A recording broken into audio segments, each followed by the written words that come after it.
we go. Clicker.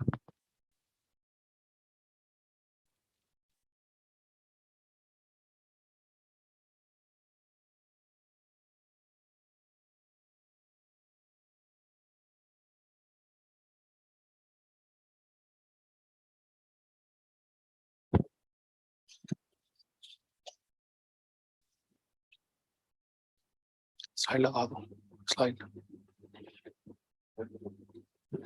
पीछे करना.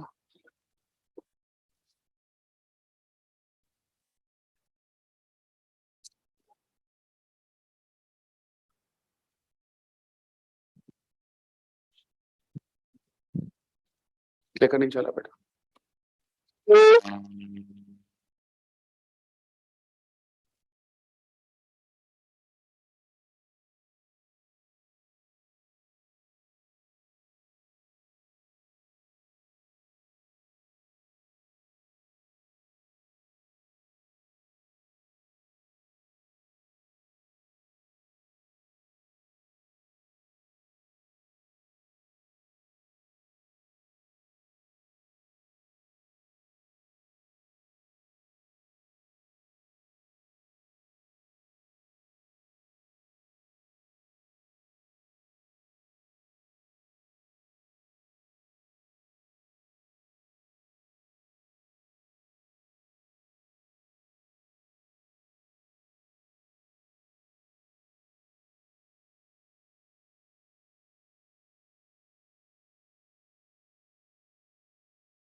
Check.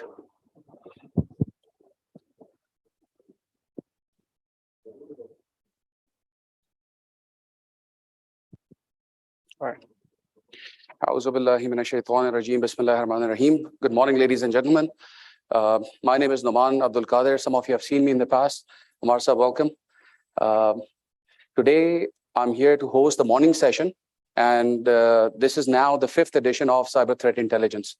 I happened to be here about 4 years ago, or 3 years ago rather, and I think the room was a lot bigger. But what I noticed in that event was the level of interest was quite varied. There's a lot of industry players who want to attend the session, but unfortunately, because of capacity, we've had to decline people to come in physically. This session is going to be sent live out there, and people are connected through Zoom and through different channels. And I think it's also going to be uploaded on YouTube as well. So be aware that there is an audience that's not here in the room. And during the course of the day, we'll be conscious of making sure that they get addressed as well appropriately. Iske alawa, 2-3 panelists bhi hain. They're not here physically. We have some people who are, talking to us from Bahrain and also from the UK. So you'll see that evolve over the next few hours that we're here together. A couple of pointers I really appreciate because of the fact that we have remote audiences. If somebody in the audience, if you guys want to have a chat or attend to your phones, put them on vibrate mode or on silent so that the live feed doesn't get disturbed. And I think also to maintain the decorum of the room, I'd appreciate if you have to speak to someone urgently, there's enough exit points here for you to leave the room, have a conversation and come back. We do have an esteemed panel of speakers today. I'll introduce myself quickly now, and then we'll hit the agenda. The day is fully packed. I think Hamari Pehli coffee break is at 10:50 a.m. this morning, followed by lunch at 1:30, and then we are expected to close the day at about 2:30 p.m., right? As always, I think there will be certain delays. While I'm here, at least in the morning session, I'll try to stick to the timelines that we've announced or the agenda. But also I request all the speakers and panelists to also be conscious of their watches and make sure that you stick to those time slots that have been allocated. When typically coffee breaks get delayed, lunches get delayed, and eventually the whole day becomes longer than expected or longer than digestible, as they say, right? So with that, I just want to show you quickly 3 slides before I introduce our first speaker of the day. Just my introduction, right? I've been in the cybersecurity industry for over 14 years, but in technology space for over 22 years. I've worked with the likes of Microsoft, IBM. I was the vice president for Citrix as well across Middle East and Africa. And I've traveled to over 110 cities, more than 50 countries. I have a personal network of IT professionals and senior industry players as well in about 37 countries as well. तो थोड़ा सा experience है, थोड़ा घूम फिर के आया मैं दुनिया से, and then we've crash landed straight into Pakistan. I moved here last year to try and see if I can do something here, which is a little more creative and to change the status quo a bit, right? In that charter, today also, you would have seen on the agenda, I've joined Mizan Bank as an EVP for digital transformation. I'm still on a contract until December, still in the probation period. So I think the organization is feeling me out and I'm feeling the organization out as well. So we'll see how that relationship evolves. But overall, my goal is to come here and from whatever we've learned and seen from the global landscape, try and bring some of that expertise locally, while also being conscious and sensitive and respectful of what's already in place over here, right? So it's not about either or, it's about making sure that synergies are put in place together. Can we just put the next slide quickly? So I think the role of the CISO has evolved.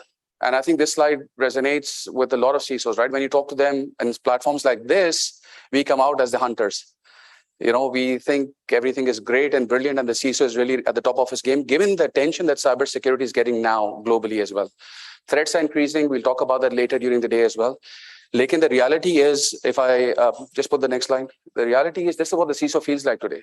The pressures that are there on the CISO today are ginormous, right? Cloud, Pakistan mein is waqt it's not rampant yet, but with digital banks coming into the ecosystem now, things will start or they will be forced to change. People's behavior has changed, right? At the same time, data has become more sensitive. Cyber warfare has become a lot more mature. I'll talk about that during my speech later in the day as well. And then through the course of the journey, the CISO is now looking upwards because today CISO is no longer an IT function, right? It's a business risk function. Now at a national level, when you look at cyber itself, cyber is no longer about infosec. Infosec is typically intrinsic. Cyber security is a little broader than that. So यहाँ पे आपके state actors भी आ जाते हैं, national interests आ जाते हैं, right? We'll talk about OT security as well during the day. And because of that, the CISO is now lost. Because the pull that the CISO is getting from all situations is he's saying, you know what, do I secure my core or do I go out there and secure what's out there? And that's where the CISO is now becoming, I think, overpressured, and which is where I think business needs to play a better role in understanding this. What we're going to talk about, this is no longer a technology discussion. And then get the CISO the right resources and the help needed to manage the business risk and not necessarily a technology risk itself, right? If I just go to the next slide, and then that's the last slide for my intro. Just build up the slide, please. 2 more clicks. एक और click कीजिएगा बस, that's it. Cyber security का मसला ये हो गया है कि it's become overly convoluted, just like cloud or data sciences, right? Definitions have to be revisited. And these are 2 definitions that are out there from 2 different sources. But what's really relevant for me is that chart over there, right? Is that top circle, the cyber risk profiling, threat data collection, analysis, alerting and reporting, and continuous monitoring. This is a cycle that sometimes either takes too long or it's not happening at the level that it should. The level of depth is not there when we do it, especially in Pakistan at the moment. But if I look at the definitions, just to set the tone for the rest of the day, cyber threat is about current or potential attacks. A lot of our attention goes to current attacks and the current day threats, right? We are not really proactively predicting the threats that are coming up, whether it's at a corporate or institutional level or even at a national level. The other part is the analysis, the refinement and the organization of data. Cybersecurity is also becoming a data game now. And I'm not really sure we're great. If we're not good, we're not even great, right? So I think there's a lot of work that needs to be done. And then external threats are becoming more and more rampant, where at a national level, we'll hear some of our distinguished speakers talk about what is Pakistan doing as a country to address the national threats we're getting, right? Recently, I don't know if you're aware, US their national security infrastructure was attacked. When was it? I think 2nd of November. So the US ka jo hardcore network hai, that was hacked. And to the extent where people got access to domain controllers as well. So that tells you that even the safest in the world, or the ones that we look up to set standards, are not, they are also vulnerable, right? So the idea is not to say we are not vulnerable, but the idea is to say what can we do best to minimize the risk. With that, I'd like to invite our first speaker on stage to talk us through about what our ministry is doing. Syed Junaid represents Ministry of IT and Telecom. He's been a distinguished speaker in the past as well. Junaid is member of IT there. Junaid, welcome on stage to share a few words with us.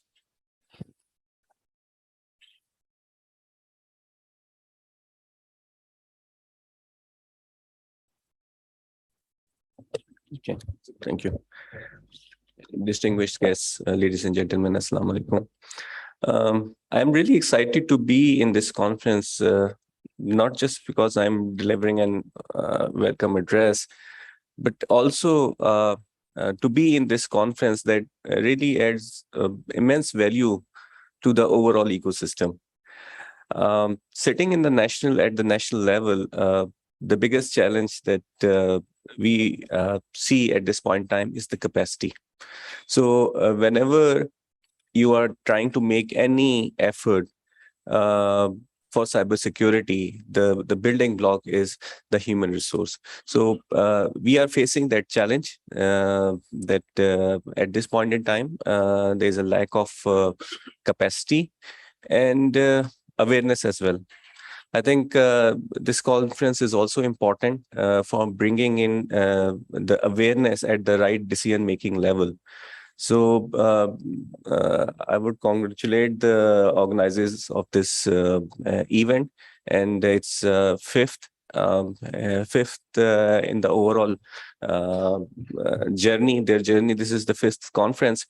So I would like to start off from a national perspective. So traditionally, for us, cybersecurity was to protect ourselves. But the global paradigm is somewhat shifting. Recently, we have had discussions at the UN forum that the global laws should also be applicable on the cyberspace. What that means is that it's not just to protect yourself, but we also have to look at our cyberspace so that the other nations are also protected from us. So UN has proposed 11 agenda items and the guiding principles for nations to be responsible in cyberspace. And if we look at those 11 norms, three of them relate with cooperation and information and intelligence sharing. So even in this paradigm shift, this threat intelligence and sharing it with our partners and other countries is becoming more and more important. So we can only operate at a global level if we have that requisite capacity of analyzing the data and identifying the threats and communicating them at the right levels. So capacity building in terms of threat intelligence is becoming more and more important these days.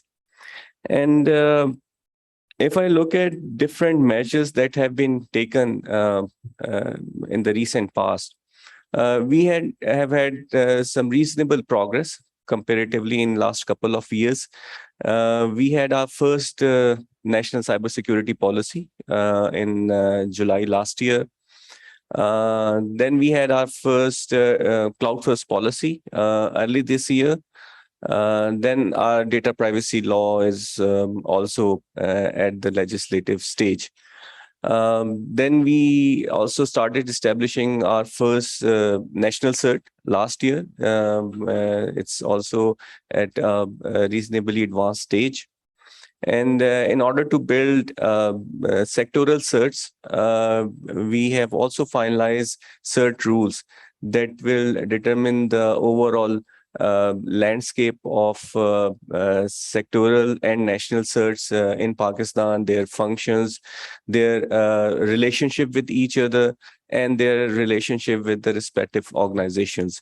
So these cert rules and sectoral certs will play an important role in building the secure cyberspace in Pakistan. I think the topics that are here in this conference are quite interesting, and I think they are very much related to the challenges that we see at this point in time. I think there is a discussion on certs and role of certs.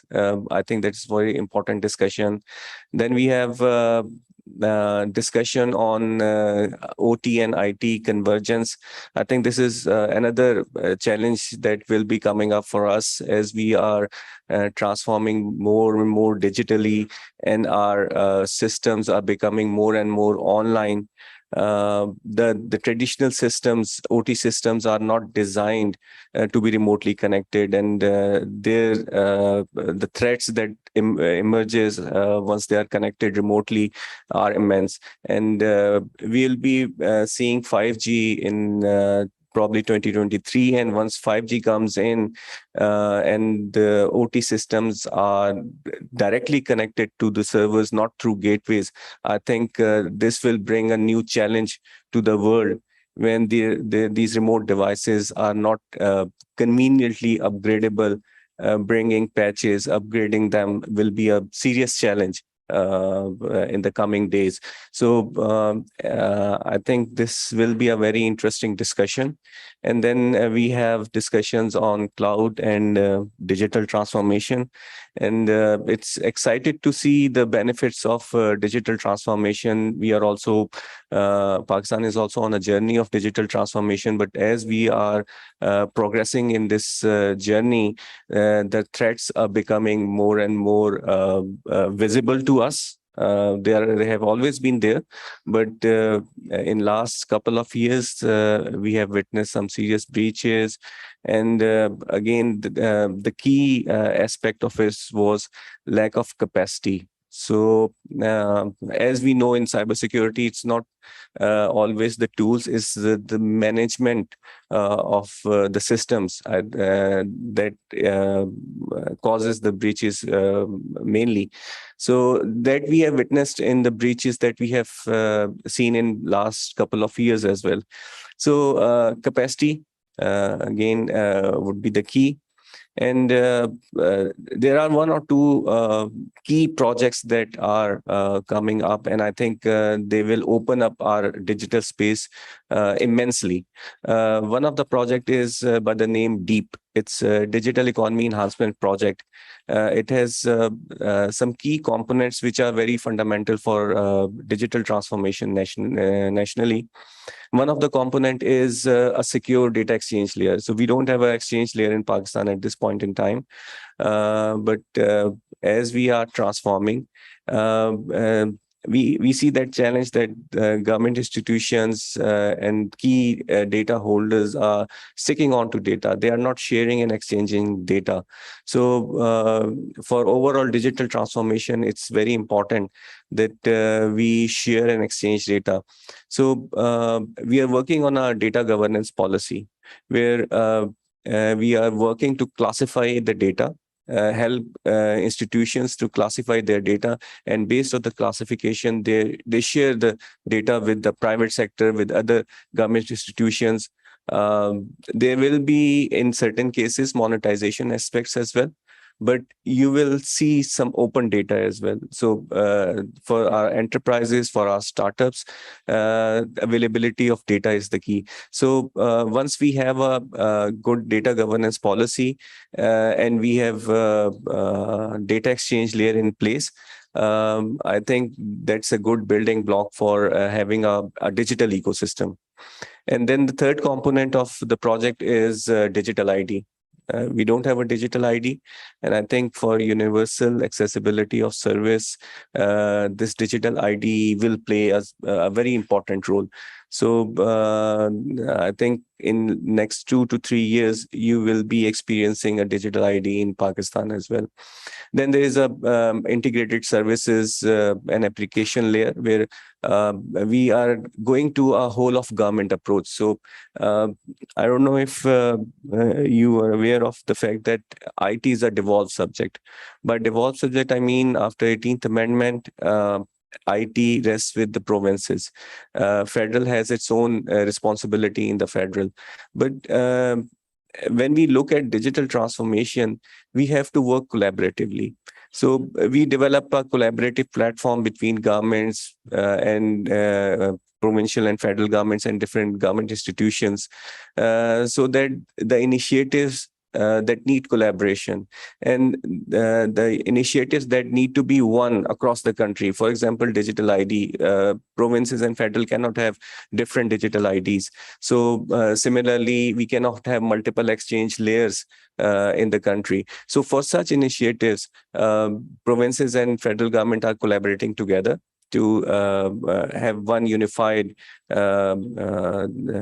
infrastructure layer and one ecosystem where the enterprises, the private sector interact with one government, digital government, instead of multiple governments having their own standards, having their own protocols. So we are bringing in this uniformity across the country as far as this digital transformation is concerned. And as we are moving in that direction of transforming the governments digitally, we see the challenges. It's just not the capacity. One of the major challenges is capacity, but I think inertia in the government, I think, is another impediment that we need to overcome. And then standardization. I think that's another aspect that across governments there should be standardization. We have a project on this where we are bringing all the working procurements and maybe the overall design of the system, bringing in some standardization in it so that even we can have more effective cybersecurity measures. So last 2-3 years have seen significant progress, but the challenge is we have to cover certain ground, and we need to equip ourselves for the new challenges as well. So big challenge at our hand, but I think it's always exciting to face the challenge and overcome it. So I think that's the whole objective of we all sitting here, discussing the challenges, what are the threats and their mitigation strategies. And we sitting in the government really learn from the experts and the discussions that take place in these conferences. We always take good points from these conferences, and when we are developing the policies and the strategies, we seriously consider the inputs that we get from such conferences. So we will be here, and we'll also be open to discuss any points, any suggestions from the experts that we need to cater in our overall policy making, in our overall strategy. So we will be here across the day and open for discussion. So with this, I would extend my compliments to the organizers for organizing this effective and interesting conference. Thank you.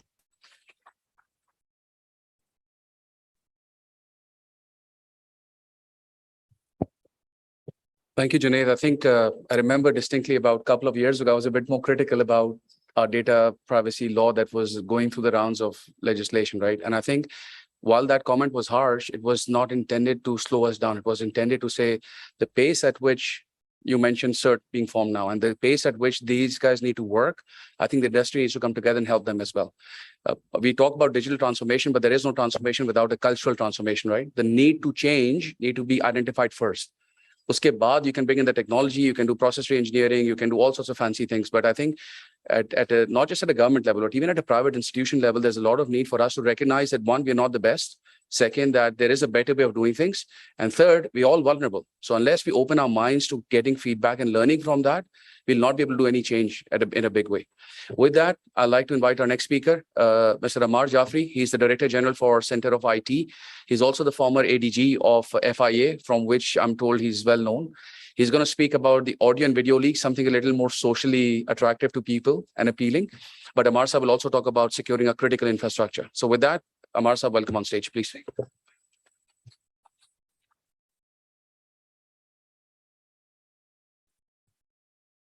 I begin in the name of Allah, the most merciful. Ladies and gentlemen, Assalamu alaikum. A very fine good morning to all of you. In this same hall, 20 years before, Bruce Schneider was standing. Faisal was standing like here, I was standing like here, 20 years before. So, sir, we had a very good past, right? So like internet has a past, its present, and its future. So Pakistan has a past in cybersecurity. What we are doing right now is present, and what we are going to do in future will definitely drive something. Imam Sahab, let me congratulate you, your ministry, for taking a very timely decision at a very right time, right? We in the private sector are ready to extend any help. And that's what we are doing in terms of working, I think, 15 hours a day and doing something, whatever we can do as a Pakistani. Ladies and gentlemen, this is basically a banking industry event, which I could see. So we started from barter system, exchange of things, that's it. Then going through the coins and currencies and credit cards, we finally ended up in cryptocurrencies. I think God helped us and we remained away from that. God helps us. My always stand on cryptocurrencies, it's publicly known that as long as it is illegal in Pakistan, I will not talk about it. I will not even talk about it. I know a lot of things about this thing, but I will not even talk about it. As long as it's illegal in Pakistan. God saved us. Only 2 days before, the famous Sam Bankman, you know about that. I won't go into detail what happened. So we started with Bitcoin, Ethereum, finally ended in Ethereum. And now, what is the story? Initially, it was not backed by the governments. But the last time, the last effort, it was backed by the government, right? So since in my discussion today, I'll go into more details on all these things. So I would humbly request you to, I know you have nominated your officer for the third part. That is very important part. And I know that you won't be available, but please listen to the recording of that. And definitely my effort, humble effort in that 1.5 hours will be to pin down all my experiences in my life. This is very important. National search, sectorial search, banking search are very important. Sir, if we will take a good start in 2023 under your guidance, definitely it's going to change the paradigm. You rightly said, we have to see the global paradigm now. No more time for discussions, it's a time for action. And trust you me, we can be a first responder. Globally, we can be first. Why? 300 years before, this world went to West. The people from British colony went to West. There was nothing in America at that time. There were only horses and few wild people. I call it a wild, wild West. I think in the last 10 years, there has been an era of wild, wild East now. The world is looking towards 2/3 of the world population. You know, including India, China, Pakistan, Russian states, it's a 2/3 world population. The West has matured its systems, be it your Facebook, be it anything you like. Today, we won't go into details. We'll just talk about concepts, right? So it's a first mover advantage. We should be ahead of curve. We should be ahead of tide. And the right time. Sir, we have the best youth in Pakistan. My only trust in youth is so clear to me. That's why I'm focusing more on universities. You rightly said, we need to build the human resource. Sir, we need to build 3 types of human resource. We're at the grassroots level, the people who are sitting in the villages. And now this online things have made things very simple. We just need credible platform. That's it. Number second, in the universities. And number third, the sitting people right now in the organizations at the decision-making tier. Sir, if we cannot focus on this triangle, I think we are not serious here. This conference has a legacy of 20 years. It started 20 years before. Same Faisal was here, same I was here. At that time, I was heading the cyber wing of FIA. And now, after 20 years, I'm standing on the same stage. Faisal is standing there. All of you are here. I think it's time. It's a defining moment for Pakistan. I'm of my firm belief. You know, technology never waits for anybody. This is very important. We have to think globally, act locally. We will take guidance from ministry, relevant ministry, because it's their mandate. They have to follow these things. But we have to help them. Yes, we all have business companies. I have a business companies. But at the end of the day, what matters is the progress for Pakistan, the future of Pakistan. Trust you me, world is looking towards us. The world is looking towards us. How we respond. This 5th generation war is a total new war. And I'm happy that I was part of the cybersecurity policy. I was in that committee. And trust you me, on a very senior level, I told them that the security of Pakistan is not linked to cybersecurity. But we have to understand that cybercrime is something different. That taking cognizance of cybercrime is an organization, they are very well equipped. And I'm happy to announce that today at 2:30, additional DGFI, I requested him. I said, you come with your officers there. I'll talk to you. I'm the best person to talk to them because I am the founding head of NR3C. So I'm the best person now to talk to them. Sir, they are our department. We have taken and take them into confidence. It's their mandate. The law allows them. The law allows them. So what I'm trying to say is that it's a wonderful opportunity. Please take your time for networking, knowing each other. A lot of people don't know me. I don't know a lot of people. But it's a defining time now. Let's talk to each other. Yes, the government has to do its job. The private sector has to do its job. But end of the day, what matters is Pakistan. It's very important. You know, the kids of 6, 7, 8 years are now looking towards us. And trust you me, don't be afraid of these things. This is going to happen. This is going to happen. God saves us. So whenever I see where we stand today, trust you me, we are more secure now. Yes, after the help of God Almighty to all of us, some organizations have been very prudent. They responded very well, especially handling of these crypto issues. NFT reality now. We can't deny it. The opportunity knocks at your door. If you open the door, you are there. If you don't open the door, you miss the opportunity. So we have to understand the opportunity, and the collective wisdom never fails. Let me tell you very frankly. But collective wisdom with good intentions, there should be no politics at the top level. No politics. Yes, after 18th Amendment, there have been a lot of confusions. And I'm sure that ministry is going to solve those confusions, because whenever we try something, it's a provincial matter, it's a federal matter, I don't know. There are confusions. Sir, we should have a dialogue on it. A very candid dialogue, because these conferences only trigger some idea. That's it. But once you sit on a table on both sides, I would like to start that dialogue. In one side, the government is there. On the one side, private sector is there. I can arrange it with your blessings. But the dialogue should be very clear. It should not favor anybody. It should not favor any organizations, be a private sector, be a government organizations. In the end, I will only say, please make the best use of today. I thank you all.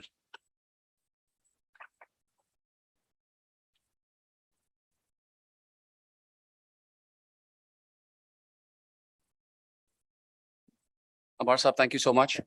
And I think that intent that I saw from both the government and the former government, people of influence, I think is really encouraging. 18th Amendment तो अब ये होता है कि when you land in New York, तो वो भी हमसे पूछते हैं यार First Amendment सुना था, 18th Amendment क्या है? So I think it's also sometimes becomes an excuse for us not to move at our own individual capacity, right? तो हर चीज का बहाना हम ढूंढते हैं माहिर है इस मामले में. I think we all need to put our own individual efforts as well. With that, I'd like to call Mirza on stage. Mirza Beg Saab is the founder and CEO of CTM 360. He wants to share with us some perspective on how cyber threat intelligence is evolving and what's a new perspective that's out there. Mirza Saab, you ready? Welcome on stage. Thank you, Noman.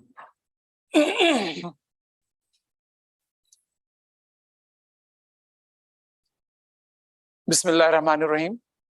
Assalamu alaikum and good morning to you all. Noman just introduced me. I'm Mirza Asrar Beg, the CEO and founder of CTM 360, a company operating out of Bahrain.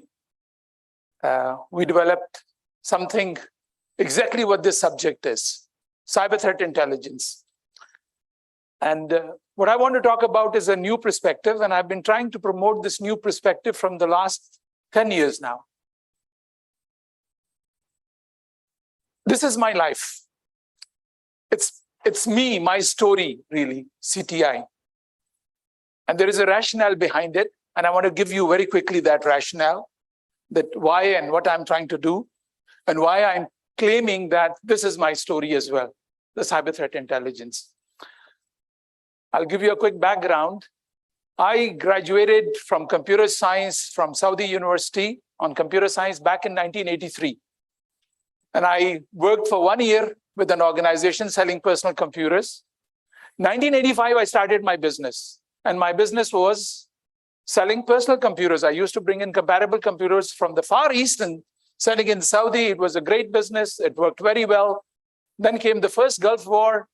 And things changed, and I wanted to figure out what can I do to make a difference. And that made me think of, because that was the era when internet was coming into the Arab world. So 1996, I decided that what I want to do is information security. The word cyber security was not even there at that time. It used to be information security. And the whole idea was that I want to build and do something of value. I want to build technology. And what I started with was as a system integrator because I wanted to learn about information security. So I started selling all the technology pieces inside the firewall, anything to do from the firewall to the endpoint. Security assessments, pen testing. And I built my first email firewall back in year 2000. I tried to even take it to the European market in 2004. It did not really work well. The issue was maybe that everywhere in our part of the world, we don't believe that we can build that technology. Even my staff was not that much adamant on thinking that we can build that technology. And everybody wanted a name from somewhere else, a Western name of the technology. I tried something else after that. I built the first SOC, Security Operations Center, in 2005 and 2006 in Saudi Arabia for the banking sector. But that did not work as well. So in the journey, this is what I've always been thinking in my head, that I have to make sure that I'm giving value for every single stakeholder. And one of the things which in my journey of in parallel doing system integration, I came across was cyber threat intelligence. There was a lot of hacktivism in the Arab world around 2009, 2010. And that hacktivism made me look at threat intel. And when I looked at the threat intel, I wasn't really satisfied. I think it wasn't really giving the value. And I started arguing with all the threat intel companies of that time. I even met up with companies. I went to the US to meet up with the CEOs of certain companies to debate with them that what should be the threat intel. So Noman, thank you for setting up the base so right, because Noman talked about what is threat intelligence. And Noman also mentioned something in his opening remark that what he's looking for is that he wanted to redefine. And that's, I think, what I want to try to do today. That's why I call it the new perspective. So what do I want to do when I want to redefine? The thing is, if you try to ask people and if you don't have the right perspective and you try to look at the customers, their feedback is important, but your value proposition is more important.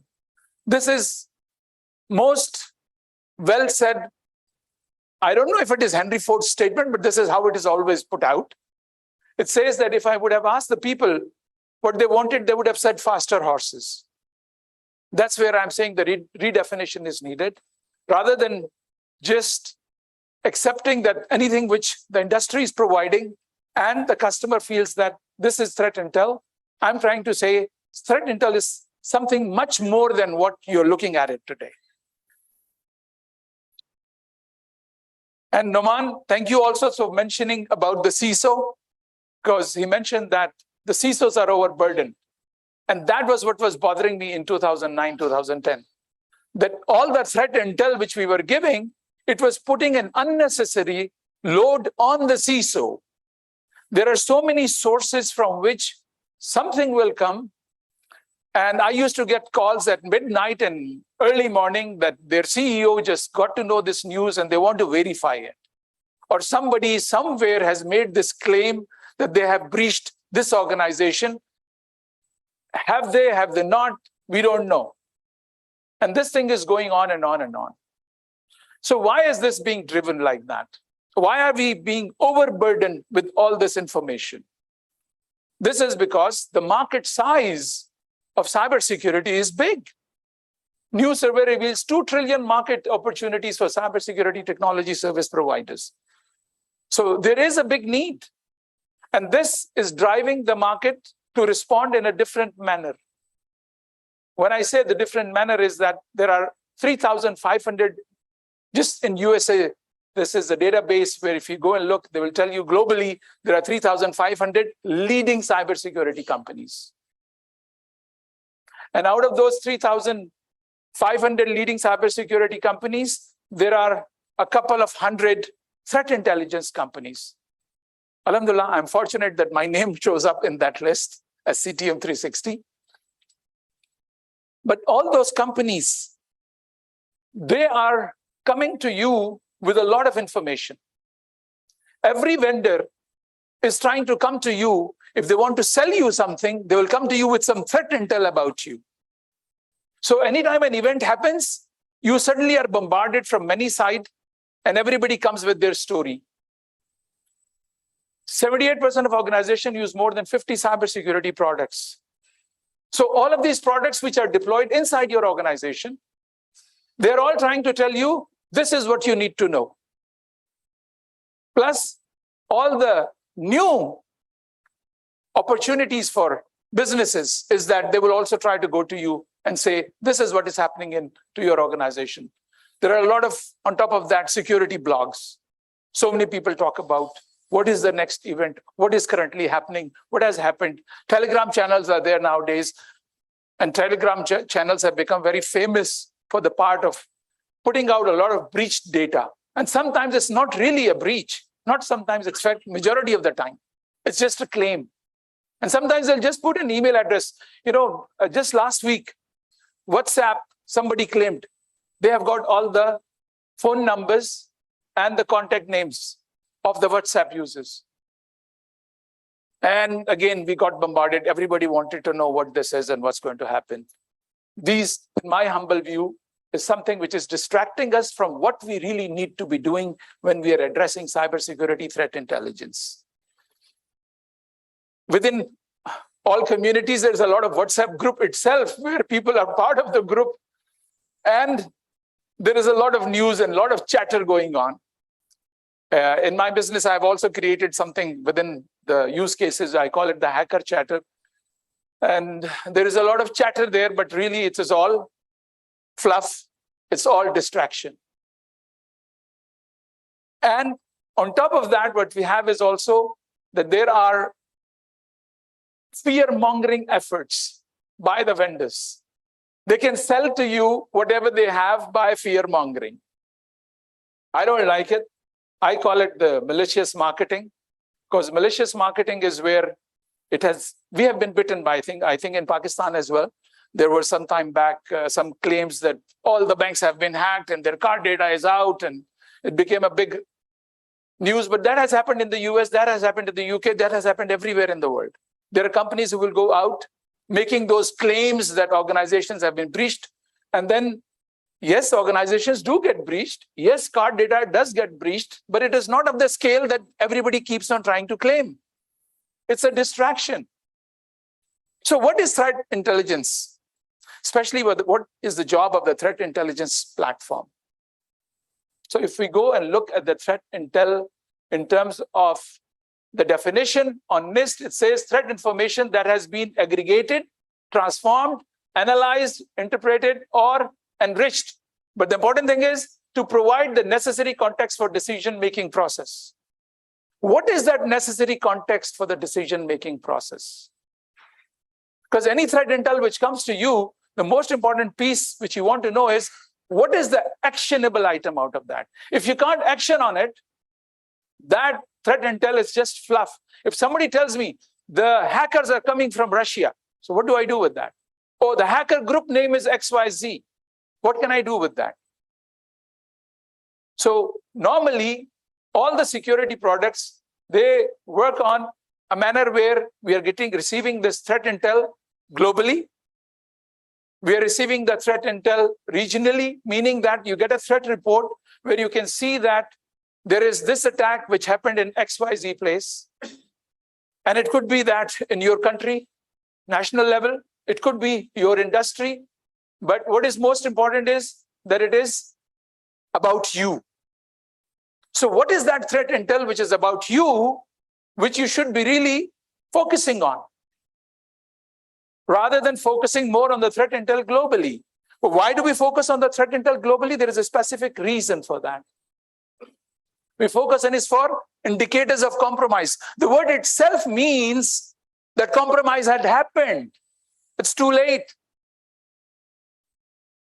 So somewhere a compromise has happened. We take the IOCs, the indicators of compromise, and we ingest it. So all of this reports and then converts to IOCs. And this was my problem. Why are we focusing so much on IOCs? We should, but there is an extra focus on it. There's too much focus on IOCs. Why? Because you have already got a number of products inside your organization. You have got too many vendors inside. Like if you talk about the endpoint, on the endpoint, okay. Endpoint security, you have got multiple pieces. You may have an antivirus, you may have some other technologies deployed, but all of them operate based on IOCs. Network security also operates based on, you may have FireEye, let's say, based on IOCs. Yes, there is a component of behavioral analysis, but it's very limited. The most thing with which all these technologies in security work today is IOCs. What are IOCs? These are the hashes, the malicious file hashes, the domains which are malicious, or the IPs which are malicious. It's like a blacklist. So all these product vendors are updating their products with these blacklists on a daily basis. So why should I go and key in all the IOCs myself and ingest in all across my technology? Normally what we're using is that we use the security incident and event manager. In a WhatsApp group, suddenly somebody pops up, hey, this new malware is coming in and these are the IOCs. Everybody takes it from the WhatsApp group and puts it in their SIM. We don't really know what is valid or not valid. So what is it that we're missing? I want to post it differently.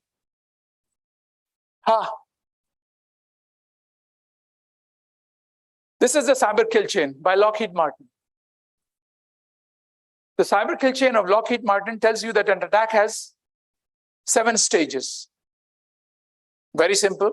There is a pre-compromise, compromise, and post-compromise. So in all of these, the IOCs do play a role in between, but there is a lot more. There's a lot more. How do we see the lot more? One, PC Council took that same, redefined it, and came into 8 stages. Then, if you know MITRE framework, which is an excellent framework, I love it, it took it to 14 stages. And every stage, the most important thing, which I think is not the IOC, but the techniques which are being used. And there is no real focus on these techniques.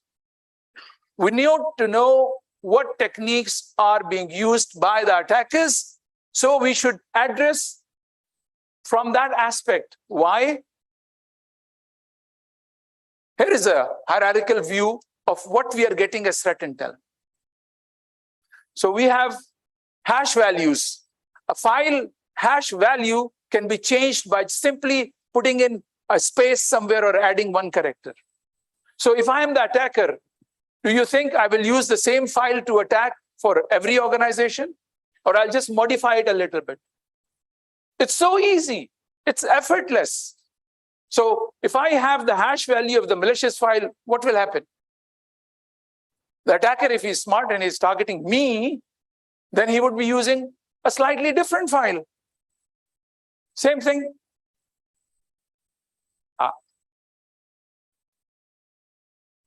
Can you go back? Back, not forward. So if I look at the IP addresses, he can change the IP addresses as well. It's not that difficult. There's ample IP address. If you look at the domain names, it's very easy. There are randomly generated domain names within the malware file itself. So it keeps on creating new domain names where to connect. So the value of those is not that much. But if you go up, the network host artifacts, the tools, and the TTPs. TTPs is the most difficult. And it is so common that the same TTP which was being used, meaning the techniques, the procedures are the same. The same type of technique was being used 15 years back, and it is the same technique. So what have we done to mitigate that technique? That's my debate. So if we relook at the cyber kill chain, and there are these stages.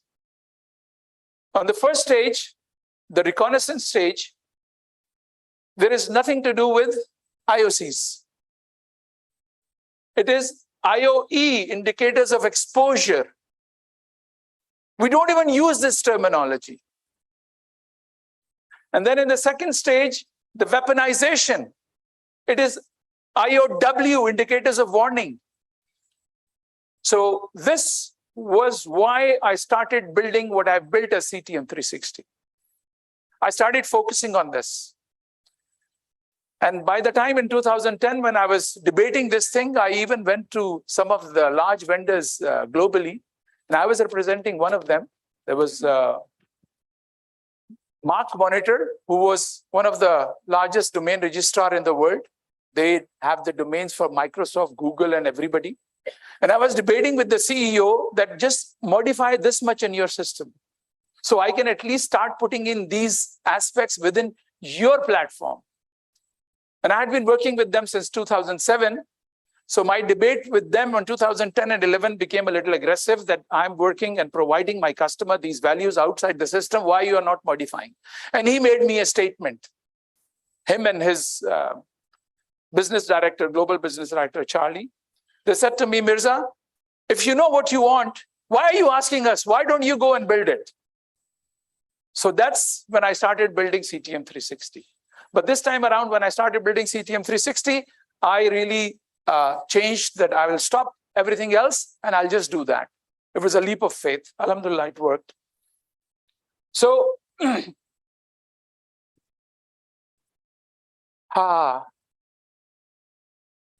there is also indicators of attack, which need to be looked at.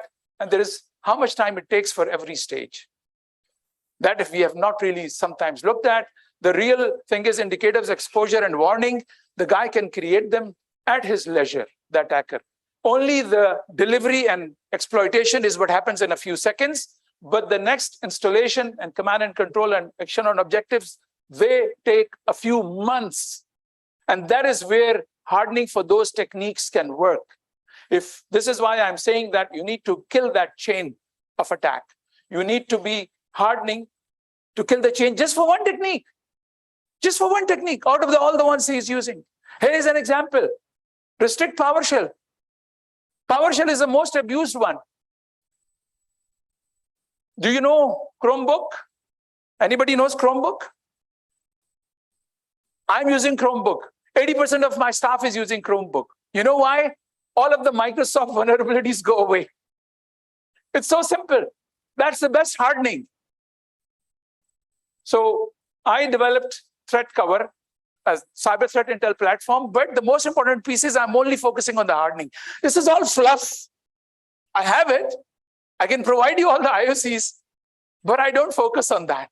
I'm trying to tell everybody focus on the other aspect, which is the important thing of hardening. The other piece which I want to talk to you about is the third party. Third party is where you got to focus on in your ecosystem of threat intel. Third party is also very important. You are as secure as your vendor.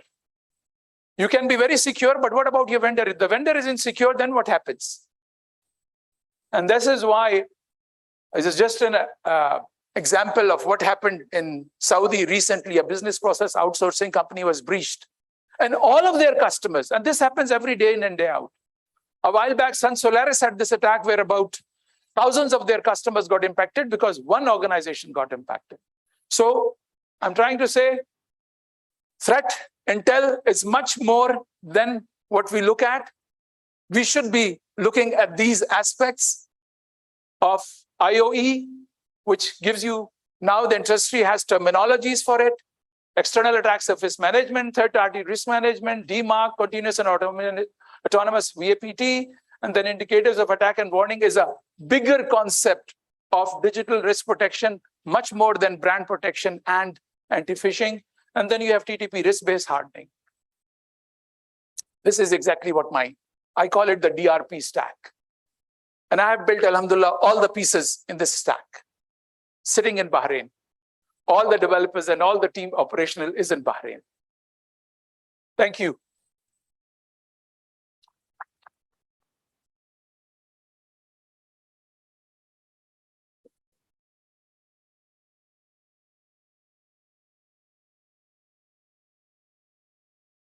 Thank you so much, Mirza. I think we've caught up on some time as well. We are back on schedule. With that, without taking further time, I'd like to invite Faiz Shuja on stage. Faiz is the founder and chairman and the be-all and end-all of Reuters Limited. We have requested Faiz in the past as well to actually talk about the Pakistani landscape, right? How, because they're a service provider, they see a lot of us as customers. And Faiz would like to share some words as well as show us a demo in terms of how can we make our information sharing and collaboration a little better. Faiz, welcome on stage.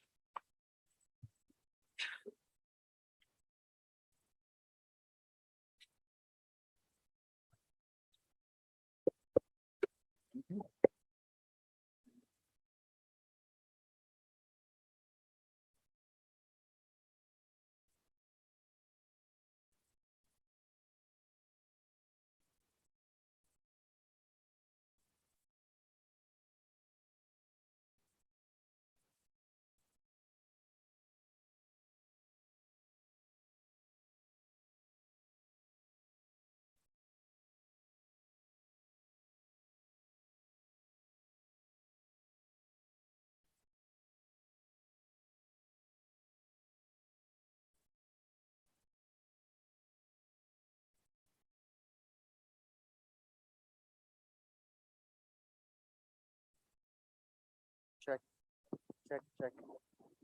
Sorry.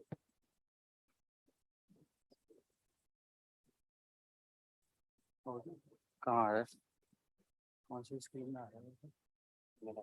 अच्छा.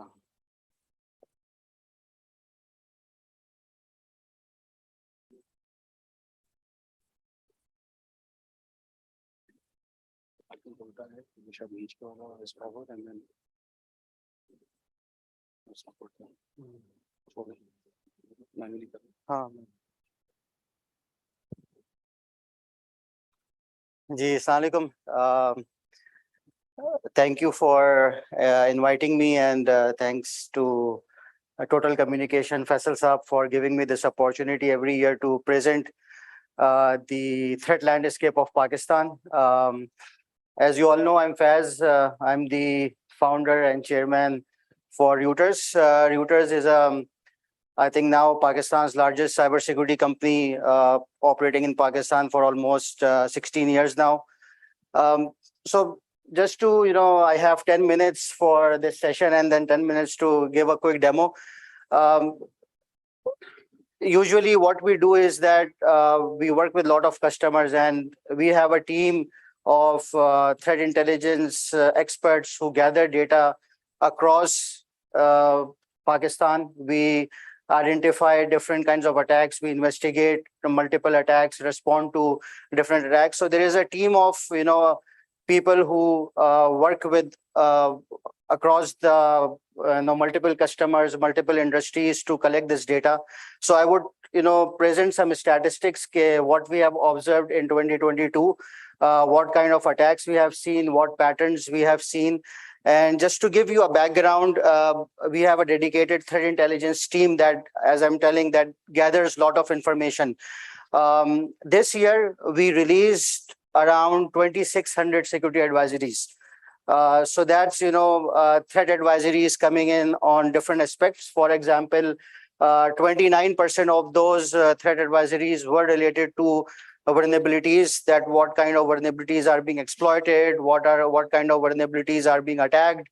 Almost 41% of the threat advisories we released were related to breaches. So this data is not specific to Pakistan, but this is for Pakistan customers, because we manage around 25 SOCs for different customers. Our team process around 500,000 EPS events per second every day. So there is a lot of data we are seeing. And this is something that once you have a lot of data, you are able to analyze what kind of attacks are happening, what kind of threats are coming, how basically, you can respond to those threats. So these are some stats, which my presentation would be based on, that what data we have collected, and based on that, what have we seen. I would share some glimpse of the types of attacks that have happened. So APTs were around 12%, but APTs, I would say that's something that I would be covering most, because those are the most sophisticated attacks happening. Those are the targeted attacks happening to multiple organizations in Pakistan. So just to give a background of the amount of data that we have gathered, and based on that, what we have seen. So APTs, we all know what APTs are. These are very targeted groups targeting different organizations, different sectors in Pakistan, specifically, for certain purposes. And we have seen historically what kinds of attacks have happened, what kind of activities have been done. So this is a timeline of APT activity in Pakistan. There are, some top APTs which have been targeting Pakistan, especially Sidewinder. Sidewinder is an Indian APT which has been targeting Pakistan for last 3-4 years, and we have been specifically tracking that APT group globally. And if you see MITRE also references for APT information on specifically on Sidewinder. So Sidewinder is one of the APT that we heavily track and track their activity, what is happening, what kind of attacks they are doing. Besides that, we have seen a couple of more APT groups targeting Pakistan in different sectors. We have Do Not, Bitter, Conficus, Patchwork. So these are, and you can see pretty much from January to August, September, October, we have seen that pretty much every month there is an APT targeting a specific sector in Pakistan and doing certain kind of attacks. So just to go into some more details of what these APTs are, as I was talking about Sidewinder, and you can see on the screen that the top 4 APT groups that are targeting Pakistan are from, basically origin from India. Sidewinder, as I was telling, is one of the top APT group जो कि Pakistan को target करता है. Different, especially they have been targeting government and military deployments in Pakistan. इनका सिर्फ जो specific target होता है वो government and military targets होते हैं, जिसमें they have been targeting multiple install bases in Pakistan. Patchwork is also an Indian APT that has been active. Patchwork के बारे में कहा जाता है कि they are Patchwork and Bitter APT both have been very active in telecom sector and especially targeting through mobile applications, injecting malicious mobile apps, using mobile apps to track data, do a lot of espionage. So those Patchwork and Bitter APT both have been heavily focusing on telecom networks and mobile apps. Do Not APT, that's also we have seen very active in Pakistan this year. I think just for Do Not, we released 20 advisories this year only. So Do Not has been targeting, and they distribute Microsoft Office documents and Excel sheets, and they have been injecting a lot of information, exploiting a lot of information. And they have been targeting different organizations and businesses in Pakistan. Plus, they have other targets as well. But if we see that all of these APTs have been focusing on different sectors, different targets, but especially most of their pattern is to exfiltrate as much data as they can. I would cover one of the interesting news that was recently disclosed by one of the media houses. But let's before we see the landscape that what we are seeing. So these are some of the APT groups that have been targeting different install bases, different organizations, different institutes in Pakistan, and exploiting and exfiltrating information from them. Similarly, if we come on the other APT groups which have been active, we have seen Muddy Water, whose origin is from Iran, and they have been also conducting multiple espionage activity, and some of the news say that they are part of the Ministry of Intelligence and Security of Iran, and they have been targeting government and private sector in the region. Especially, they have attacked some of the Pakistani entities as well. Red Delta is based out of China. We have seen some activity this year. They have been Mustang Panda, if you remember. That was, one of the operations that they executed, and we tracked that operations. They were very active, giving out, exploiting through Microsoft Office documents, sending out those contents and using it to, exploit the users. Gallium is also there. Dangerous password, the Lazarus group ka basically subgroup hai ye. When Lazarus went out, some of their members got arrested. So this is, the famous Lazarus group subgroup, which has been, origin from North Korea, and we have been seeing some of their activities as well. So APTs is something that, that's something we have to worry about most, because most of them, some of them utilize zero-day exploits. Some of them, perform sophisticated attacks that are very difficult to identify and respond to them. So otherwise, rest of the attacks are something that's easily handled, or there are certain best practices through which you can handle those attacks. But APTs are something that are very difficult to identify, difficult to respond, and handle them. So these are some of the APTs that have been targeting, and we have seen activities, as I showed you the timeline, what kind of attacks, what kind of activities they have been doing. So this was some of the APT related activities that we have tracked in Pakistan. So this was I was talking about. This news came out recently. We have seen, for example, if you remember, Fawad Chaudhry Saab's email account was compromised. Then there was news. Some of the other information was released. We did not know who did that, but there was some indications where did it come from. But there were two journalists from Sunday Times and Bureau of Investigative Journalism from UK. What they did, basically, they infiltrated the black hat community in India. Because they had news that a lot of private investigators in UK have been using Indian hackers to compromise multiple people across the globe. So these were two of the journalists that, if you go on this Bureau of Investigative Journalism and Sunday Times, both have published these articles just in mid of November, where they have disclosed their videos and their information, how they were able to identify what is happening in India. So it's a huge, hack for hire industry. They basically, in the news, they have been, not have been staying low. If it was Pakistan में अगर ये काम हो रहा हो तो I think news में बहुत इसका चर्चा होता, बट ये चीज जो है बहुत ज्यादा एक्सपोज नहीं हुई है.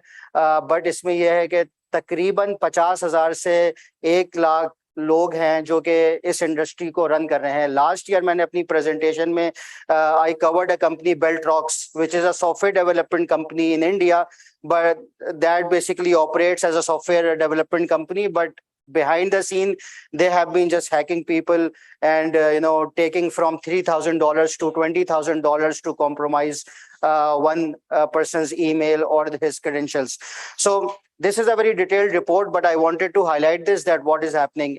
इस ग्रुप ने फवाद चौधरी का स्क्रीनशॉट इन लोगों को दिखाया जो उन्होंने इनको कॉम्प्रोमाइज करा था. They have claim to compromise Pervez Musharraf's email account. They have claim to compromise Qatar World Cup की जो टीम थी फुटबॉल की, उनको जो है इन्होंने कॉम्प्रोमाइज करा. कुछ लोगों को फार्मूला 1 टीम को इन्होंने कॉम्प्रोमाइज करा. So there have been there is a long list of people that they have compromised and gained the information from them. And it's an industry that is running in India. They have they have multiple people that are running this industry. There are multiple companies, Beltrox, White Ant, Appin, Artistry, Cybertech. So there are multiple companies that are running this industry, and they are doing that for hack for hire. And that's very interesting article. If you go on their website and see the video interviews and what kind of information that they have collected.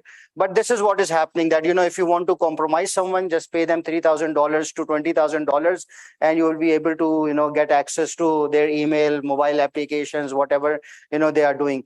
And that's an industry that's growing. That's what is happening, and that's how private investigators, that's how different organizations are utilizing to get the information from the competition, from the different organizations that they are targeting. So this is something that we are seeing. There is a lot of activities going on in this industry. It's a massive industry, and we are seeing that a lot of compromises are happening through this. what were these some notable attacks in Pakistan this year? We have seen in May 2022, cyber attack hits Pakistan, government of Pakistan websites. Multiple websites were affected. In July, APT Sidewinder attacked Pakistan Telecom. There have been activities that we have tracked. According to some of the information that we gathered, they have also targeted Pakistan Air Force headquarters, which was part of their strike. That was in July 2022. In August, we have seen one of the SP went down. That was a attack. In September, we saw the audio leaks. A lot of hype created around that. And then in October and November, there is a lot of mass phishing campaigns are happening against Pakistani banks. And that's very interesting. I know a lot of people, even I got a call. So that's happening on a large scale, where usme karte kya hai ke what they have done is that using voice over IP, they have usually you think that they are calling from your bank's number, but actually it's not your bank number. That's basically they are using voice over IP services and using another country code like +21 and then the number that they are using. So what they are is doing that they are spoofing and using the bank's actual telephone number and calling you and asking you to आपकी internet banking जो है वो बंद हो गई है या आपका account जो है वो बंद हो गया है and you have to provide certain information. And that's very easily that's very I would say attractive, because once you get a call from bank's number, आप इतना notice नहीं करते कि call कहाँ से आ रही है, because you see 111 XXX digit coming in and you realize that it's actually bank's phone number where I'm getting call from. But it's not actually bank's phone number. They are using different country codes and rest of the numbers are the number that bank uses. But that's something that is happening. We are seeing a lot of activity happening and that's being run locally. Usme there is a lot of phishing and social engineering happening, where they tell you, ask you for certain information, give you a link to provide you to provide certain information on those links, then eventually get as much information as they can from that. That is something that is happening a lot in Pakistan these days, and there is multiple banks that have been targeted for this, and it's something that that is very active these days. So mitigation, I think that's best practices. It's not something that a lot of things you wouldn't know. But security, besides security controls, having the right security controls, I think continuous security monitoring is very important. You deploy as much security controls as you can. Har kisam ke aap security controls deploy kar lein, but if you are not monitoring them, if you do not have the right visibility of what is happening in your infrastructure, no control will help you. We have seen that and this is a famous quote. Everybody knows that. Now the question is that when you are going to get hacked, the question is that when you are going to find out that you have been hacked. So I think that's very important to do continuous monitoring. It's having the right security controls is not important. It's very important that you have a continuous security monitoring. Even that helps, that even if an attacker is inside, you are able to identify and contain that, rather than just relying on the security controls that are out there.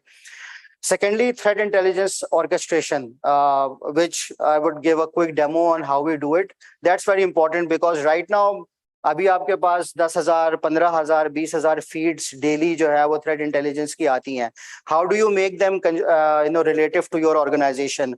How do you make them context driven? What is really relevant to your organization? Because processing 15,000, 10,000 threat intelligence feeds every day wouldn't help you, because eventually there is so much information coming in the forms of threat feeds that you cannot process everything. So threat intelligence orchestration is something that is very important, that basically helps you contextualize and map it against your environment so that you are able to take the right mitigations.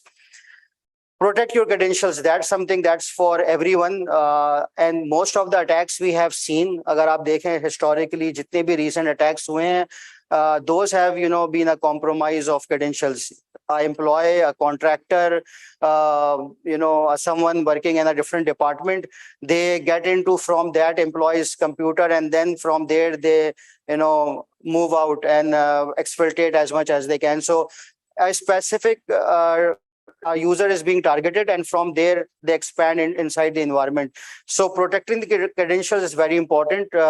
Monitoring the credentials and authentication activity is very important, because those are not sophisticated attacks that are happening. Those are very common attacks that are happening. It's just that the right social engineering, right, phishing techniques are being used to compromise those users and then take it from there.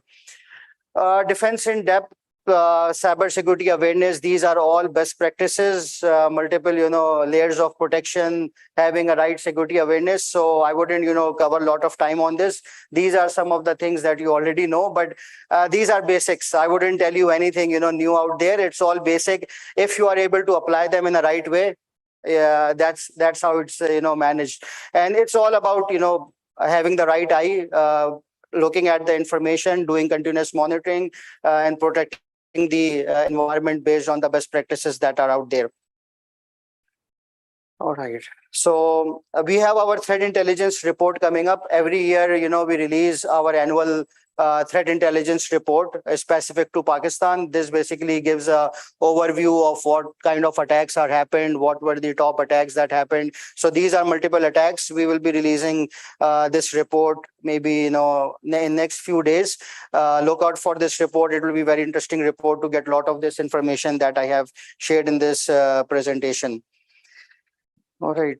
So I will just give you a quick demo of how we do the threat intelligence orchestration, and how you can make it relevant to the organization.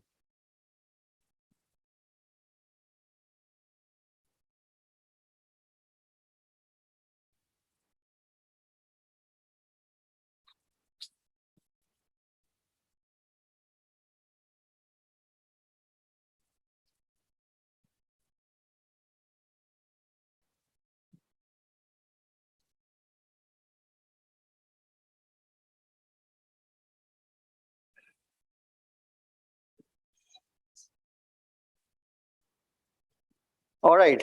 So this is one of the platform that we use, and also a lot of our customers are using SERP. That's a SOAR platform that is being used to run security operations. So there is a specific module there which aggregates all the threat intelligence feeds that are coming in. So here you can see that there are a lot of threat feeds that are coming in every day. Bumblebee malware, ransomware. There are multiple kind of threat advisories that are coming in every day. But how do you process all of them? How do you know that these are some of the threat advisories that are related to your organization? Do you know which one of them is mapped to it? So if I see any of these, it gives a lot of information, and it's very difficult to process that what kind of information is relevant to your organization. Every threat feed is giving certain information, what kind of TTPs are being used, what are the artifacts, and most important that every security analyst or a threat intelligence analyst looks at are the IOCs, that what are the IOCs that are part of this threat feed. For example, MD5, SHA-1, file names, attachment names. These are most important, that usually, what we see, that usually you block these IOCs on your controls. ये जितने भी MD5s आते हैं, SHA-1s आते हैं, we have seen that they basically get blocked on the firewall or on the antivirus or on the EDR. But that's not about it. Do you really know what kind of hashes really match in your environment? Are there any vulnerabilities that are being released? Do they really match to any of your assets?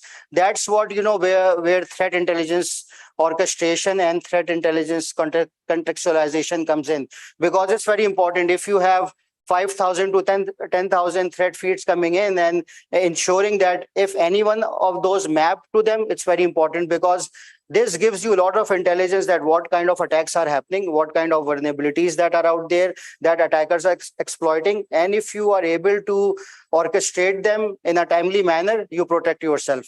So this basically, this helps us to, orchestrate that. And if I show you that sorry. So once there is, pending, what we do is that all the threat intelligence comes in a pending section where it shows that these are all the threat advisories come in. But what we do is that we automatically map them against your assets in a tab which is called released. So released is something that shows that these are the threat intelligence that are mapping to your organization. So for example, if I open, I can see that there is a North Korean Lazarus advisory that is showing it in the released. If I open this, I would be able to see how it is getting mapped to it. So what I have to do is just basically go in the tree graph, and it would show me how it is relating to my organization. So here I can see that its IOCs, which are MD5, they are part of an incident in my organization, and they are part of 2 investigations that are happening. So if I open my investigation, that incident, I would be able to know that this threat intelligence is part of an investigation or an incident that is already going on in my organization. And from there, I can see what are the assets that are affected. Here I am able to see that there is a SAP system which is being affected by this threat advisory. So this is how you basically correlate the threat intelligence to your assets, to your incidents, vulnerabilities. That enables you to identify that what kind of threat intelligence is mapped to my organization, not really processing all those 10,000 advisories that are coming into you every day. Make it, make it in the context of your organization. This will help you drill down from 10,000 to maybe 5 or 10 advisories in a day that will be relevant to your organization, not processing all of them. Similarly, this goes for the vulnerability advisories as well. If you have any vulnerabilities, here I can see that, there is a Cisco Adaptive Security Appliance advisory that is relevant to me. And if I look at it, I would be able to see which assets are affected. So here it has already mapped that this asset is already affected by this CV, because there is a CV and it gets the vulnerability management data, and from there it shows that which CV is affected by which asset. So this is how basically you are able to contextualize and orchestrate the threat intelligence information coming in, because it's just like the security alerts coming into your organization. You have 10,000 alerts coming in, you have 15,000 threat feeds coming in. Making it relevant to your organization is very important. Otherwise, it gets ignored, it gets lost. And once you get attacked, you find out that this threat advisory had been released a couple of months ago and you did not notice. So there are multiple ways to orchestrate the threat intelligence to enable the effective continuous monitoring and responding to the threat intelligence. So that was a quick overview and a quick presentation. I hope you find it useful, and thank you very much.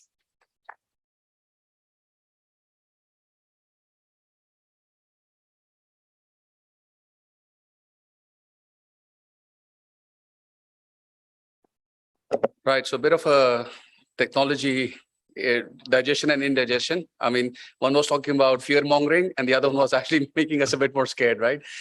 With that, we'll switch gears. I think we have, I recently spoke to one of the telcos here who's trying to monetize data and sell it to clients to make better decisions and informed decisions, right? And that landscape is evolving very fast as well. Part of that monetization, of course, requires certain responsibility that both the telco, the PT, and other institutions undertake as well, both as consumers and processors of that data. I think it's a good change of gears because we now have somebody from one of the telcos and then followed by somebody from PTA to come and speak to us as well. With that, I'd like to invite on stage Mr. Irfan. He's the CEO of Telenor Pakistan. He's going to spend the next 10 minutes talking to us about his perspective on the local cyber threats. Welcome on stage.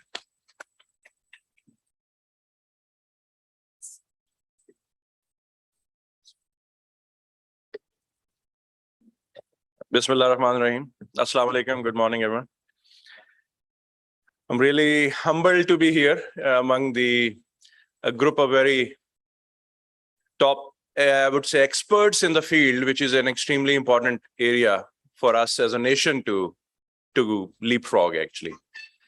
So I was just thinking when I was invited by Faisal that I'm not exactly an expert of the area.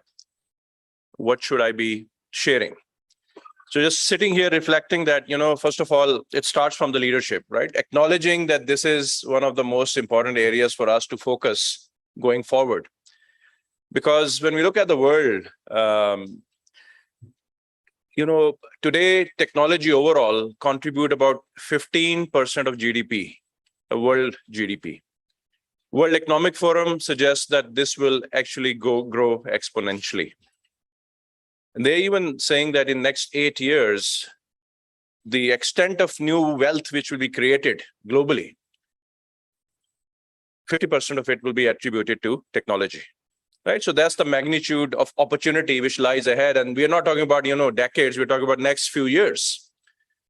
And my focus is going to be how Pakistan can benefit. But first of all, I think it starts from acknowledging that technology is the biggest enabler. Telenor, obviously being one of the key players in the market, we have understood the importance of information security many years ago. I would say ahead of many other players in the market, at least local market. And I'm today very proud to share that sitting in first row actually are two formal BSOs, business security officers, team which we built many years ago, investments of multi-million dollars which we have taken into this area, recognizing and acknowledging that we have a huge responsibility on our shoulders to protect data of our 50 million customers on the telco side, 11 million customers on EasyPaisa side, and the relationship of trust which we need to build, because without that, it is all meaningless. So I'll quickly mention, I will not go through the detail. There is a huge debate on role of technology and how it is disrupting the good, bad, and the ugly part of it. But I'm pretty sure the people sitting in the room here are all converted, that there are more opportunities which technology bring than the challenges. That's a debate, a topic for another day. But also the tech evolution or revolution which is happening around us. There are just some figures in terms of the size of the economy. Some of those are sort of formal figures. Before me, Fez was talking about the extent of the threat actors and all that. If you look at some figures, and they're not confirmed, but the size of the dark web itself is over $6 trillion, right? So that's the third largest economy globally after US and China, actually. So that's sort of the activity which is happening there. And then, there are other areas. So out of this new wealth which is going to be created, that means that not necessarily that everyone will go on AI and data science. It's also the traditional sectors are transforming themselves into more automation, towards more automation, and they will be discovering a new self of themselves, right? That means that more and more companies, more and more businesses will be adopting technology, will be going towards automation, towards more database decisions. That means the role of information security, the vulnerability which we have seen, which do exist even today, will only go up. And that poses a very interesting opportunity for our industry, because I firmly believe that we are very well positioned from a talent viewpoint, from expertise viewpoint, that if we decide today, and we are lucky that we have team from MIT here led by the Secretary Saab, because it's not just about policy making, it's all about how we all come together, look at it as a strategic option for the country, that how we develop expertise, what positions we will take, and how we should benefit from this opportunity which lies ahead of us. So I will not go through the landscape. I think is very well defined by speakers ahead of me. I'll just mention 3 examples here. There are many more examples that how world is actually seeking this as a great opportunity. Starting from, a small state like Singapore, who has perhaps gone digital ahead of everyone else in terms of our citizen services, in terms of, tech adoption, and how much, focus they're putting in developing talent, first of all, emerging as a tech hub in Asia Pacific, attracting talent, but also specifically in the information security, cybersecurity area.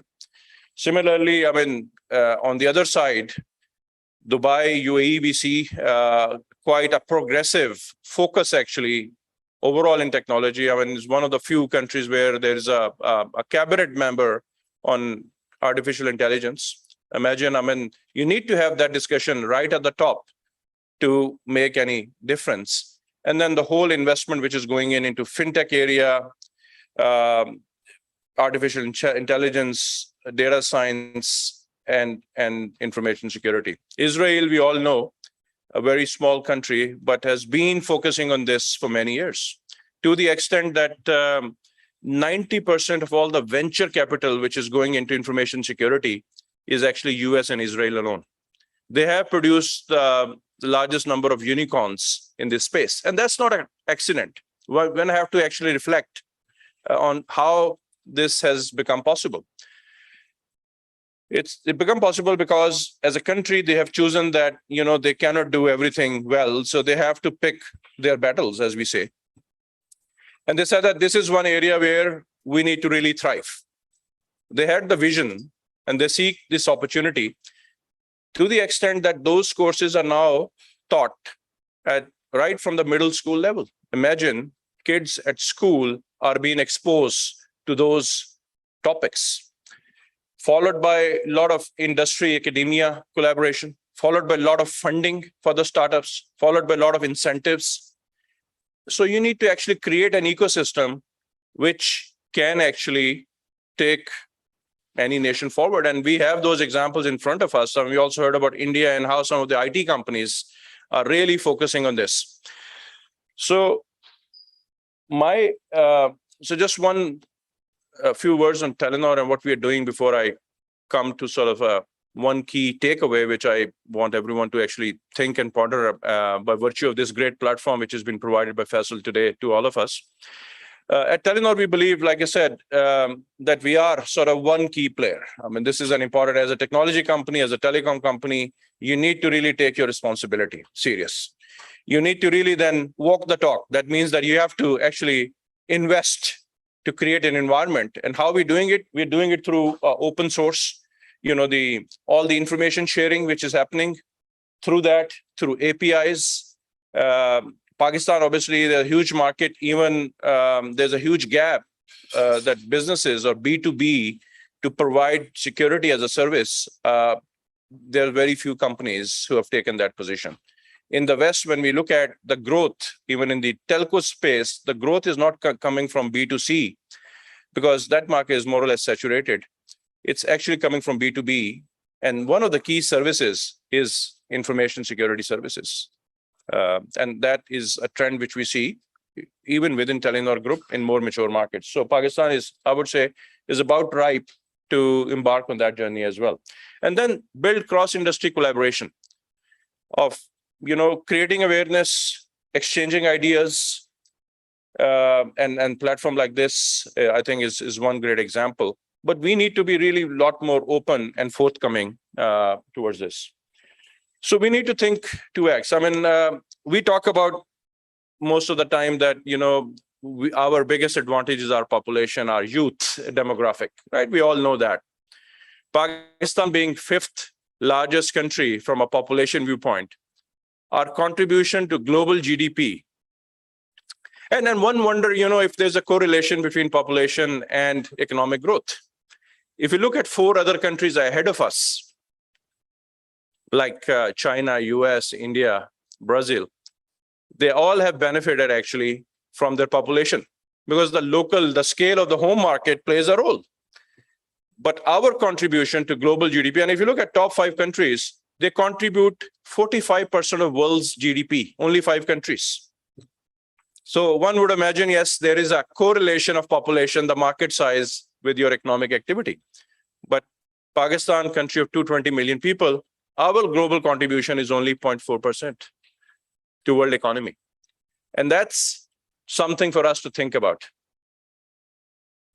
And there are many reasons, our productivity per person or per capita remains extremely low. I'm sure many of you see that every day in your businesses, that as a country, as a nation, we're not very productive. It's suboptimal. We also see another reason is that we have not actually included 51% of our population into mainstream economic activities. Our women demographic contribute 18% into GDP, whereas the fair ratio should be 51%. So there's a huge gap. Some countries which have really progressed actually in our region, who were like far behind us many years ago, Thailand, Philippines, Vietnam, even South Korea in 60s and 70s, Pakistan was doing much better, are able to excel. Among other reasons, I would say one key reason is lack of female participation. And that can all change through technology. Because now it's a lot more easier. Some of the cultural barriers, some of the social barriers are easier to address if you actually prepare your youth, young female students and workforce to work in this field, because it's a lot easier, right? So our demographic dividend, which could be, or which you all believe, which we've been saying at least, that is a huge advantage. We have not proven this to be a huge advantage. So if we decide, and no country can excel in everything. We acknowledge that technology is the biggest enabler, is the best or biggest opportunity ahead of us, but we cannot do everything in technology space as well. So we have to pick our battles. We need to see what are the areas, what are the domains we can do better, where we need to focus. And if we decide today, the results we will see in next 10 years maybe. So it's a long-term planning, it's a long-term thinking, and that cannot be just done by making a policy document, which I would say that it starts there. And we have done so in the past as well. I've been personally involved in I can think of one area where we've been actually able to implement and execute, and that is sort of when we look at the deregulation of mobile or telecom sector.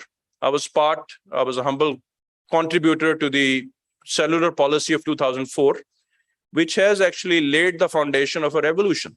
Yes, the revolution happened by the force of private sector. Ecosystem was built, but teledensity, which was only 5% at that time, we stand as place where we have more cellular phones in hands of our fellow citizens than people having access to clean drinking water. But at least we are able to make progress, and that is extremely important for any nation. So my point is that it is possible if we decide back in 2004 that we need to set some ambitions to move teledensity needle to a certain point. It is possible, and we have done it. Because again, if you are aligned as a country, if the policy is supported, you will see investment will come, you will see talent will be attracted. And I think at least we have one example. I'm sure there are many more examples as well. So my point is, if we decide today that cybersecurity, information security is an area where we can excel, because there's a huge pie, huge opportunity globally, which needs to be grabbed. All the great work which many of you have done so far can be a great launching pad for us as a nation to actually strive and thrive in this. And, sitting here 10 years from now, when we look back and said that we made that commitment back in 2022 and how far we have come, that's how we need to actually execute. Because without an ambition, without a strategy, without a target, even a small business cannot progress. We running small shops, set our ambitions, we review those on monthly, we adjust if we are not delivering. As a country, how can we progress without a direction? So I think that's one thing which I like all of you to reflect and ponder. But I'm quite confident that if we set our direction right, there's no one who can stop us from achieving. Thank you very much.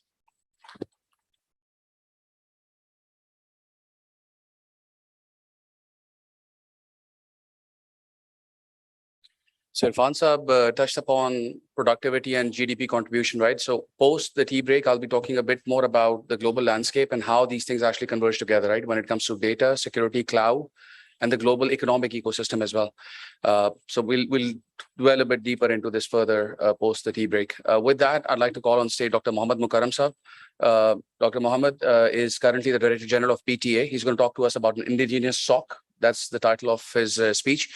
But more importantly, I would like him to actually even address things related to our telco industry and our collaboration that's happening across the industry to make this a live reality and not necessarily pockets of brilliant socks running out there. So, Dr. Sahab, welcome on stage.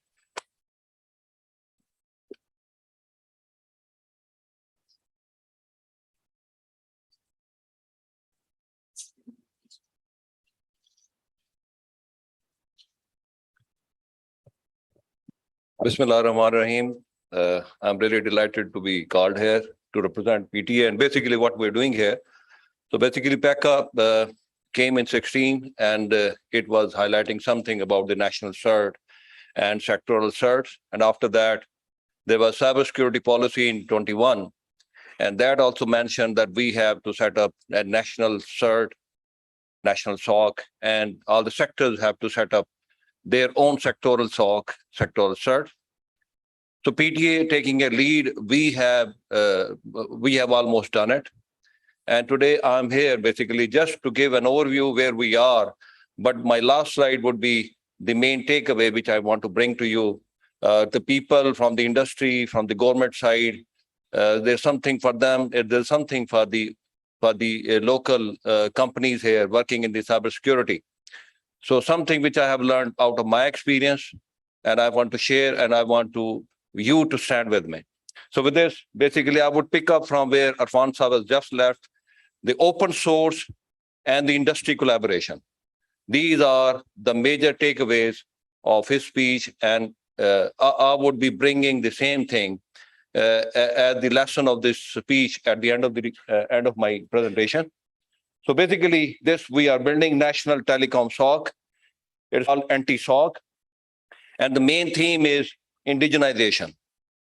So there can be debates, there can be a very long debate on this, why indigenization and why not a mature solution and, something like this.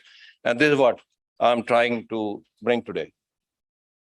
So basically, we have, alhamdulillah, a National Telecom SOC, and it is based on the indigenous solution. We have our three partners. They are here. We can see them over there on the right side. As the sponsor of this seminar, Ebrix was providing us the same solution, Reuters, SOAR, and Trillium threat intelligence. And we combined, I have synergized the efforts of these three organizations into building one unified SOC. But nevertheless, I don't want to underestimate the efforts of other people who are working in this. We have evaluated other products who are indigenously built, like Trenchulus. There was one more from Dr. Asad Arfin, who came with the collaboration of Comtel. I don't know if he's here or not. And then there was something beautifully done by Hamza Kemp. So their solution is Detect. It is also a wonderful solution. So I would recommend the government organization to do consider all these solutions. We have very tight control of PEPRA and, the open tendering. So it is as a result of this, by a fair, dealing and with a apple-to-apple comparison and very tight open bidding regime, we could select them. But I would have loved to take all of them on board. So this is the high-level architecture. We have the entity 2, 3, 4. These are the telecom operators. And we intend collaborating, we intend integrating their SOC into our national telecom SOC. And this is how it's going to build. It's going to be two-way traffic. We are going to share the threat intelligence. We're going to buy from the open source and from companies. And we are going to share them downward with the telecom sector, and we are going to collect the threat intelligence from them, and we are going to correlate and going to make a common operating picture at PTA. So this is the timeline It is a 3-year project. We are somewhere here. We have built it. We are about to roll it out. But unfortunately, there's the import embargo, the video wall we could not buy, the data center equipment we could not buy. So there's a scarcity of servers. We have got servers on loan from these partners, and we have built it on this. But the moment we're going to buy the server, we are going to make our own full-fledged SOC.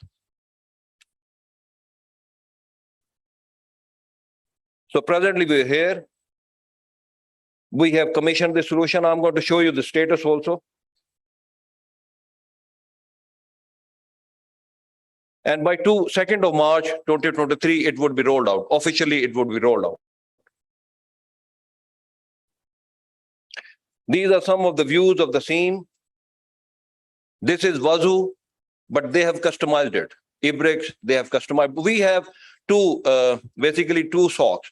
One is for our internal ICT, and we are using Wazoo for that. But for anti-SOC, we have a customized solution which is based on Elasticsearch and Kibana, etc.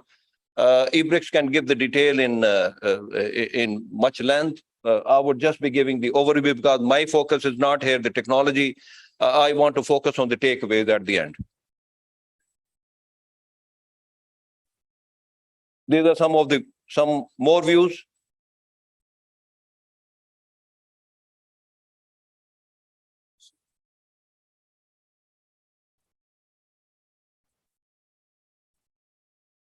This is the status. We are almost done, except a few things which are at 70% or 20%, which is refinement and tweaking and other things. It's an ongoing thing. I would say maybe in 3 years, we are doing the same thing again and again. This is SOAR. We got SERP from Reuters. Mr. Shuja was here just before me. So it is a wonderful product. I would recommend everyone here who are the buyers of the SOC solution, please consider it. It is our own. It may not be Mercedes, it may be Mehran or Alto, but it is ours. And if we are going to sponsor it, inshallah, it's going to become Mercedes. It is the status, except the three things where we are at 30% or so, almost we have done it. And by, I think by 29th of January, we are going to roll it out. Threat intelligence is provided by Trillium. They've again put in a lot of effort. It is a wonderful product, coming up well. And here also, except the 2 or 3 things, we have achieved 100%. I'm going to leave the presentation here. So if you want to go into the details, you can have the presentation, you can contact us, we can give the details. We are, by the way, we're going to hold a session in PTA once our SOC is going to come up. We're going to call the telecom industry, we're going to call people from ministries and other collaborators and other people who are interested in the cybersecurity to showcase what we have made so that you can learn from experience and you can give us the advices to improve our system as much as possible. So now what we are doing is basically we have given some roadmaps to them, to the 3 partners. We have said, okay, your product is acceptable to me, but for now. But I want this product to become at par with the international good brands like Logarithm, Splunk, QRadar, and Group IB. So in the case of the target of getting to the functionality of Logarithm and QRadar, so here they are, a few things where they're lacking, but they have committed to beat it by January or June 2003 or 4. So our purpose is basically to mature this product as a whole, a SOC solution, to the level where we can pitch it to any of the best brand in the SOC internationally. And we're going to do it. I'm determined to do it. In threat intelligence, we are pitching it against the Group IB or FireEye. And these are the things which we ask them to build. Same way in the SOAR, we are pitching it against IBM Resilient or 40 SOAR. So this is the last slide, and this is what I wanted to say to you. The solution where we are at the moment in the cybersecurity is indigenization, believing in ourselves.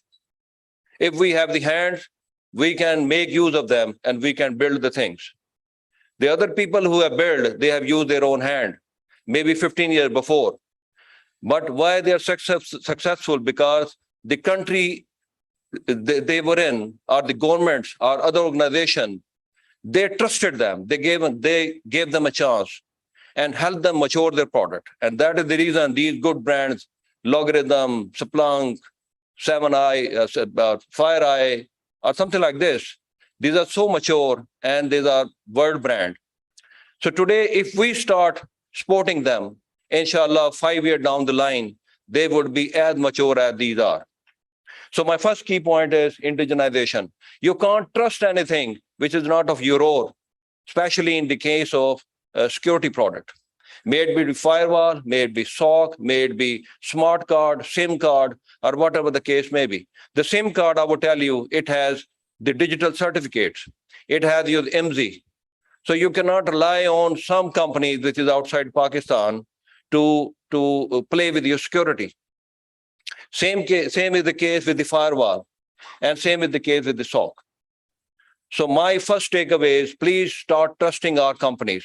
Give them very tough time and ask them to reach the goal which you have set. For example, in my case, I've given them goals and I'm pushing them day and night to reach there.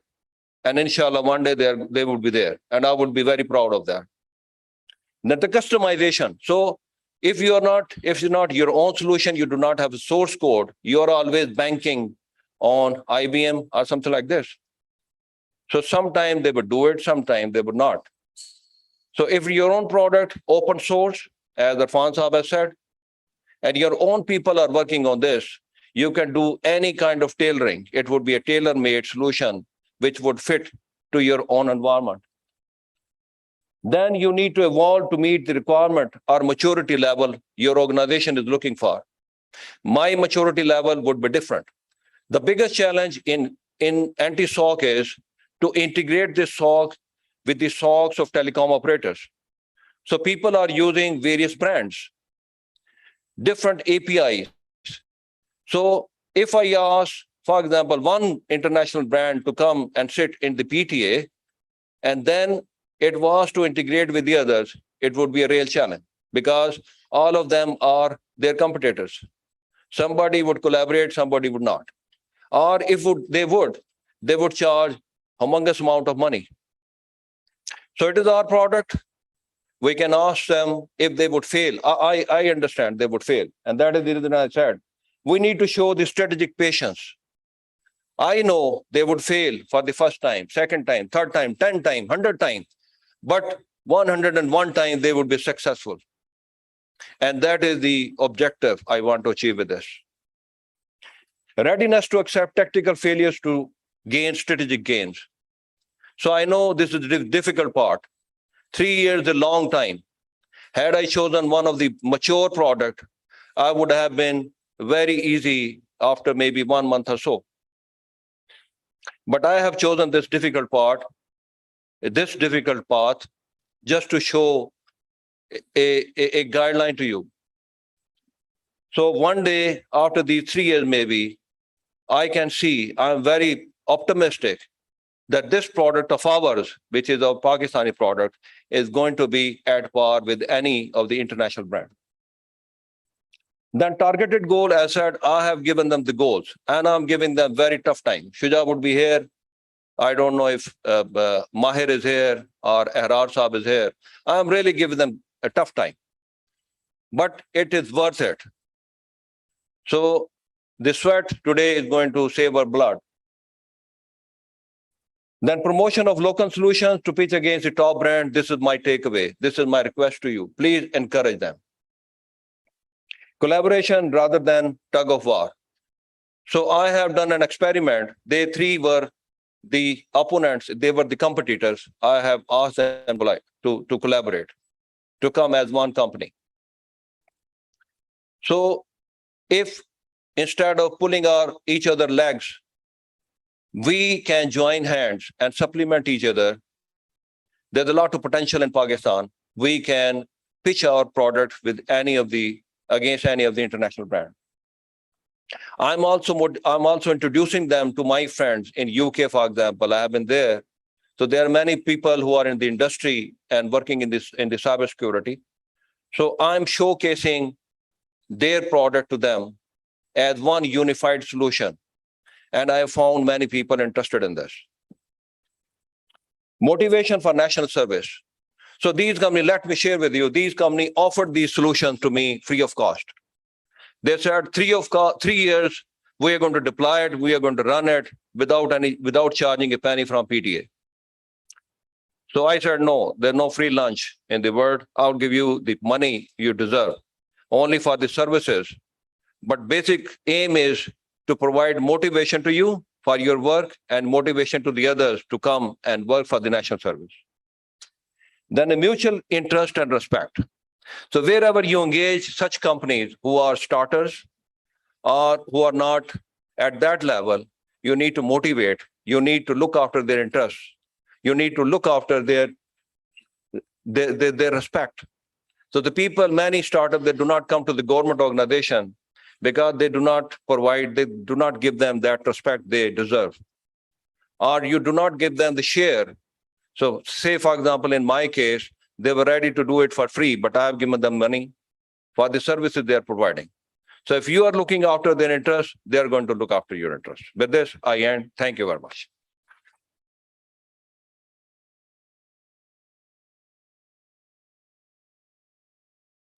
So I just have one more speech, but the most important speech of the day now, followed by a brief tea break, just to set the expectations. I know log thoda uncomfortable ho rahe honge. Because we're running almost 35 minutes late, what we've asked the caterers to do is pre-fill the tea and coffee. And my request would be, instead of having a long tea break, I suggest you guys go in, get your coffee and your snacks or what have you, and please come back to the room a bit earlier so we can continue the rest of the day. Abhi bhi kuch 3 ya 4 ghante ka, there's phenomenal content coming up in the second half. And that's why I'd appreciate if you can cooperate with us just to catch up on time. With that, I'd like to invite on stage now our chief guest of honor, Mr. Mohsin Mushtaq Saab. He's currently the Federal Secretary of IT at the Ministry of IT and Telecom. He's graced us with his presence today, and I'd like him to share a few words with us. Please, sir, welcome on stage.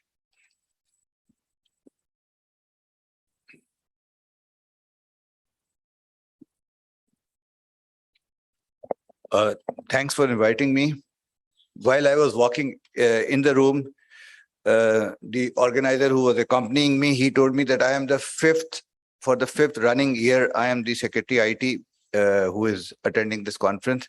And I'm very glad that I didn't miss it. It seems to be very important one. Briefly, I'll tell you, the Ministry of IT has adopted a 4-pronged approach: national cybersecurity policy, cloud-first policy, data privacy rules, CERT rules, and then number 3, infrastructure and CERT, and finally, the capacity building. As we move towards knowledge-based economy, information is one of the basic and fundamental pillars. Nature and volume of information has exponentially increased over the decade. You see the hate crimes, and a day before yesterday, I was chairing a meeting on the direction of the Punjab High Court, where they said that this menace has to be controlled and the Ministry of IT has to submit a way forward, analyze and way forward and submit a report. So I was just seeing that how overwhelming the task is to counter this fake news and hate crime and blasphemous content, etc. So in national perspective, ICT-based systems are becoming a key driving force in public and private sector.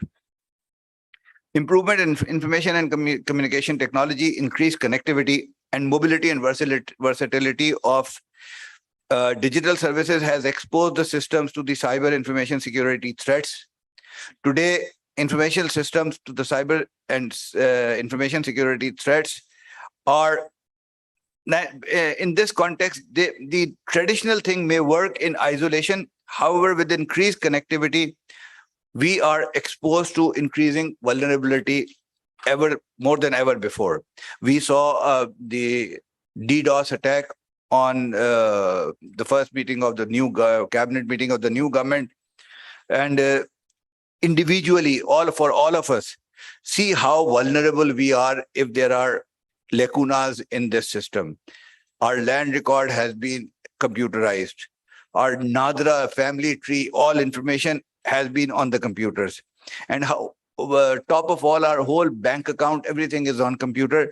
So if I think that this is a very good friend of mine, he just had one malicious transaction and he lost 1 million rupees, a middle class person. And then I was asking FIA to please help him. So we are very vulnerable. And I am actually dreading that if nobody in this hall is prone to it, I would say immune to it. We are all vulnerable. Okay. So in this regard, Ministry of IT is envisioning a balanced approach to increasing people, process, and technology to protect the information assets for you and for the government departments, both. National Cybersecurity Policy was approved by the federal government in August 2021.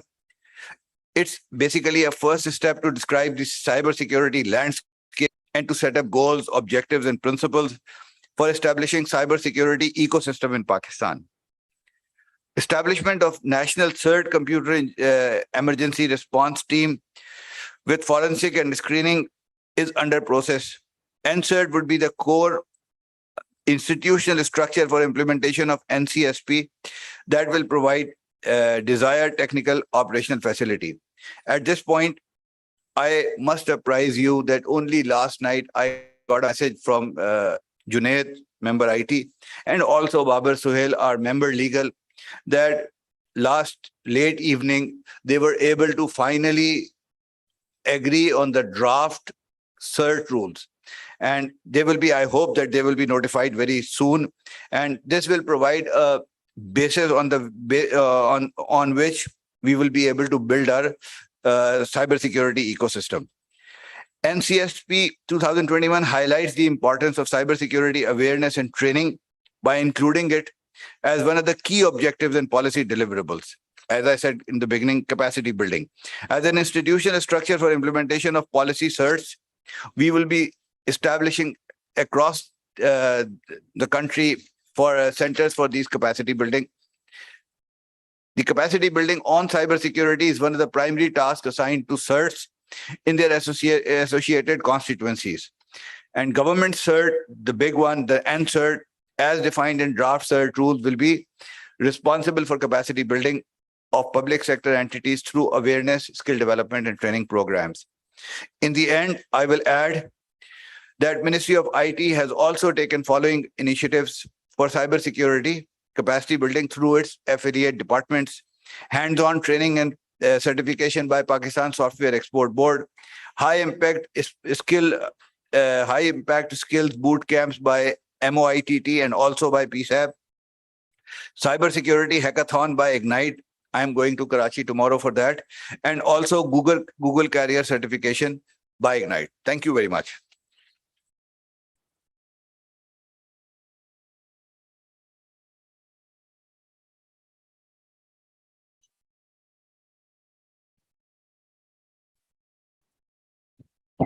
All right, so that brings us close to the tea break that I had promised earlier. But before that, we have some mementos to hand out mainly to our distinguished guests and also some of the speakers, as well as the sponsors. So for that, I'd like please kindly request you to come on stage again. Faisal Saab, if you can come on stage as well. You'll have to leave, that's fine.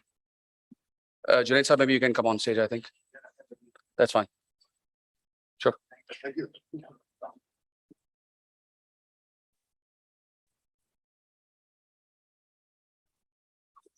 So now we're going to run through the list and I'd appreciate if the respective people whose names are called out can enter the stage from this side and possibly leave from that side so that we can make this a little quicker. Firstly, the first memento is for Junaid Sahab himself. Thank you for the presence, and I think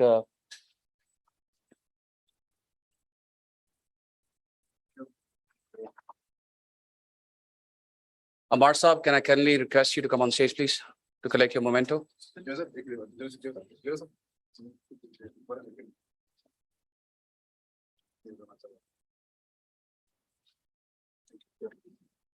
Sir.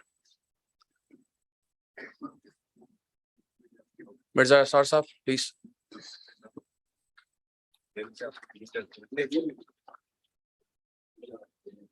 Faiz Ahmed Shuja Saab.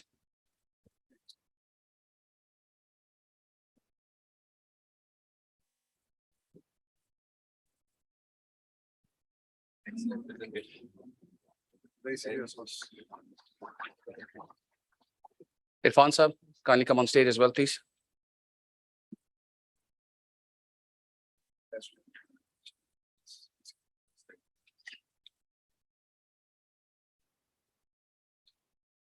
Mohammad Mukarram Khan Saab, please, welcome on stage.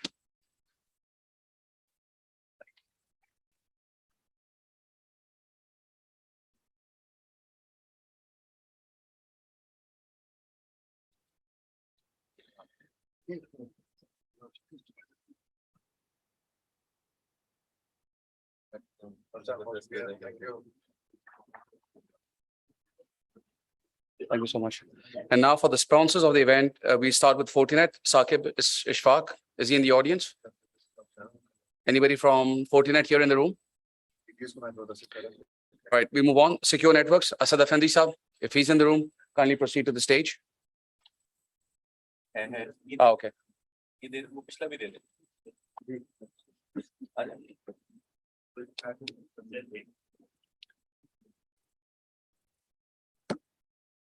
Thank you, for your support.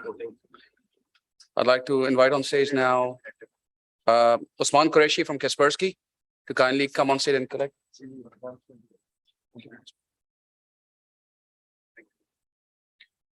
I know people are scattered, so मैं थोड़ी जल्दी कर रहा हूँ because I know people want to take a quick break. Mahir from Trillium, can you kindly come on stage? Yes.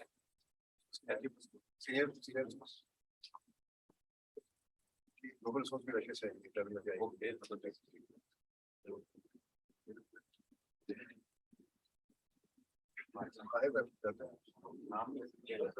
Faiz, can you kindly come on stage as well to collect your second memento as well, please?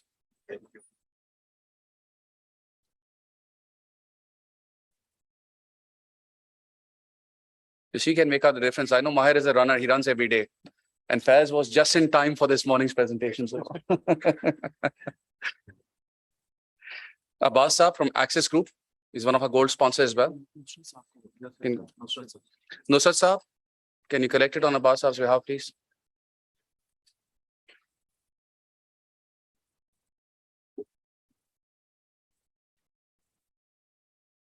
So I didn't know this was happening, but Mirza Saab, I'll ask you to come on stage again.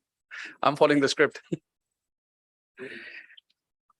And then Dr. Hassan Islam from eBricks as well. If he's here, kindly come on stage. He's not here. He's not here. All right. I'm going to pull this guy's leg, the next one. Okay. So the next one is our tea sponsor, Usher. I know you're in the room somewhere.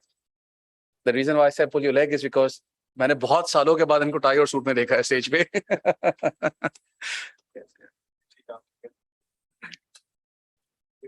And finally, Faisal, can you kindly hand over the memento? Okay, done. All right. So with that, guys, we'll take a 10-minute break. Whatever time is in your watch, I'd appreciate if you can come back within 10 minutes. And I'll try and speed up the rest of the sessions as well during the afternoon. So with that, let's enjoy some tea and coffee, please. Thank you. Thank you, sir. Yes, sir.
Check.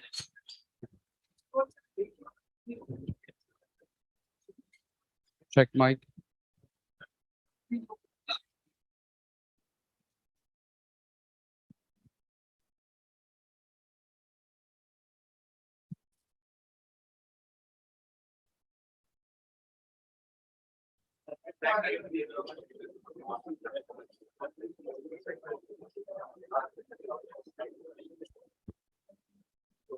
Switch off the button after you make the adjustment. This one? Because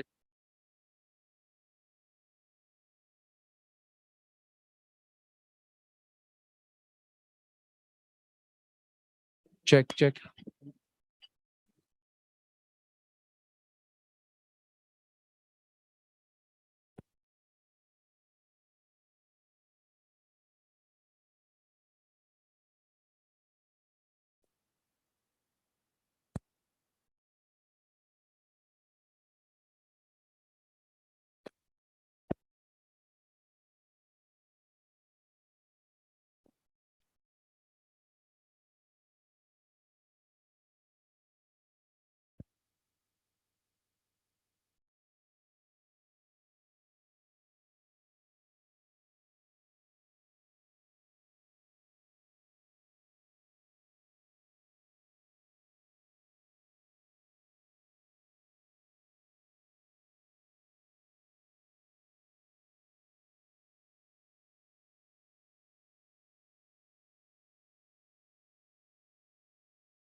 Hello, hello. Test. Hello. Testing. Testing. Hello. Test one. To test.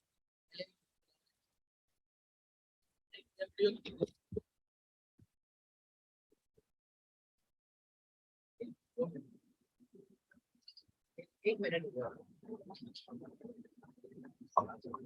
ही दफा चलेगी फिर उसके बाद change कर दो इसके बाद panel one की वो होल्डिंग साइड नहीं है ना पैनल वन की साइड चला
चेंज करके होल्डिंग साइड 3 लगा दो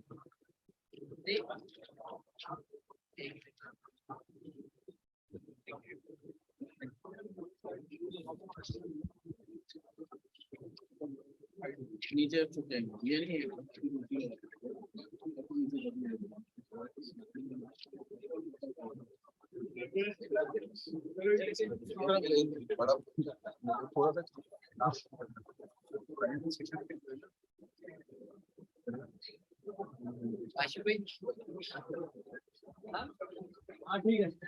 Hello. Hello.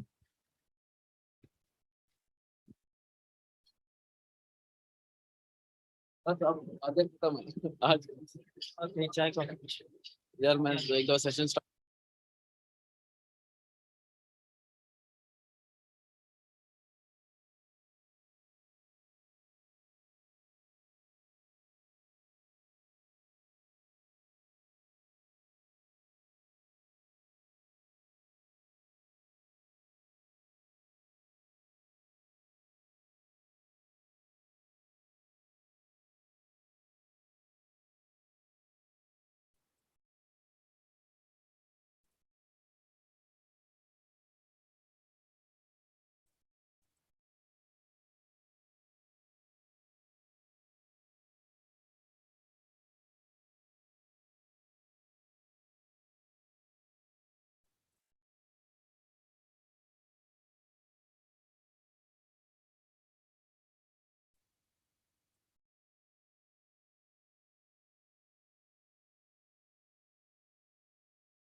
चल रहा है? Stay.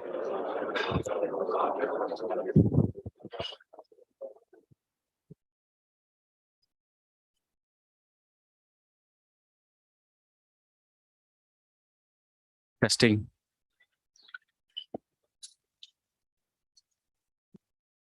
Attention, attention, please.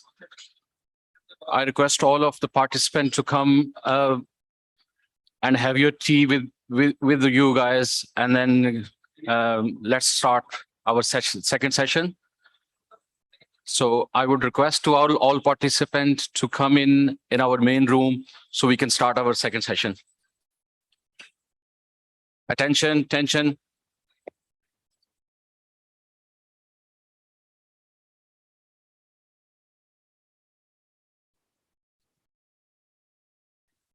We'll start? Yeah, okay. Right.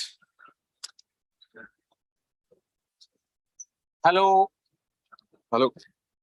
Is it working? I'll start from here. Hello, Assalamu alaikum, and good morning. It's nearly good afternoon, but I would say good morning to all of the participants. First of all, I would like to thank you for Noman Abdul Qadir for such a wonderful session, and what an amazing audience, what an amazing speaker who gives us a wow factor about their knowledge and about their views. So I would like to start with our second session, and I am going to host for the next session after taking the Mr. Noman Abdul Qadir session. So may I have your attention, please? All attention.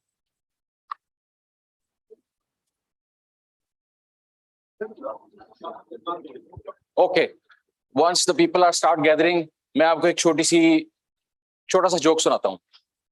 शायद इससे people are start actually getting a little bit put together. एक CISO. We have been talked about a lot about CISO role. CISO के पास challenges क्या हैं, and he has been bombarded every day, every time, and from everywhere. So एक CISO था बेचारा, वो इसी तरह एक दिन मुख्तलिफ threats के साथ ना, he was working along, and he was really up to his peak, and up to his actually full of his threats and his complaints from all over the organization. So CISO, the next morning, the CEO actually called him and asked him, Mr. CISO, what is your biggest challenge? So what would be the answer? So he answered, my challenge is everybody working in this company and everybody who is working outside of the company. So internal and external threat. Can we start now? Then we also talked about our awareness, that how the awareness is an important part to make our organization, to make a culture in terms of security, in terms of this the best practices. I also share one of the event or one of the things which, okay. Right, I've been told that we should actually stick to the script, and we should start our session. So I will start from, as a customary, I will start from introducing myself. My name is Imran Rashid, and I will be your next host for the next session.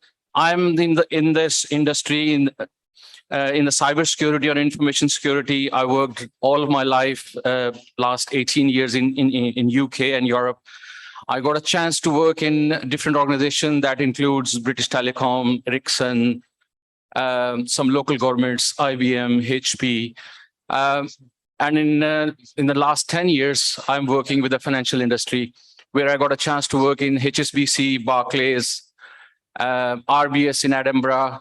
I also got a chance to work in Sweden. I also get a chance to work in ABN AMRO Bank in Netherlands. So I am the part of the tribe, and that's why I'm here. So now I'm landed here in Pakistan for working as a CISO in one of the law enforcement agency that is called the Punjab Safe City Authority. So yeah, that's what I'm here. Well, what a beautiful day today. What a wonderful day today. And I'm very much thrilled and energized to see in this great gathering where we have got a very good brains all over the country. So what else you can dream of? So ladies and gentlemen, we have a very excited afternoon ahead of us.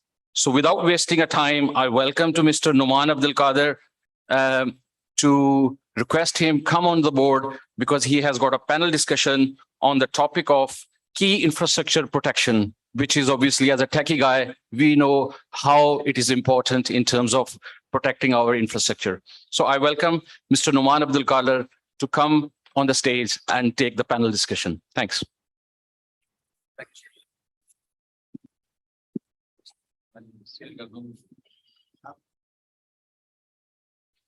All right, so I think we're going to kick off the panel quickly. I will invite on stage the key members who will be here as part of the panel.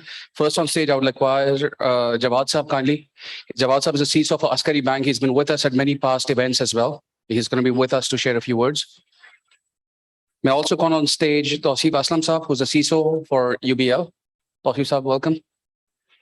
Asif Manai, a dear friend from the ecosystem. Asif Saab is the GM for Information Security at Habib Bank. Ahrar Naqvi from eBricks. I'm told he's online already. He's dialing in remotely. Can you just check whether he's online as well? Ahrar, could you say a few things? Can you hear us clearly? Yes, I'm here. Can you hear me? Yes, we can. Thank you so much. And then Asad Afandi Saab.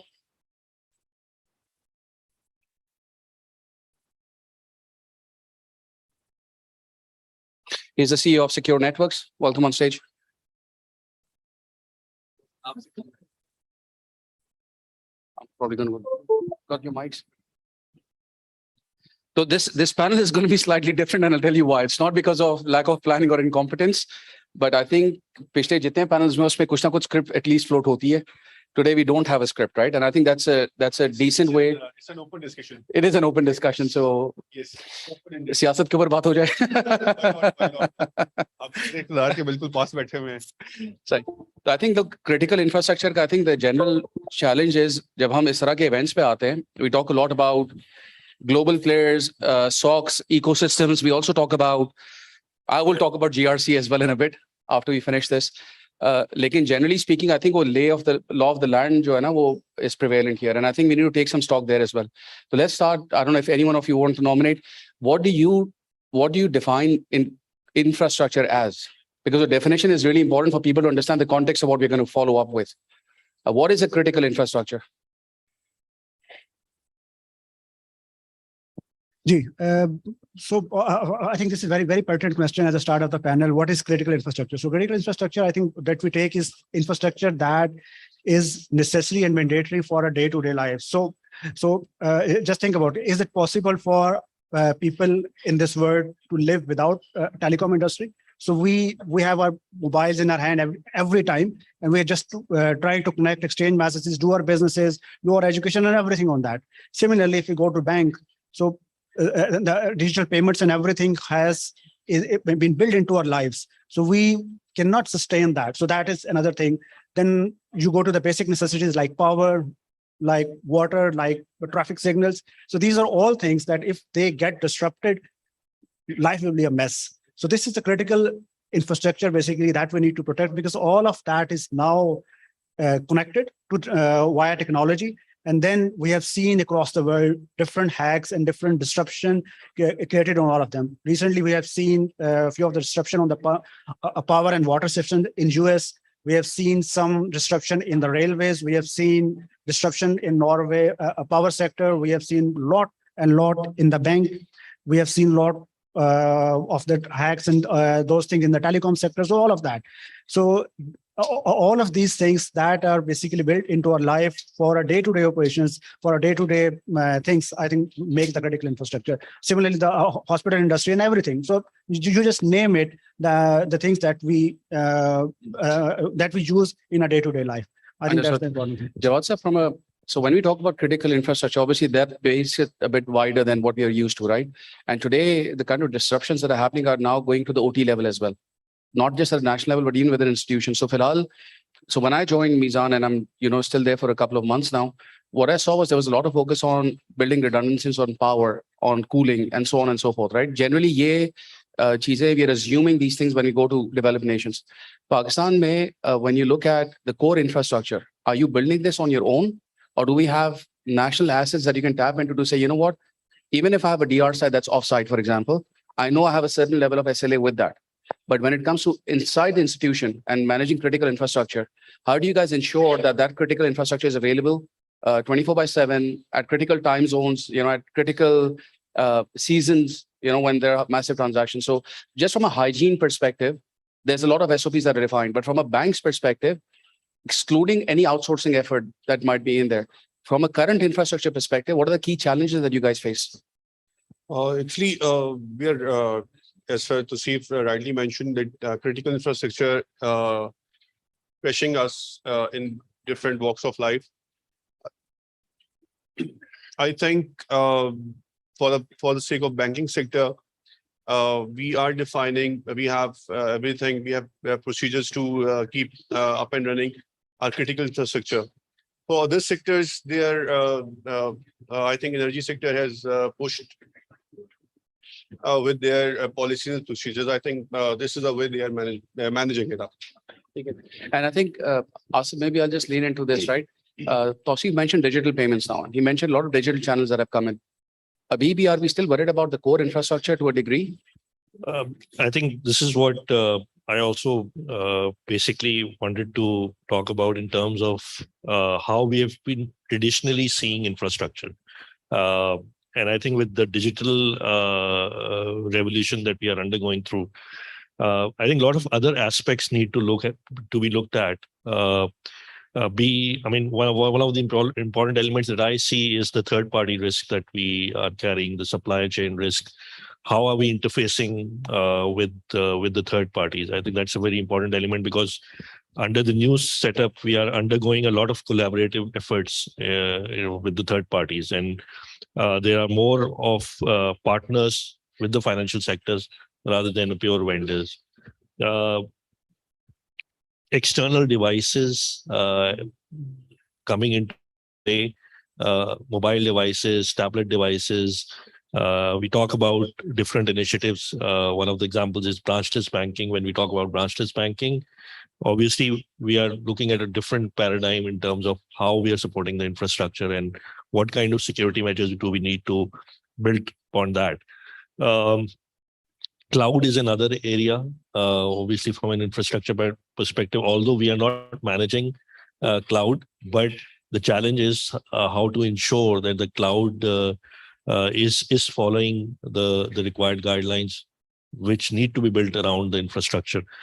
Gateways, APIs, I think that's another important element that we need to focus upon when we are undergoing this digital journey. So I think a lot of aspects from that perspective. And again, the crux is that we need to take a risk-based approach around those, and risk-based adaptive authentication, risk-based vulnerability assessments, and a risk-based approach in terms of how we are approaching these infrastructure thresholds. Understood. Asad, then I'll go to Ehrar. I know he's virtually with us as well. Do you think we are ignoring the critical infrastructure in this drive towards digitization, right? Do you think that is somehow on the back burner where it's not fixed already? Are we running too fast? It's a very good question, Numan. Basically, from my perspective, or if you from the general perspective, the key infrastructure is divided into two segments. For an organization, the key infrastructure for any organization, the key infrastructure would be their own data centers, their own private or public cloud infrastructure that they are looking at. But from the state perspective, the key infrastructure would be their immigration system, their Madra, for example, or passport office, and all these services which are being, or maybe when we go to the airport, you see that immigration system is so essential for you to exit or come inside the country. So all these systems which are running the government, which are running their state affairs, which are providing services to the people of the state, that would be the critical infrastructure for. In Pakistan, I don't think that calling it as maybe ignore it is about the awareness. I think the people who are managing this key infrastructure lack the awareness on the cyber security side. Most of the people who are managing the key infrastructures are the people mostly from the IT, information technology and networking background. So it is very difficult for them to understand the cyber security challenges towards that infrastructure. So it's all about awareness. I believe if we provide and if we educate them with the right awareness, it would be, I think, they can take better care of, the infrastructure. That's how. Understood. And Arar, I know if you're listening to us, Arar, I know Ebrix runs a consulting practice, right? Kahin aisa to nahi ho raha that we are now still, especially from a reseller and vendor perspective, overly focused on critical infrastructure and not thinking about the risk-based approach that Asif talked about, which is the end-to-end risk that an organization carries. Arar, could you share a few words from your perspective when you go and see clients? For you, when you look at critical infrastructure, are you looking at it from a tools and people perspective, or also the end-to-end risk posture of an organization? How do you cater to this?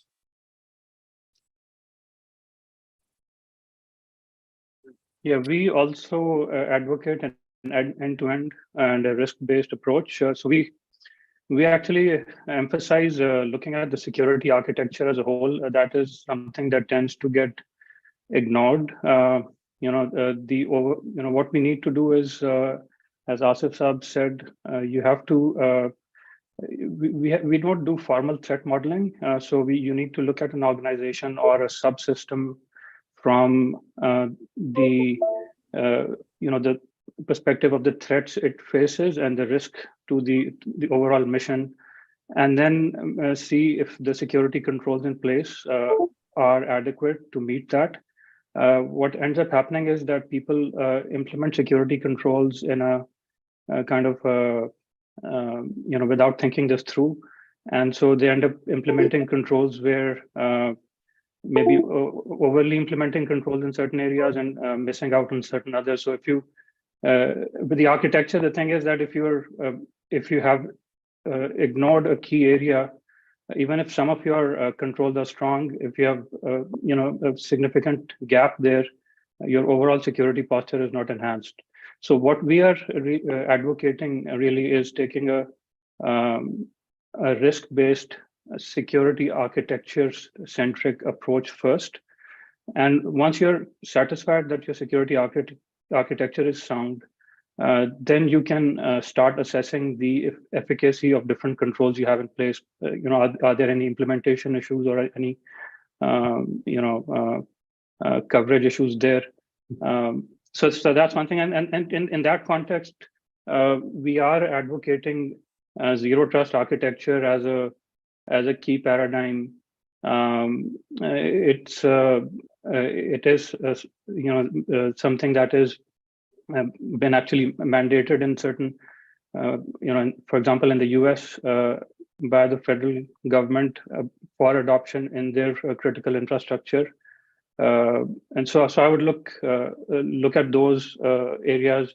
Some of the things that it does encompass are, like things like supply chain security and cloud security that Asif Saab also mentioned. I understand. I think, let me go back to Jawad yourself, right? Ab masla ye ho raha hai ki when we look at infrastructure disasters, right? Typically, you'll get the CEO involved. You'll say systems down, something is not functioning, and all of a sudden, all the attention goes there. How do you cater to incident response in that context? While people are building these digital organizations, right? And I'm part of one. I know Fahad is here as well. Hota ye ki generally IT is now assumed to manage infrastructure and digital is now focusing on external channels, ADCs, and so on and so forth. Add to it the complexity of cloud and third-party providers that Asif mentioned, where you're worried about how you're going to manage external entities, right? Cloud aaj itna prevalent nahi hai, but eventually with digital banks coming in, it will come into play. So ek alag headache aayega hamare paas. How do you distinguish between the role of a digital organization vis-a-vis critical infrastructure security within an organization? Numar, very pertinent question. being a part of different initiatives with the State Bank, I think it remains the challenge with Pakistan.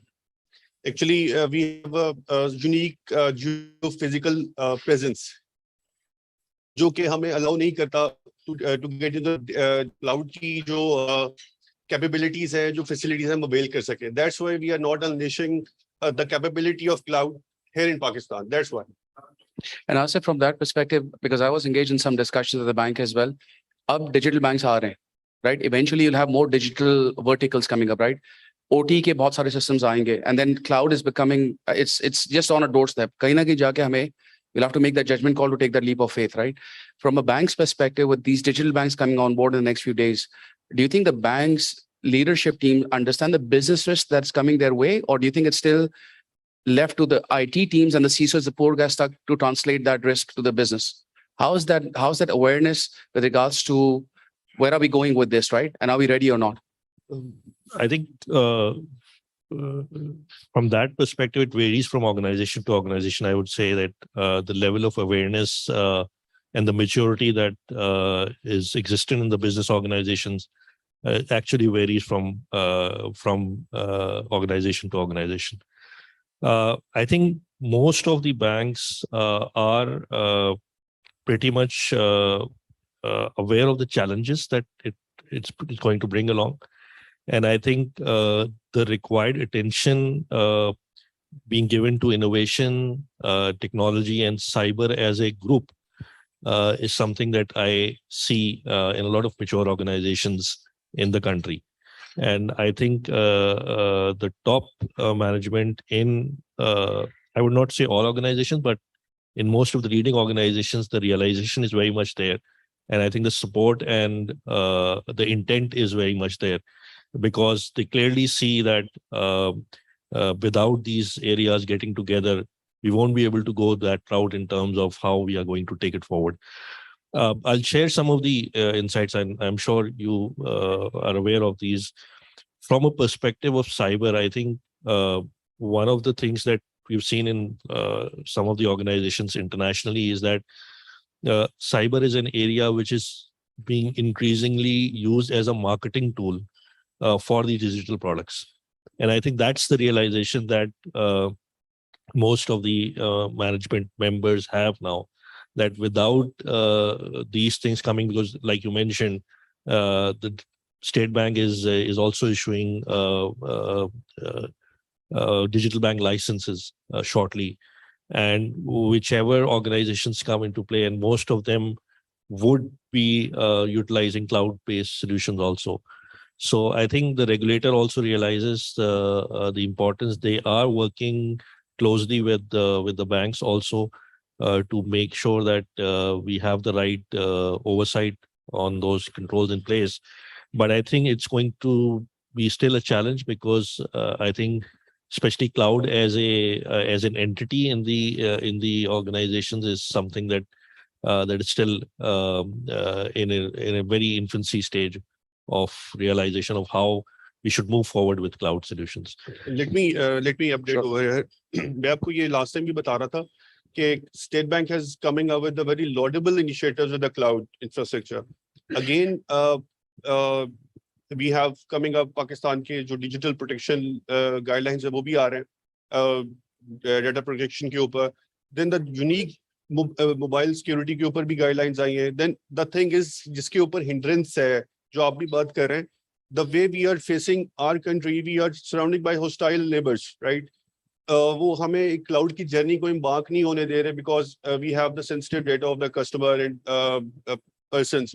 That's why cloud को embrace करना is not a challenge. The challenge we have intrinsic geo-positioning of Pakistan. Now, not naming to other things, the thing is जो हमारी space है वो हमें allow नहीं करती to unleash full potential of the cloud, right?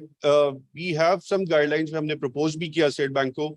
Then again we are looking forward for them कि वो cloud के ऊपर थोड़ा सा उसको relax करे, ताकि digital bank के जो initiatives हैं, जो upcoming 5 to 7 banks को जिनको हम सुन भी रहे हैं कि वो आ रहे हैं for this digital initiative, because everything जो भी digital पे जो भी bank आएगा या institution आएगा, every institution is relying on the power of the cloud computing, right?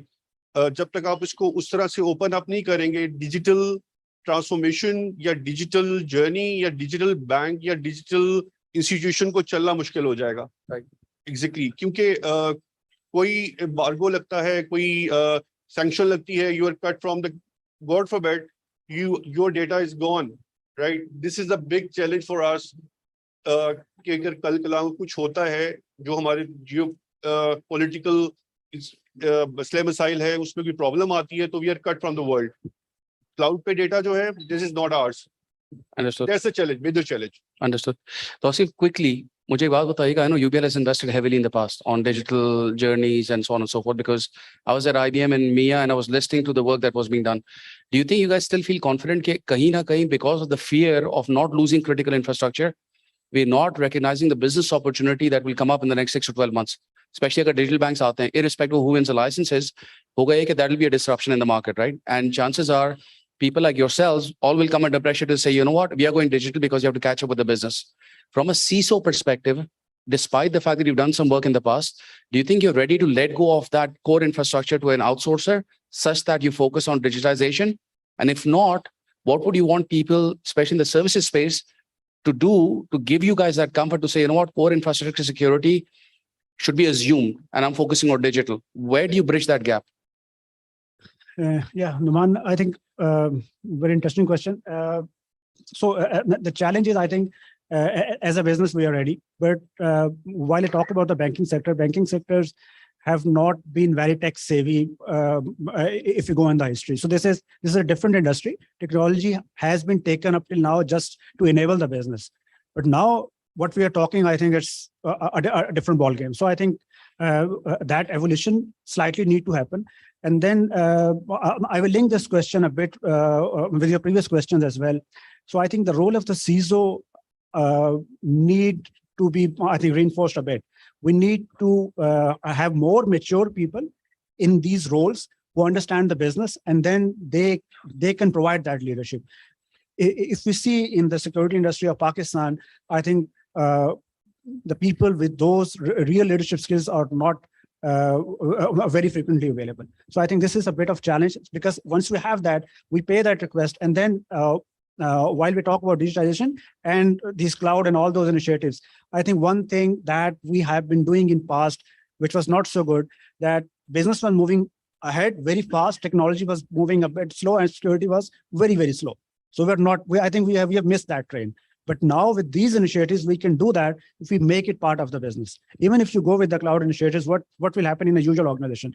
They will say, okay, we need these 5, 6, 8, 10 features, which are really mandatory for this business. And let's catch up with the security and other quality assurance stuff once we have some ROI and all that stuff. So that really make it difficult for the CISO to sign off on the risk and all those things. And then if there is something bad, then the regulators and all those embargoes, so those things happen. So I think we are ready, we can do that, but then we have to make it part of the business case itself. I think that is the key, and then we can do that. Quickly, Ahrar and Asad, I want you to tell, so see, eventually, today the CISO is straight away reporting to either the chief revenue officer for a certain reason, right? Because this has now become a business risk. In that context, partners like yourself in the ecosystem, how can you help CISO specifically translate that message up to the board and to the Mancom level? Instead of just getting stuck into core infrastructure security and getting into technology jargon, reality is CISOs need help, not because they're incompetent, that's because they need a third angle where people are able to revalidate what they're trying to push as an agenda within the organization, right? I think instead of us trying to sell services and products, how are you guys trying to cater to bringing awareness at the right level such that critical infrastructure then becomes, like I said, an assumption?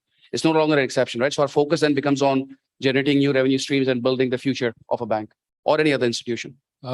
Truly, this is exactly what we do. I mean, aren't we doing a good job, guys? I think we are already doing, this is something which is our bread and butter, and this is our job. I mean, selling solutions and selling products is absolutely not the job here. This is all about it, and most of our, the training part, the education part, and all the international exhibitions that we take part in, we try to get ourselves aware, ourselves ahead of what is happening globally. And once we have this information, this is exactly what we translate it into the management kind of understanding, and we deliver this to the C-level executives in cybersecurity. So this is our job. This is what we're doing. I understand. And our last comments from you, right? But just to put this back into perspective, do you think we as a vendor ecosystem, right? And when I say we, I want to still be on your side. Do you think we are able to speak the business language to be able to go to the C-suite and the mancoms and to make them aware, or you think we are still talking technology jargon? I think there is a challenge there because when we are coming in as a vendor, we are seen as having our own agenda, right? So we do want to advocate certain things, and if and wherever we get the opportunity, we do want to talk to the board and the non-technical leadership. But in the end, when you're coming in as a vendor, you are seen as somebody who's coming in with their own agenda. So I think we can do our job. We can make an effort there. I think especially for small to mid-sized organizations, the boards and the CEOs are more accessible. When it comes to the larger organizations, and there are a lot of barriers in finding the right audience. I think the answer to this is a bit more nuanced in the sense that where you have an effective regulator, the regulator coming through that path kind of helps push things through. I think, for example, in the State Bank's case, a lot of these initiatives that are being taken by the financial services sector happen because there's an effort by the regulator to make things happen. Similarly, we are seeing things on the telecom side, but our critical infrastructure is much broader than these, right? So there are significant gaps. For example, if you look at the utilities, the energy side, when you look at our government, public sector, critical infrastructure, industrial infrastructure, there is that piece is missing, and those sectors are so big that it's a very big audience to try and educate. So that's where the gap has to be filled by the the appropriate influencers, I would say, or regulators. But I think forums like this also, where they're conceivably, vendor neutral, where we should invite participation from non-security leadership. I think that's something such forums can actually help educate the top leadership as well. Understand. So I think just to wrap up, what I see, and again, guys, feel free to put in your last comments, right? One more thing, Sure, Numan, I feel the gap. Where you're coming from. I feel is there's a gap on the SECP part. The thing is, if we make that thing mandatory in the code of corporate governance, that directors who or she will going to assume the charge of the directorship in any bank, in any company, he or she has to learn the cybersecurity aspects of the organization as well. I think this part is missing because I've studied the code of corporate governance as well. I think from that reason, it should be there. There are many directed programs running by ICAP, ICMA, and these programs specifically highlighting cybersecurity issues with respect to prevailing threats, emerging threats, with respect to your responding areas. I think that there's a feeling I have it. There's a root cause that this element is a gap in the code of corporate governance in the industry side. The thing is, I've been reporting to the board, just like Asif always reporting the board, to chiefs also. The thing is, I feel it, the board of directors, most of the time don't know what the issues is. They're not asking, keep that thing plugged, keep that thing plugged. We have to update them. Right. It's a unilateral direction, not it's coming from the bi-directional thing, right? This is the gap which I'm facing, which I feel is, we have to, the directors have to be updated with their Absolutely code of corporate governance. Yeah, and I think that's why I asked that question specifically with to third parties, right? Yeah. Because I've been in projects at a leading vendor. I won't name them now. जहाँ पे they brought in McKinsey just to revalidate what the CEO was trying to push to the board. So कहीं ना कहीं हमें we need that sort of insurance to say the CISO agenda that's there to reduce the overall business risk has to be validated by third parties, right? They will not go out there and require a cybersecurity consultant to come and talk to the board. But that's why I think overall we need to do a better job at spreading awareness beyond the CISOs that are inside the organization. I think as an industry, there has to be a lot more awareness bottom up, which is happening, but even top down from a regulatory perspective. I will be speaking to State Bank as well, I think in the next couple of weeks. They've invited me to just give my opinion on how I think regulators should function. So Allah kare, I'm trying to do my best. I know you guys are doing this for many years as well. Tomorrow we have the hackathon as well in Karachi. So I think this is all part of awareness. Lekin I think it needs to go down, like you said, penetrate this right down to the DNA where kal agar dollar fluctuate hota aur agar board wakes up and calls the treasury, the same sense of emergency has to be asserted back to the board to say, you know what, this is as big a business risk as any other imperative on the business side. So with that, I think we'll close the panel. I think thank you so much again for your time. And we'll catch up during lunch as well.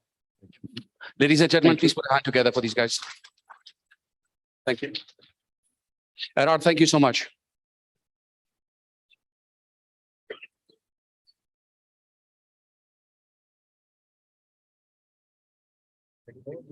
So, Thank you very much. Thank you very much, Mr. Noman and panel.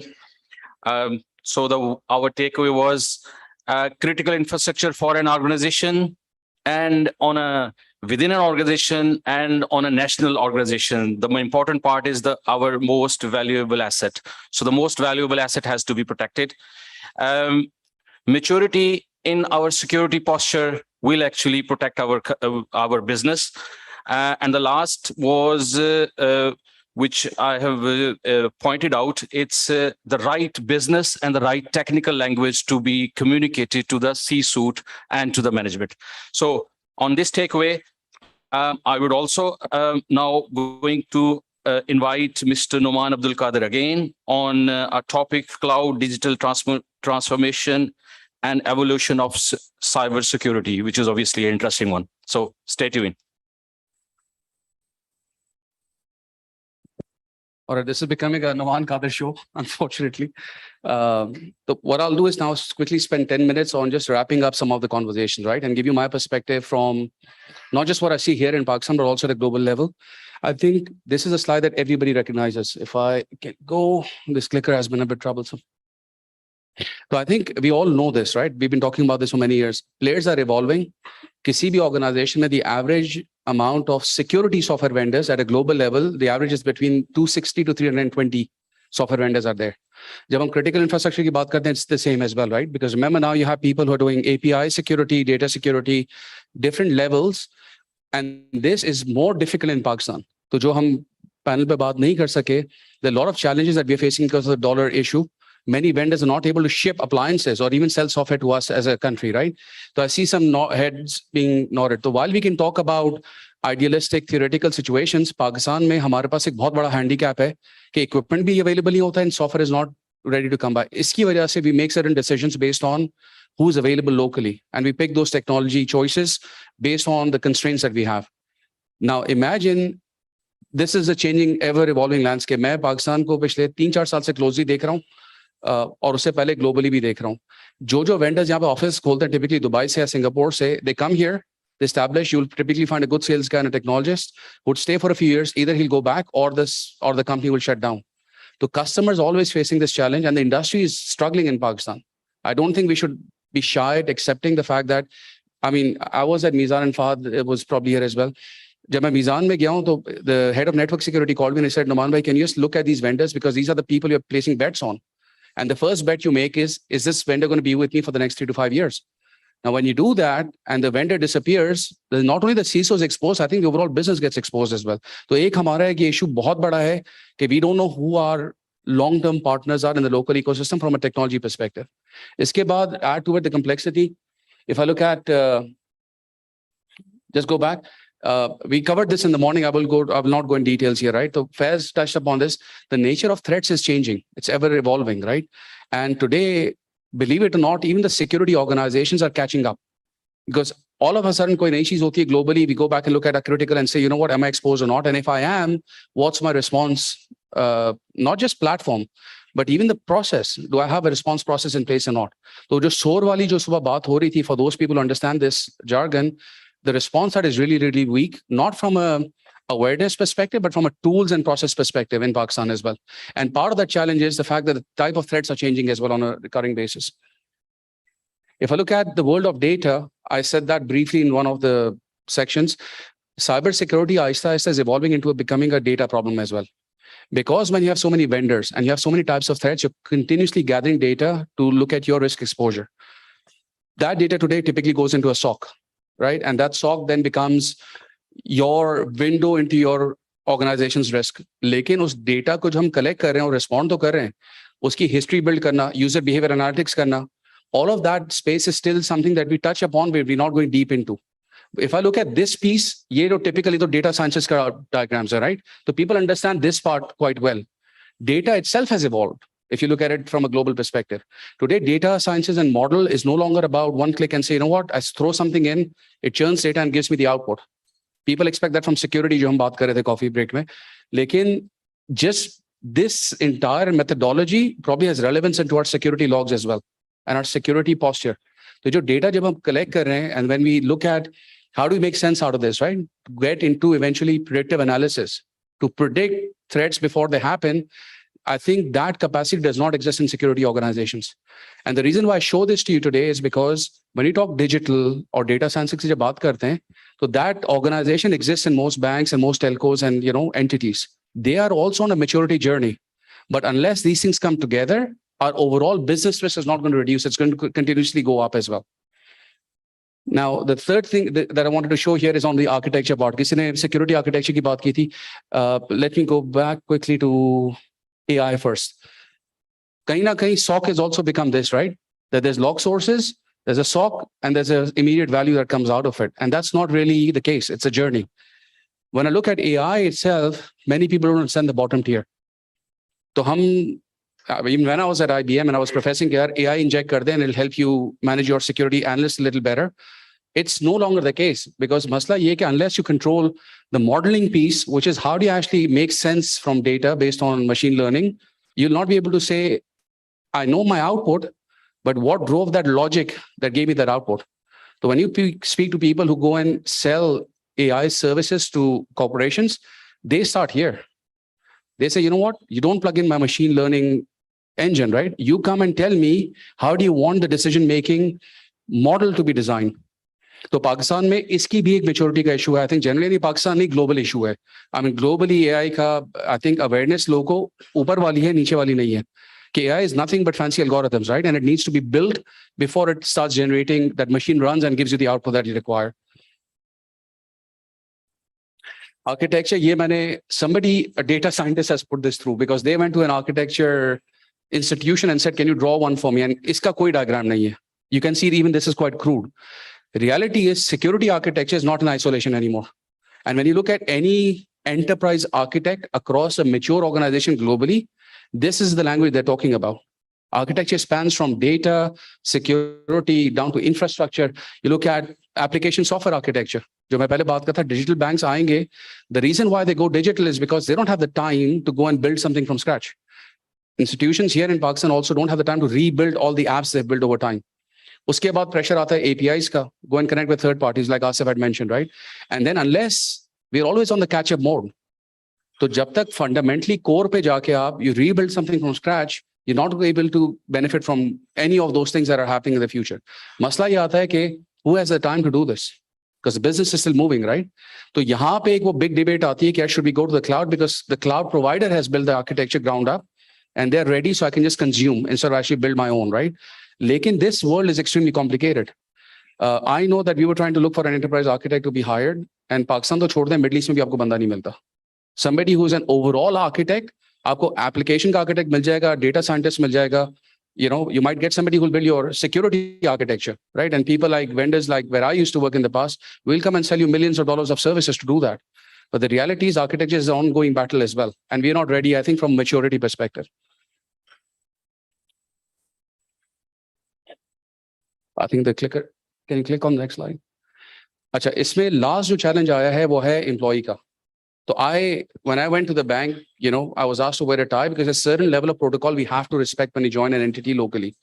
यहाँ पे एक legacy आ रही है, we cannot just override that. People like us जो खुले डुले माहौल से आते हैं, we try and assume that we are going to come and change the world. It's not going to happen overnight, right? लेकिन मसला ये हो रहा है कि जो हमारी जो next generation आ रही है, तो I'll give you a certain example. At one of the banks, I had asked for demographics of the bank itself. कि कितने लोग हैं जो पिछले चंद सालों में बैंक को ज्वाइन करते हैं. Majority of the banks, and bank का एक थोड़ा sample है, it could be relevant elsewhere. आप ये देखें जो नए बच्चे और बच्चियां जो आ रहे हैं graduate होके, either they leave Pakistan or they go to a startup, which I'll show you on the next slide. And third biggest challenge that they face is when they land up into an institution, they want to work on these principles because this is the norm now. और हम उन बच्चों को कहते हैं कि नहीं, this is why I want to be able to secure myself and this is the way I'm going to do it. तो वो जो shift, cultural shift हो रहा है, उसकी वजह से I suspect, and that's my theory, आप अगर अपना churn देखें किसी भी organization में पाकिस्तान में, lot of young people leave within the first 5 years. You're not able to retain talent. And ये वो talent नहीं जो दुबई जा रहा है या सऊदी जा रहा है या यूएस जा रहा है. ये वो talent है जो पाकिस्तान में भी आपके पास 5 साल से ज़्यादा नहीं टिकता. और मसला है कि हम उनको वो work culture नहीं दे पा रहे that they actually are used to when they're not in the office. So that cultural shift is putting a lot of pressure on the business and technology. In many places, I must admit, it's not recognized at the board level yet. But if within your entities, look at universities as well, doesn't matter, look at your professors, right? Majority of our decision-making on technology and security risk is done at a level where we are somehow isolated from the work culture that's coming into our entity. And then you look at the demographics and you'll realize that churn bottom pe bahut hai. How can I, Mazat ke saath, I'll use the word Baba, agar main mid-generation ka Baba hu, I don't know the challenge of that kid, right? Who's come out fresh from the US या पाकिस्तान में किसी अच्छी university से पढ़ के निकला है, fast जा रहा है, NED जा रहा है, उसको मैं लेके आता हूँ monolithic closed down environment mein, I'm not going to be able to sustain him beyond the skills and soft issues. From a work culture perspective, we are not ready to digest that workforce that's coming in. So yes, our youth is brilliant, but we don't have the right platform to give them that ability to go and prosper, right? हम उनको पुराने जमाने के situation ले आके बिठा के बंद कर देते कमरों में. Startups की सुबह बात हुई थी. I think somebody mentioned कि इंडिया की किसी ने मिसाल दी थी. I think Telenor के CEO ने बात की थी, right? Startups में we are doing really well, by the way. So it's not all bad news. ये startups का अगर आप ranking देखें, this is as of September 2022. And Pakistan is really not that far behind. So we have about 784 startups. अब ये startups की एक अलग दुनिया है, right? Which for people who understand business strategy will know this is a lot to do with VC funding. Get the money, spend like crazy, get your shares sorted out and let the company die. We've seen some examples of that happen as well.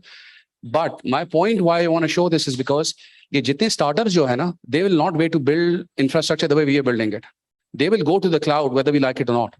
Because for them, it's about launching the business. Without a proper platform, हम कह रहे थे government level पे encouragement की जरूरत है, incubation centers चल रहे हैं. मसला ये हो रहा है कि ये जो जितने startups हैं, how many of them are dying? We don't know that.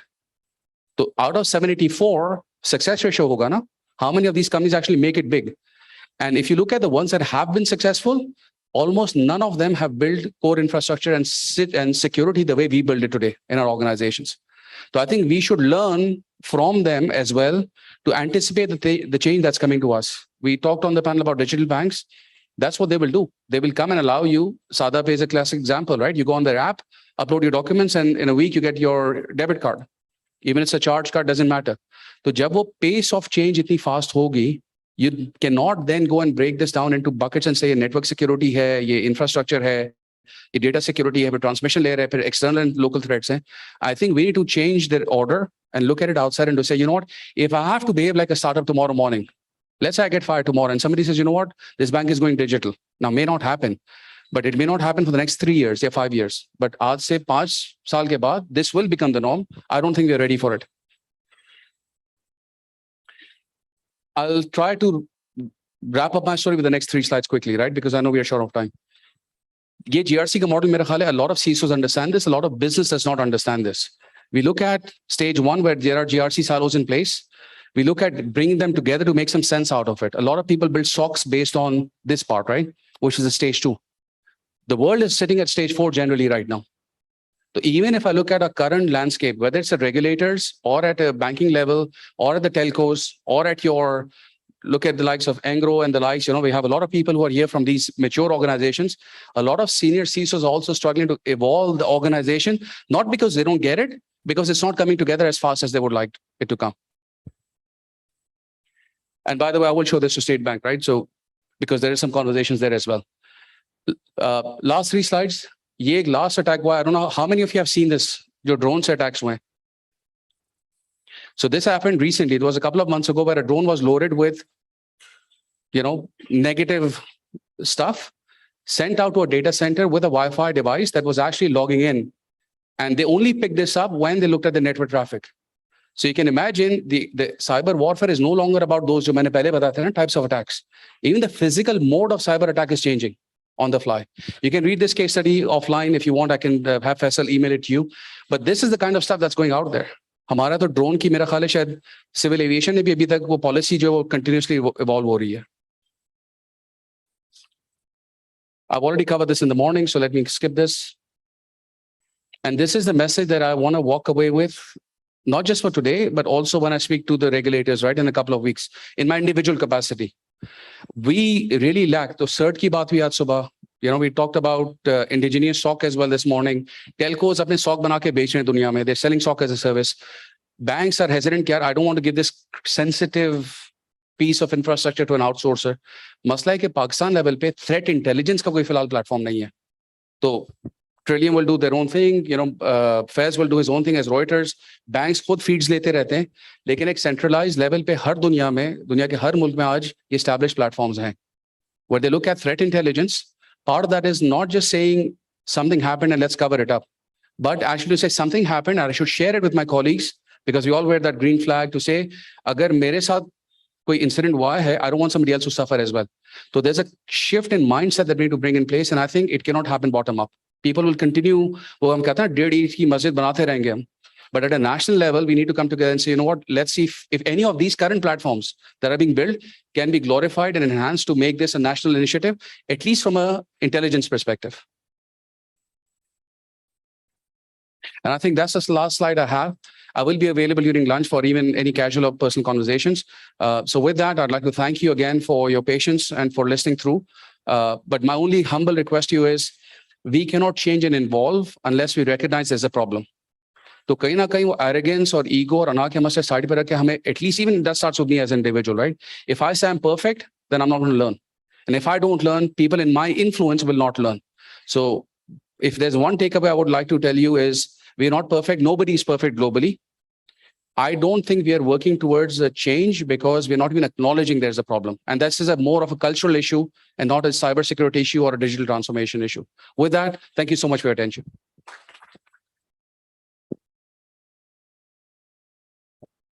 Thank you very much, Numan Abdul Qadir, for a wonderful and a mind-opening thoughts and your presentation. So our takeaway would be from here is AI is not just a fancy word or phenomena. As a security expert, we should and we must know what would our outcome in terms of our end goal. Business operational behavior, business organizational behavior, that has to be a personal and professional behavior has to be a separately. It didn't actually come together. So moving forward, I'm going to invite Mr. Dmitry from Kaspersky, and he is going to enlighten us on cybersecurity threat landscape, how to mitigate the risk. Obviously, that is also an interesting topic. So, Mr. Dmitry. Thanks everyone for coming. Thanks for the introduction. And first of all, I want to say thanks a lot for all the hospitable people in here, because I'm for the first time in Pakistan and it's really good. It's really tasty and really beautiful. So as you can see, someone on the stage wearing jeans and sneakers. I won't be selling anything to you. I won't be talking about future a lot, but I'll be talking about the threat landscape and the cybersecurity problems that we have in terms of real technical stuff. So I'm working as a senior security researcher in Kaspersky, and I'm representing the global research and analysis team. So this is a team of top-notch experts that are scattered all over the world. So there are about 45 of us, and we are located in 20 different countries. So we are mainly investigating APTs, financial threats, threats of the technologies of the tomorrow. And the main idea of having such a team, such a research center, is just to be closer to the customers and closer to the threats and problems that you are having in your region.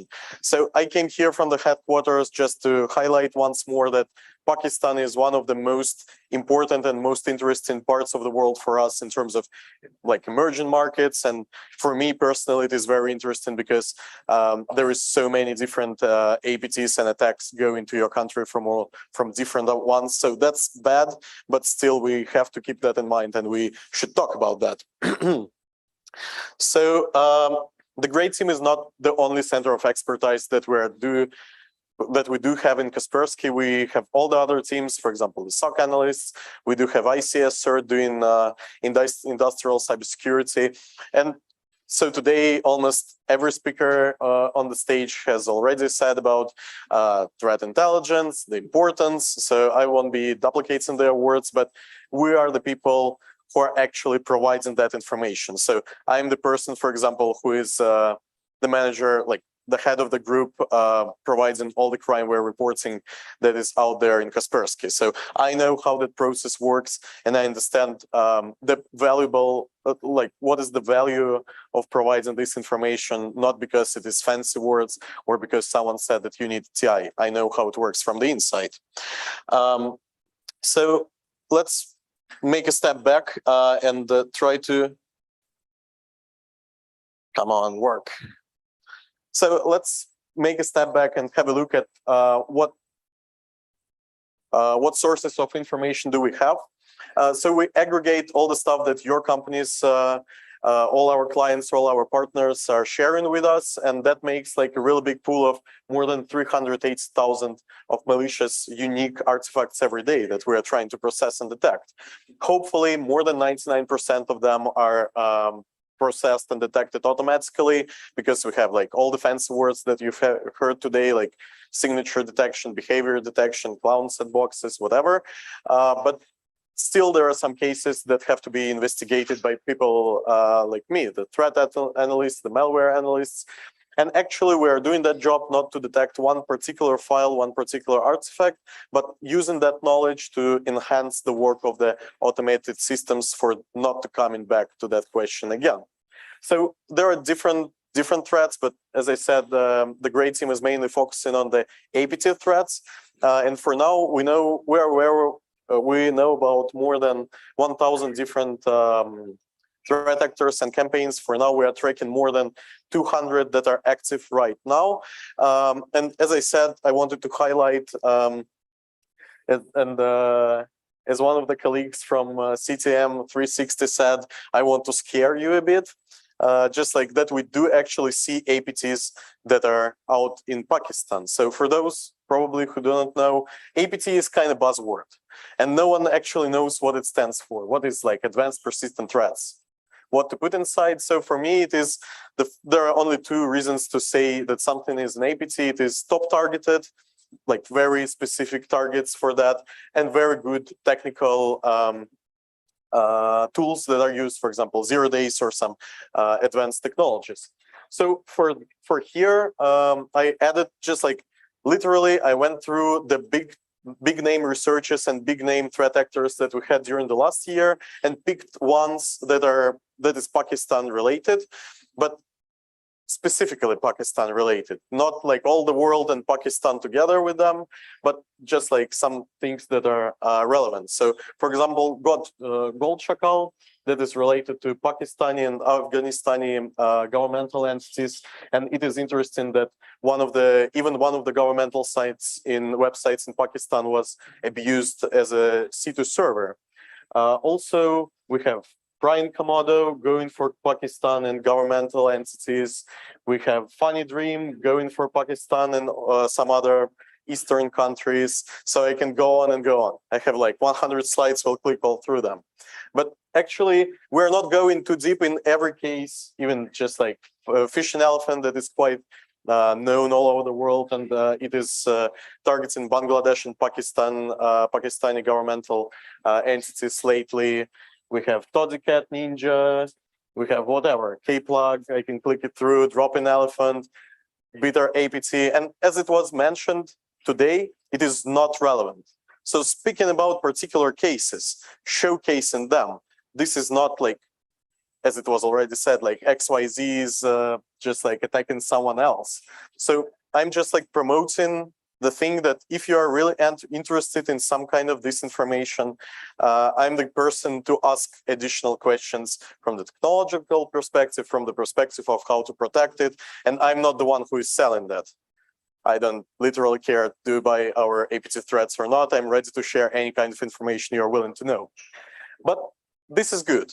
And a lot of people were talking about TI, about FIDs, about APTs, about everything. We see that it is Pakistani related, a lot of them, we're providing that information, but we should keep in mind that APT, so like visibly, we're trying to divide all the threats that we are processing in 3 big different groups. It is APT and it is like only one small share of that.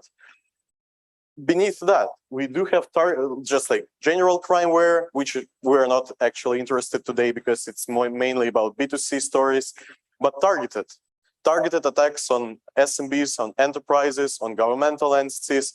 This is the interesting thing that actually mainly no one was talking about today. And I want to stress out why is it important. Because for any kind of entity, it doesn't matter, is it a financial organization, governmental one, whatever, cybersecurity is about money. Everything in the world is about money, and cybersecurity is not an exclusion. And we had an estimation, according to last year cases that we investigated, that like if we estimate SMBs and the potential loss of a successful from the terms of attacker case, it will be a loss of $100,000 for enterprise, and for mainly governments that are on the level of enterprises nowadays, it will be up to $1 million. And when it comes to these numbers, a lot of people from the business guys get interested in cybersecurity because they don't want to lose that money. So we'll try, in here, I'll try to focus some interesting topics, again, for us, for example, to speak about later. It's like what we do see in the threat landscape, like overall, because I have only like 15 minutes and we can't go too deep inside of all of them, but some of them we'll just like talk a bit later. So what is out there? COVID-19. We still do have that problem in the world, and we see like for 2 years that cyber criminals are abusing this topic for luring people and for luring them even in the big organizations, like sending emails from World Health Organization or something. It is decreasing now, but still we do see that vector. But the most more important thing that COVID brought us is remote working. And that decentralized IT system that we do have in our companies, all the remote workers, are still a big problem for us. And on the next slide, you'll see why. So another interesting topic that pops up is something just like not specific to Windows. We see more and more malware and implants related to mobile devices because you have very valuable information used for work, used for private life on your mobile devices, plus something that is even out of scope like Linux router attacks, and we should keep them in mind as well. And for example, we do have products and we do have threat intelligence related to those topics as well. For you as mainly governmental entities, I think supply chains are, and one of the colleagues have already told about that supply chain attacks are a blast for governmental entities because you're mainly not just like, you're not developing any kind of internal systems. You're getting everything done and you're getting it from different suppliers, and a lot of entities lack that way of checking what kind of products you're using and is it secure or not. Another interesting number out of my head is that if we have a look at all the exploitation, all the vulnerabilities that being tried to exploit, almost half of them are related to Microsoft Microsoft Office. And this is, so you can say that I'm not using Windows, I'm using Chromebook. That's good attitude, but it's not working all the time. So just please keep in mind, if any one of you is not updating your own laptop or using some kind of shady copy of Microsoft Office, that's an open door for all the bad guys. And the thing is, ransomware. This is what I want to show a bit more, because modern ransomware is really important for Pakistan. And no one today told about that, but just let's have a look. So why should we talk about ransomware? If we talk globally, we already said about the losses, potential losses of the company that are out there if the attack is successful. And according to our survey, 68% of C-level managers and decision makers, mainly you, are aware that the cybersecurity risks are going up. If we have a look at those risks going up, 71% of them are financially motivated, not related to APT, not related to cyber espionage. This is targeted crime where they are hunting for money. And if we have a look at the share of ransomware, it is prevalent compared to all the other things. But and also, according to another survey, people still understand that, because we asked what are, like, all the C-level managers, the same ones, what is the most probable way of just like attacking your company is probable. And most of them said that ransomware and data theft are the most scareful and most probable. Why do they like top one and top two? Because actually, for now, ransomware is not about encryption. I'll show you, but we all know about the double extortion scheme, when people are trying to blackmail you the first time, not encrypting your data, and the second time publicly, just like publishing it for the audience or to your rivals or to another governments. So that's like very important. But why am I talking? So I was speaking about the world and about all those strange things. But if we stress it to Pakistan, and I've checked like yesterday's statistics for the last months, if we have a look at the percentage of customers that we do have with attempts to infect them with ransomware, Pakistan is on place number 6. And that's really bad. That's way more. So like number 1 is Afghanistan, number 6 is Pakistan, and that's very bad. So in here, these are not obviously absolute numbers, because like we do have different amount of customers in different countries, and we should compare them in terms of percentage, but this is very bad. So I thought, okay, probably that's like a problem of the last months. There were some things happening, but no, I double checked like the statistics for like a bigger period of time since the beginning of the year. And I don't really remember the number, but Pakistan is in top 10. So, and that's really bad. So I'll stress that it is important. And if we even have a look at the incident response cases that we had during 2021, all of them, we see that META region is on the 2nd place of being targeted by ransomware. Only like CIS countries are on number 1 and just like slightly 1% ahead. I already said that the consequences of such attacks, all the people are thinking about encrypting data. Data theft is also a potential consequence, and for some cases, even for governments, it is even more impactful. And do you remember that I've said about the remote working? As you can see, for the first time, in just like in the time of statistics that I do have, brute force attacks that are mainly just like trying to find out the login and password for the systems exposed into the wild. And mainly they're like RDP accesses. I think that some of you are using that to get access to the internal systems. They are on number 1 in terms of getting the initial access, even higher than the vulnerability exploitation that was number 1 all the time. And also, as you can see, enterprises and governmental institutions still are top targets for this ransomware. So these are not enterprises, not SMBs, but these are critical infrastructures. And these like financial organizations, governments, these are not factories, but still they are critical. I know that ransomware is a buzzword, and every one of you is sitting in the hall and thinking like, just like, go on, we know all that. We've heard about ransomware a bazillion of times, but still there are a couple myths that are out in the room, and they were collected, compared just like on basis of the talks that I had with partners and customers. I'll quickly go through them. The first one is that cyber criminals are criminals. So people think that those are the guys who were robbing you in the street, taking your wallet. For now, they had COVID, and now they're sitting working remotely at home, just trying to do that in cyberspace. No, that's not it. These are skillful people who are trying to compete with us, who are trying to compete with me. I think I'm quite good, so they're quite good as well. They're educated, they know how to use cryptography, they know how to lateral move. So targeted ransomware is targeted. That's not true at all, because like people are financially motivated and they're trying to run for the low-hanging fruit.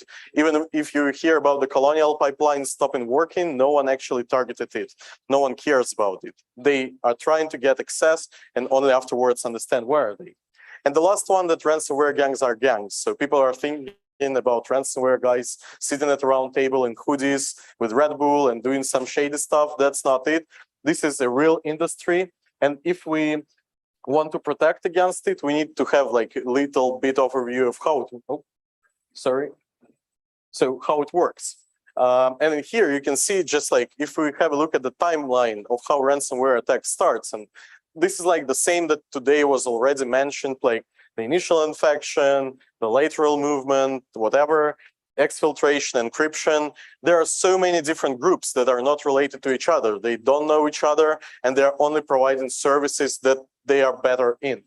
And in here, only this circled piece is what we, for example, in the news, supposed to be ransomware actors. But all of them, like they even do have PR agents who are talking to the customer, to victims, in order to push them to pay. Or they have analysts who are trying to have a look at the financial documentation and understand what is the ransom they should ask, and they will pay. So we are speaking about that again, not because we want to know how criminals are living, but that's because we want to put that scheme of their work on your internal system and understand what are the weak points, what are the points to monitor, and what are the data feeds you can use to protect your company. And we're doing quite good. So a couple months ago, A/B Test, which is like internationally checking different cybersecurity solutions, had a test about ransomware, and Kaspersky was on #1, protecting from 100% of potential ransomware attacks that were out there. That's quite good. So I put there a QR code. It's quite small, but you can double check it. That's not the numbers I'm thinking. But again, technical things that are out there and help us protect is not everything that we need. Cyber awareness and attitude and whatever we're doing except that should be taken and kept in mind as well. So for that reason, for example, we are promoting our No More Ransom initiative, helping for free the customers who have been encrypted, and there is a possibility to decrypt them without paying the guys. And we are doing that both to help them on the one hand, but on the other hand, we understand that this is the only way.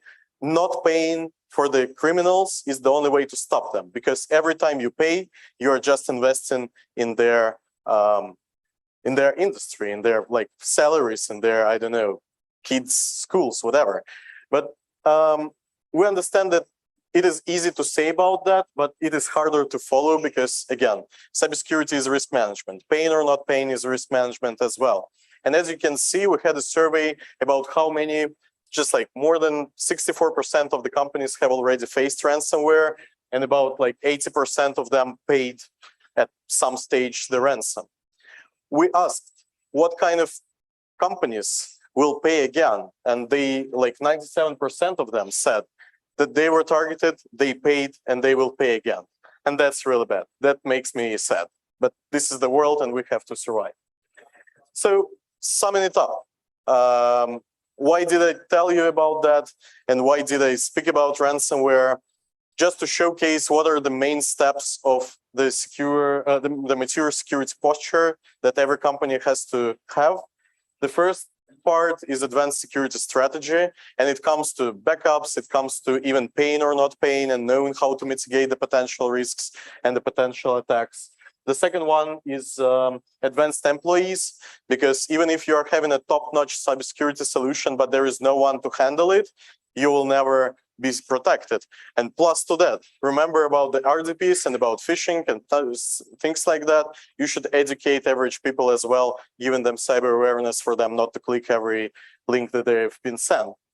The third one is our fancy word for today, threat intelligence, advanced threat intelligence, and this is obviously important. And the last one that we're focusing as well is providing technical solutions and technical means of protecting your company, not only from APTs, but also from all the other lower level, but not, it doesn't mean that they're less important or you shouldn't be protecting against them. So that's it from me for today. We have like -5 minutes, so I'm doing quite good. Thanks a lot. No questions for tonight, but I'll be here till the end of the day. Thanks a lot.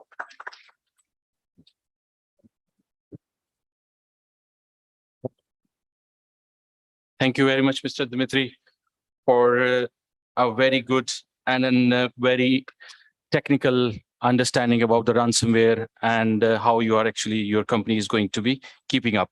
So our takeaway would be the signature base and the behavioral analytical traffic, which is positive and negative security for a zero-day attack has to be addressed and in our daily life as a techie guy.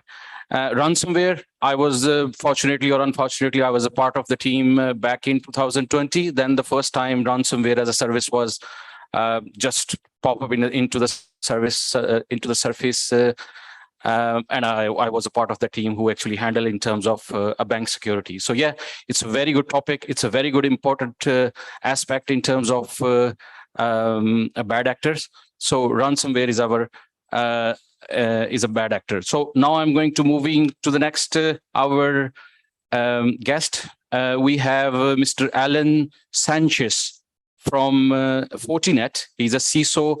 Unfortunately, he couldn't travel, and he is going to present a new. He's going to present on a topic: new convergence and holistic cybersecurity. So we have Mr. Sanchez. Thank you very much. I hope you can hear me.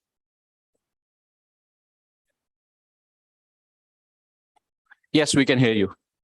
Okay, so I'm really delighted to present in front of such an audience. Believe me, I would have loved to be with you today.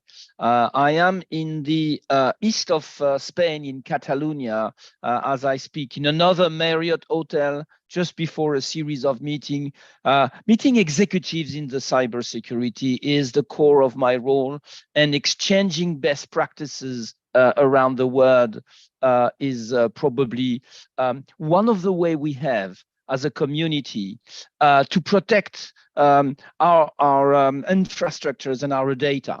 I am going to kindly ask the host that he enables the screen sharing currently, and then I will dive you into what are the latest teachings, what are the latest successful best practices that as an industry that we can learn. It is a word where it is more than a business. Cybersecurity is a mission. And in the execution of this mission, and I just have to warn the organizers that when I try to share my screen, I still have a message that says that the host has disabled the screen sharing. So amongst all the things that we've learned, it is important that we realize what is the origin. Why, in fact, why are we here discussing and exchanging about cybersecurity? The main reason of that is the magnitude of the digital transformation. And it is a positive thing. We have to remember that, yes, as it was just said, ransomware are becoming perhaps the most important vector to squeeze in sophisticated attack. And yes, anytime you're connected, you will be attacked. And if you're not protected, you'll be hacked. However, we are in fact paying the price of the positive things of digital transformation. The first slide I had, I'm now sharing. The first slide I wanted to highlight the importance of this digital transformation. The way, this is a company that is called Grandview Research. And basically they add every single investment that is made in digital transformation around the world. And I'm not going to talk about the methodology. When the numbers are so big, the methodology really doesn't matter. We're talking about hundreds of billions over a period of 4 years that is growing 100%. And we had to do that. We had, as a community of users, to go faster than perhaps we would have gone if there was not have been such a pressure to transform our world. We had the pandemic, we had many other macroeconomical and technological trends that have made these transformational changes absolutely necessary. But as we did that, we brought into our information systems new technology. I'm just going to pick up a few of these on this wheel that you can hopefully see on your board right now. Say data analytics. We could not meet our customers, but we needed to continue to invent services that suit their new needs. Wow. From a pure ability to deliver a value proposition, this is a jump. So we had to hire data analytics experts. And they came, some of them we hire, some of them they connected to our systems with devices that we did not check, with practices that we did not monitor. And although they brought an immense value to the picture, they increased the attack surface, they increased the vulnerabilities. Same thing for mobility. We just heard that ransomware and the banks, are this kind of friends and foe. And now the bank enable on a little device like this to do things that you could only do into an agency. So they have made enormous progress. You can even do a due diligence to check if you can buy a company on your mobile phone. You can speak to a financial consultant. Now, this is a great enhancement. This is a great progress. However, it does also increase the ability for the attackers to check any single vulnerability in the chain of value. And I'm not going to go all around this circle, but I think you can understand the point here. The cybersecurity is the way to protect us against the vulnerability, the inevitable vulnerability that come from the huge progress brought by digital transformation. This is the equation in which we find ourselves. So in such context, it is fair to say that the threat landscape is very sophisticated. This is not a bunch of friends that are students that want to say, hello, I'm here in a file that they were never supposed to see. This is now an industry. As it was just said before my presentation, you can even find customer services to help the hackers because they've bought this piece of devices somewhere in the world and it doesn't lead them to what they want. And they have a number to call and there's a customer service to serve them. So the big difference here is twofold. First, the nature of the attack is becoming industrialized. And then the sophistication of the attack, the knowledge of the attackers, the resources that they have is becoming more and more sophisticated. So this is one of the scenarios, one of the models that describe a typical attack. And what you, in my opinion, may want to remember from, and some of you recognize the MITRE scenario, this modelization of the attacks, but they happen in different places, at different moments, and with a scenario of attacks that is triggered by many possible events.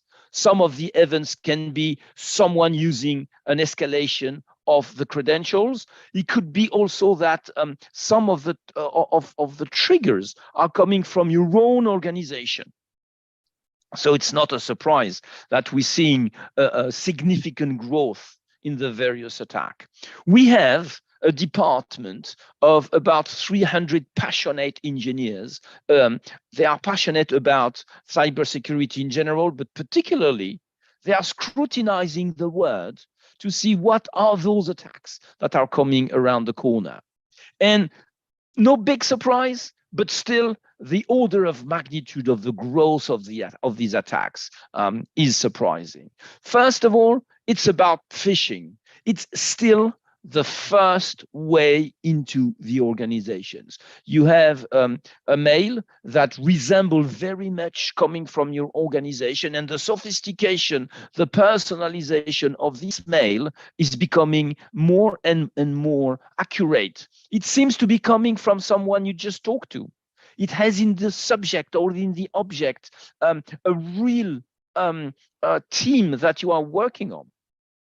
And because of what I just described, you have more ports that are exposed to the internet, you have more people working from home, and you can read in these bars here how much of the percentage of these attacks are split into these variable type ways to get into the attacks. So how do we protect ourselves in the new order? What are the trends that govern the design of the successful cybersecurity in such a changing world with such a sophisticated attack? The first one, I can describe it in 3 words. It's know your enemy. Take the time for you and your organization to understand what is coming, what is the nature, what is really the fashionable way of attacking an organization today. And this changes. And you can use that as cybersecurity officers in 2 ways.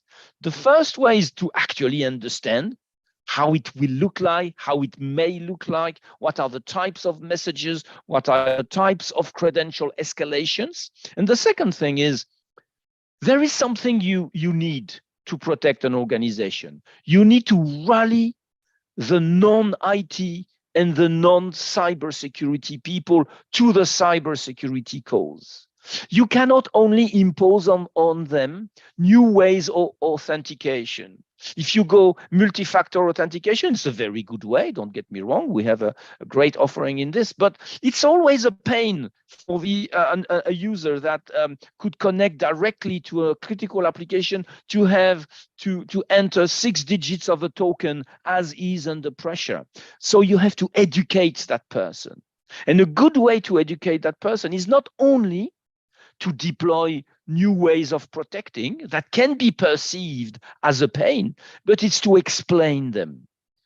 Start with the why, understand the enemy, and start with the why, and your cybersecurity innovations will be more accepted by your organizations because they understand what is at stake.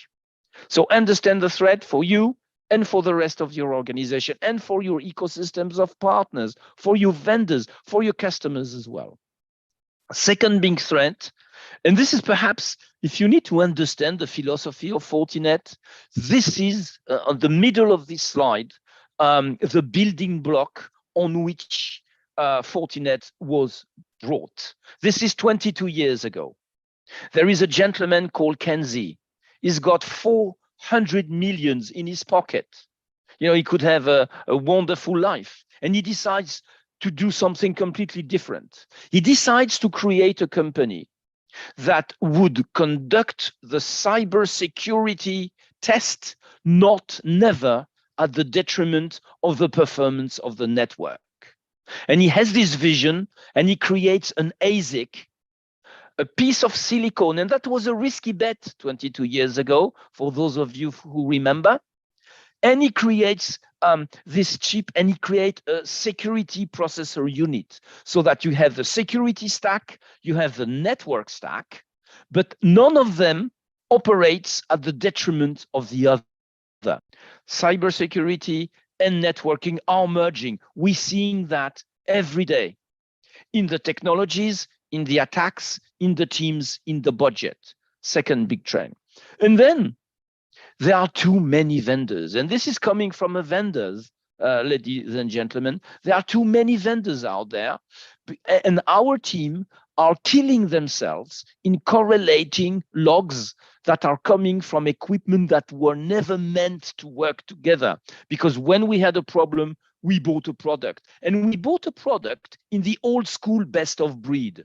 Find me the best antivirus for intrinsic capability of the antivirus. Find me the best authentication platform for its very intrinsic parameters. But now we have to get all these to work together.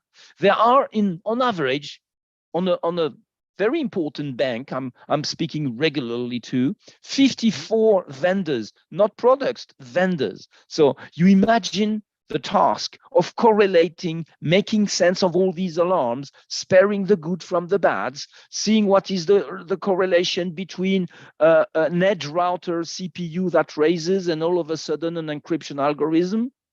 When you do that manually, these very people that we are struggling to find to protect our organizations, I remind you there are 4.5 million jobs open in cybersecurity. We just can't find the people, right? These very people that we struggle so much to find and to train, they are so stressed that are they leaving the cybersecurity, 35% of them. So it is very important that we help them in doing two things: consolidating into a platform.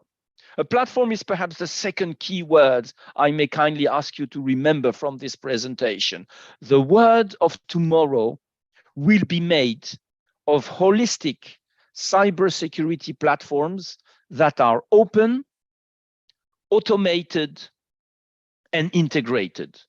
And the Gartner Group has released about a little bit than a year ago this model called the cybersecurity mesh architecture. For those of you who remember what a mesh topology is, we used to call a mesh in the early 90s a topology where basically you connect all the boxes to all the boxes, the switches, the hubs, the platforms, etc.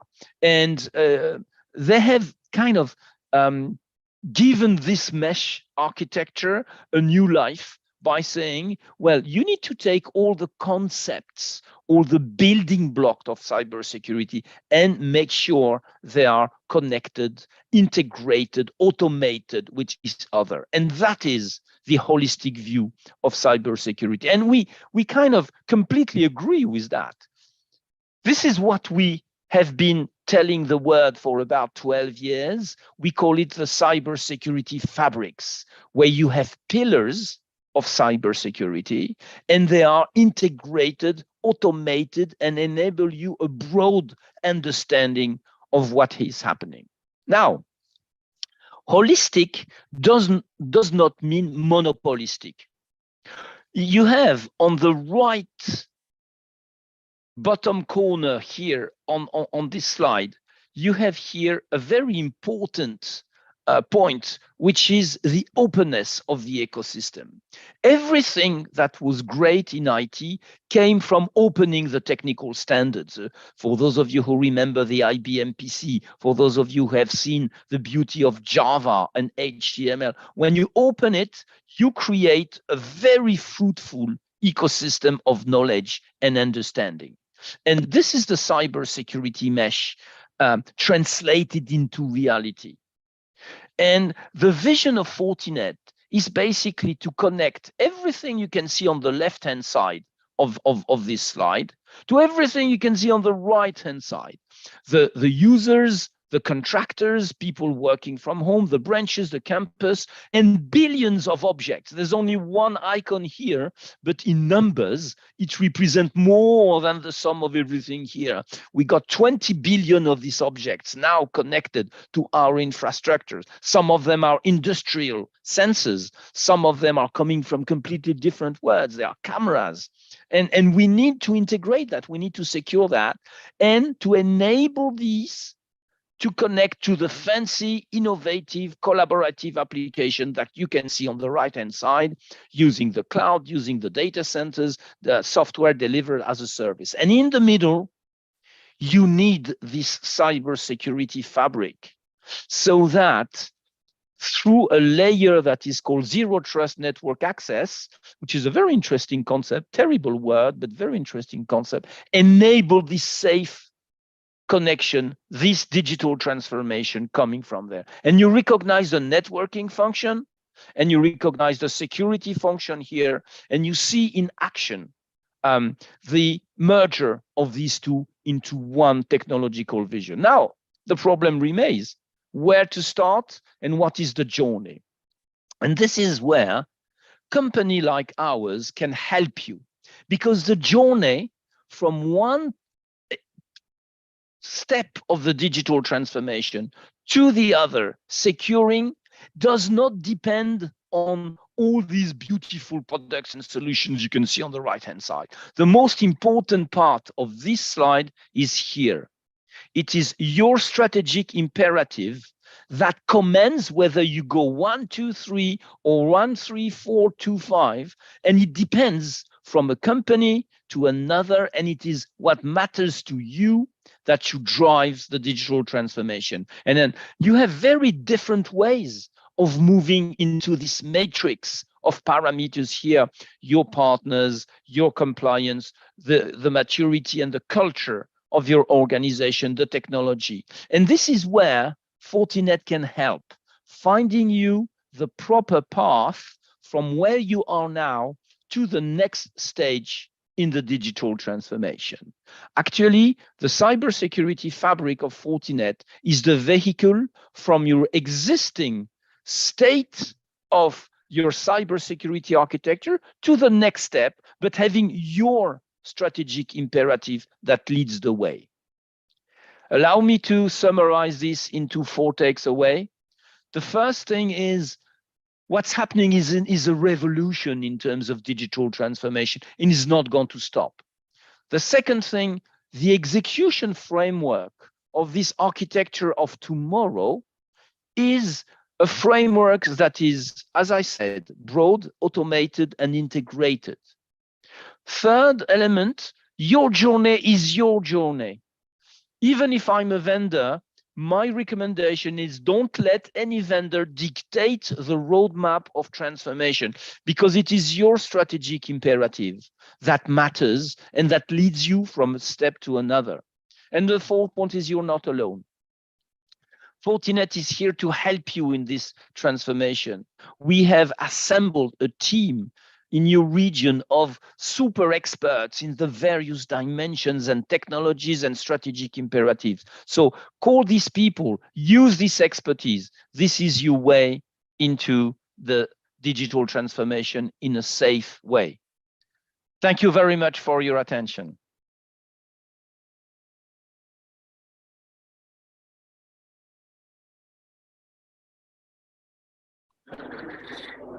Thank you very much, Mr. Allen, for having a very detailed and very informative kind of a Fortinet specific talk. And that also gives us understanding that for a digital transformation, we have to, as a security expert, we have to make a roadmap that is unique to our organization and stick to that roadmap. So for moving forward, I am going to now call upon Mr. Mehzad Seher, sorry. Mr. Mehzad Seher, Group Head of Information Security, Anglo Corporation, and he will present on OT and IT convergence and cybersecurity challenges. So I will invite Mr. Mehzad Seher, please come on stage and have a talk. Thanks.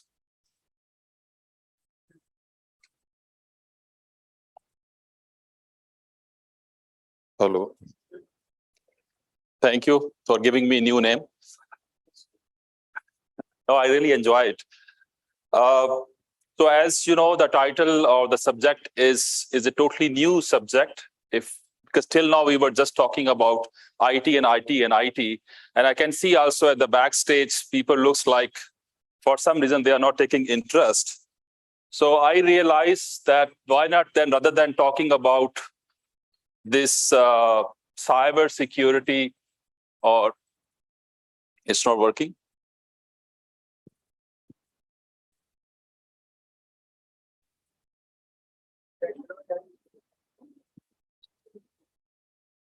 Something stuck? So let's start a mushaira, right? So we don't need to talk about this very critical subject. So in this poetry, which I took from Munir Niazi, he's talking about what? हमेशा देर कर देता हूं मैं हर काम करने में, जरूरी बात कहनी हो कोई वादा निभाना हो. So how I'm gonna correlate this with such a very, I will say, dry subject?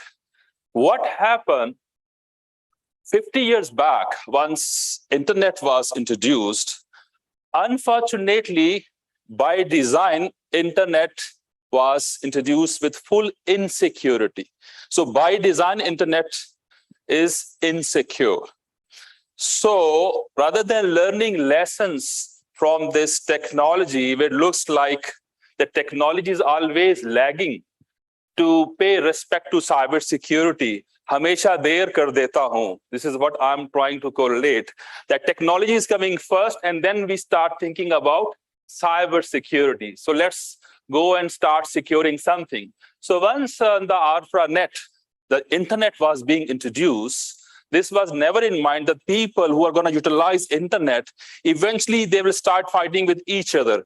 They will start attacking each other, right? So till now, as of today, we are paying that cost. What? Because by design, as far as internet was insecure, still all companies, vendors, they are making business. And we as a CISO also, keeping ourselves very much engaged. And keeping all this in mind, what happened? Because we could not secure our IT, and now suddenly someone is coming that there is something wrong with OT, operational technology. And not only OT cybersecurity is an evolving area for cybersecurity perspective, it looks like the hackers, they are changing their guns now. They have discovered the money is not only with banks. Now the money is also with other industry like manufacturing. So this is very scary, where I took this from IBM, where they're saying now, if you look at the top 10 industries in which nowadays hackers are taking interest, banking is number 2. And the number 1 is manufacturing, which is a very bad news. Because why? Because this industry, which is totally relying on IT, and IT itself is not very much secure, and manufacturing is actually relying on operational technology, OT. And OT itself is having a lot of its own challenges. So they have not realized this. And now we are coming up with this type of environment, where you will find not a typical very fancy dashboards. You will find switch gears, PLCs, SCADA networks. All these are Chinese for many of you, but a quite good interest for our engineers, not for IT. And this industry is not relying on IT. They are relying on what? On operational technology. And industry itself is a critical infrastructure. Imagine we are talking about smart grid, energy, utilities, oil and gas, transport, telecom, chemicals. If one of the major critical industry, if it is shut down, you can see a national level crisis, because some are involved even to actually fertile our lands. So there are a lot of critical things which are being produced, and God forbidden, if they are going to be interrupted, it can create a national disaster. And with all this, what happened? We have a history. So even though it could be once in a blue moon, this history is full of very, very catastrophic incidents. It started mostly, you must be aware of Stuxnet, where Iran nuclear plant was targeted. But however, the same variant, or the same, actually, I will say the malware was utilized later on. It went into wrong hand. It went into public hand. It's being utilized to interrupt a lot of services. One of the example is, imagine, it looks like a movie where someone took the control of New York Dam floodgate. If that gate is going to be open or shut down with the help of a hacker, only God can help us, right? Or can secure us. Think about a hospital, drug infusion pump. If it is hacked, then they can inject a wrong medicine, a wrong timing, and ultimately can even create a human loss. So these type of things are involved, because till now we are only talking about, let's say, financial loss or reputational loss. These type of loss, I don't want to go into detail, but you can see the complete history. Recently, just 2 weeks before, there was a major OT cybersecurity attack against Denmark rail system, where the drivers, they were using a mobile device, and this device was actually guiding them about the maximum speed or the minimum speed for a certain rail track. So imagine if it was in wrong hand. So rather than driving the rail, let's say with the speed of 100 km/h, if you get a wrong information, let's say double speed, ultimately the driver was supposed to hit an accident. And imagine no hardening was there. You know, the typical Gmail and Facebook account was found available on this driver hand. By the way, we, with the blessing of our own, technology, especially Pakistan perspective, I think we are not so exposed, because we still rely on some guard who will flag the, who will jhanda hilayega, and then the guard will take action and he will start the train. So sometimes it's blessing not to involve and do digital transformation unless you have a good security. So with this, now we are actually stepping into convergence between IT and OT. This guy having a tie, loving his place at data center, and that guy wearing the helmet, loving his plant. And we are trying to converge both network wire, because if you want to really enjoy the intelligence available on the internet, you'll have to give them access. You'll have to expose your plant so that you can make lot of saving. You can actually get exposure to a lot of learning globally happening across different plants. So this convergence is the need of the time. But what happened? This guy, the typical IT guy, wearing a suit or having a tie, if he goes there, usually he's lost, right? Because the plant environment is different than the typical data center environment. We used to love and live in a fancy place, but here you'll have to show a lot of hard work. You'll have to sweat, by the way, a lot to deal with this type of technology. So that itself is a challenge. So if we just compare technology or the industry, so industry perspective, if it is a bank or telco, confidentiality really matters there. But in case of a OT plant, let's say power or energy or manufacturing, the typical CIA goes into reverse direction. So here the confidentiality, integrity, and availability is the top priority, but their availability, integrity, and last but not the least, confidentiality is the major area to be to pay more attention. Because a plant can never ever expect a availability issue, because if the plant is off even for 1 hour, it can introduce a loss of millions of dollars. That is a big difference. Also, if you look at this, this is a typical network architecture, which is totally different from IT, where you will find PLCs, SCADA network, DCS system. I know these are all Chinese, as I said earlier, but these systems, they remain at different layers. We call it Purdue model. So there are different levels. And as far as someone is going to join level 3 or level and above, they are going to expose themselves on the internet, and the number of threats, they increase accordingly, and you'll have to put control accordingly. So if I compare in summary, what is the major difference between IT and OT? So in IT is mostly for enterprise, but OT itself is the industry.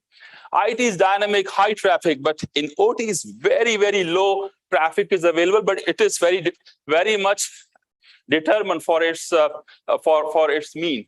Incidents are very frequent in IT, but in OT, even though it could be once in a blue moon, as I said earlier, it can create a big disaster. Data is a king, but in case of OT, the process is a king. No one can go and change the process. I give you example. In case of IT, the maximum action or the easiest action is, if you don't fix, go and restart the server, right? Here you can't afford a restart. You're talking about a shutdowning a plant, which has a lot of interdependency services. Sometimes even to restart a plant, you need 4 days, because first you will start, let's say, the boiler, then the engine, then the electrical plant, and XYZ, and then eventually you will get the production line working. So there is a big difference. Last thing is, in case of IT, we talk about patches. Security patches should be deployed on timely manner, but in case of OT, you will be surprised that OT is living at the mercy of having patches which are, like, say, 10 years old, 20 years old. So that's why that is very scary, because if someone is determined, then he can create easily a big incident. Now, in order to solve this, similar to IT, there is a concept of industrial control system CERT. These are available, and similar to IT, you will find different OEM like ABB, Yokogawa. These type of OEM, they are releasing their vulnerabilities, but not necessary. The people will dare to immediately patch the same way they patch their IT system. And that's why somewhere they remain vulnerable. These are the history or the latest trends which are talking about all applicable risks across different industry. I have selected chemical, electrical, manufacturing, and you can see even the type of risk are different than IT. For example, one of the risks is loss of view. What does it mean? So imagine if a plant engineer is sitting in front of a big command and control center, and suddenly he's not able to see what is the pressure of his turbine. If you are going to make him blind, you don't know the next step is kind of explosion, God forbid, or what else. So this type of risks are applicable, which can be made with the help of cybersecurity attacks by all the cyber criminals. And one should be very careful to put control to discourage or actually contain this type of risk. So there is a kind of misconception during the life cycle of plant. People believe we are living in an area where there's something called air gap. So no matter we have these vulnerabilities, but they are not directly connected with the internet.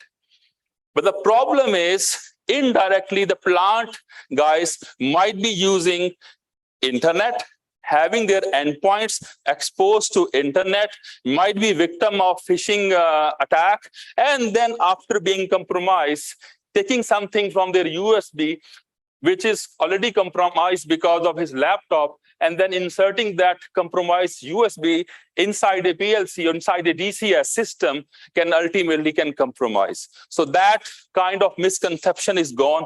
People believe, there is a kind of firewall which will protect. So that mentality is gone. This is all old age or subjective things. The OEM believe that they are the master. No one should touch this holy, plant, and they can do whatever they want. But now escorted sessions are required. Remember, in case of Iranian nuclear power plant attack, the maintenance engineers was found guilty to introduce the malware because he was not properly escorted by their plant team. So never leave the OEM alone. Always you'll have to actually show your interest and guard them accordingly.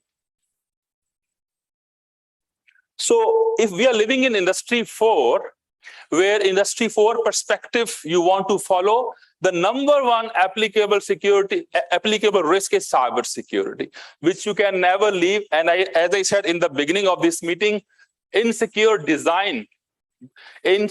by design products. So even these big names, I will again not repeat their name, all OEM, they never thought about this dilemma that one day they'll have to work on cybersecurity because they were living in an illusion of assuming that no one will take interest. And now indirectly or directly, as far as you are exposed, all these threats are applicable to their big names, and they are spending a lot of R&D to protect them. Eventually, by the way, it is a good business for them also. Thanks to our local regulators, NAPRA. So in the OT industry, they are the first as a regulator who has introduced a kind of OT IT cybersecurity framework. These are all the requirements. We will also discuss during the panel discussion. But I'm happy, at least regulator perspective, in addition to State Bank of Pakistan, PTA, now we have a third regulator, which is not talking about only IT, but not OT cybersecurity perspective. They are paying attention, and this is need of the time. As I said, we are talking about national level infrastructure security, which is not only limiting to banking industry or telco industry, that we all need to realize. And if you want to implement in a systematic way a control, the idea is similar to ISO 27001. In OT, there is a standard called 62443. It's a very systematic framework. And similar to ISO 27001, you can start certifying your OT plants accordingly in a systematic way, rather than taking a panic call to start where you don't know where to start. Okay. Now, last slide. Is there any way where we can certify or we can tell our organization where it is a combination of OT and IT areas? So there is a kind of maturity model we call C2M2. This is called Cybersecurity Capability Maturity Model. It is the only model which is available to certify you for IT plus OT. Okay, so that is very much applicable. So eventually you can go and say, guys, I have achieved MIL 2 level. So that will actually give a lot of satisfaction to top management that you are not exposed to this type of attacks. And finally, what will happen? So you start your journey with ISO 27001 to certify your IT assets. Then you also start IE 62443 to certify your OT assets.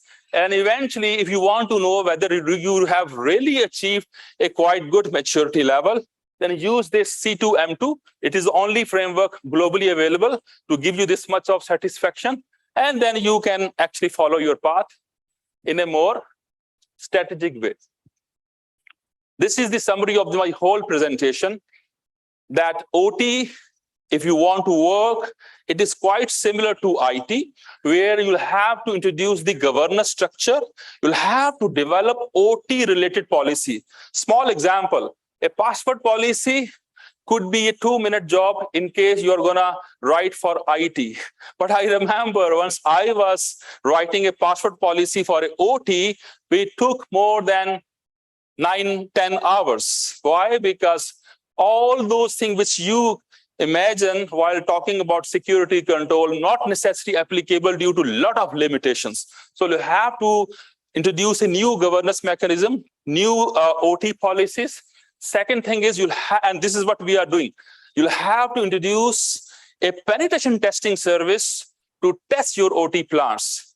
I can give you assurance, a lot of OEM comes, they do next, and eventually they introduce a lot of vulnerabilities. So unless you have your own in-house resources, no one can go and challenge them properly. So that is also very much required. OT SOC, this is a new idea. So in addition to IT SOC, it is the need of the time that you combine, you consolidate your IT feed with the OT feed, and eventually you should have the bigger SOC, right? And which will tell you where someone has introduced let's say, has bypassed the air gap while introducing some link towards internet, immediately there should be a pop-up in your OT SOC that a big threat has been introduced, which is bypassing your air gap. Last but not the least, awareness. This is again dealing with engineers, not with IT people. It is difficult. The plant people who are running the plant for more than 20 years, they are the guru. You'll have to go and tell them, please listen to us. Start listening, start understanding these vulnerabilities. It's a tough job, but you'll have to maintain this the same way, we go and convey our messages while talking with typical IT people. That is the end of my presentation. Thank you so much.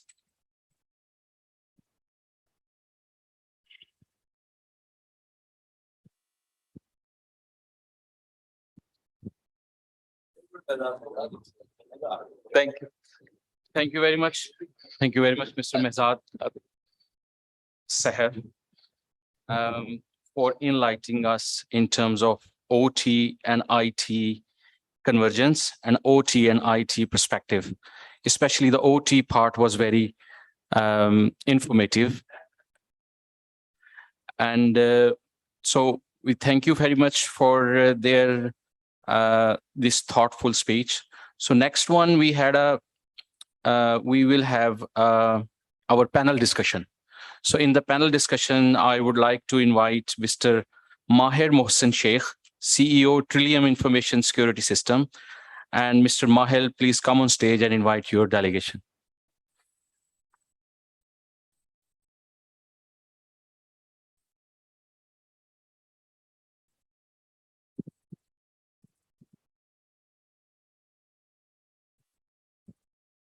Okay, thank you.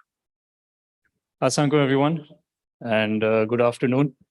So Mehzad Saab has given a very good intro to our panel. I think it was an amazing presentation, and he's gone through most of the fundamentals of OT security. So hum log is panel discussion we will try to dig in a bit deeper, perhaps some organizational context and some country context we'll try to bring into this topic. So our panel discussion is on OT security. My name is Mahir. I'm the CEO of Trillium Information Security Systems. And we've got 4 panelists, I believe. One was unable to make it.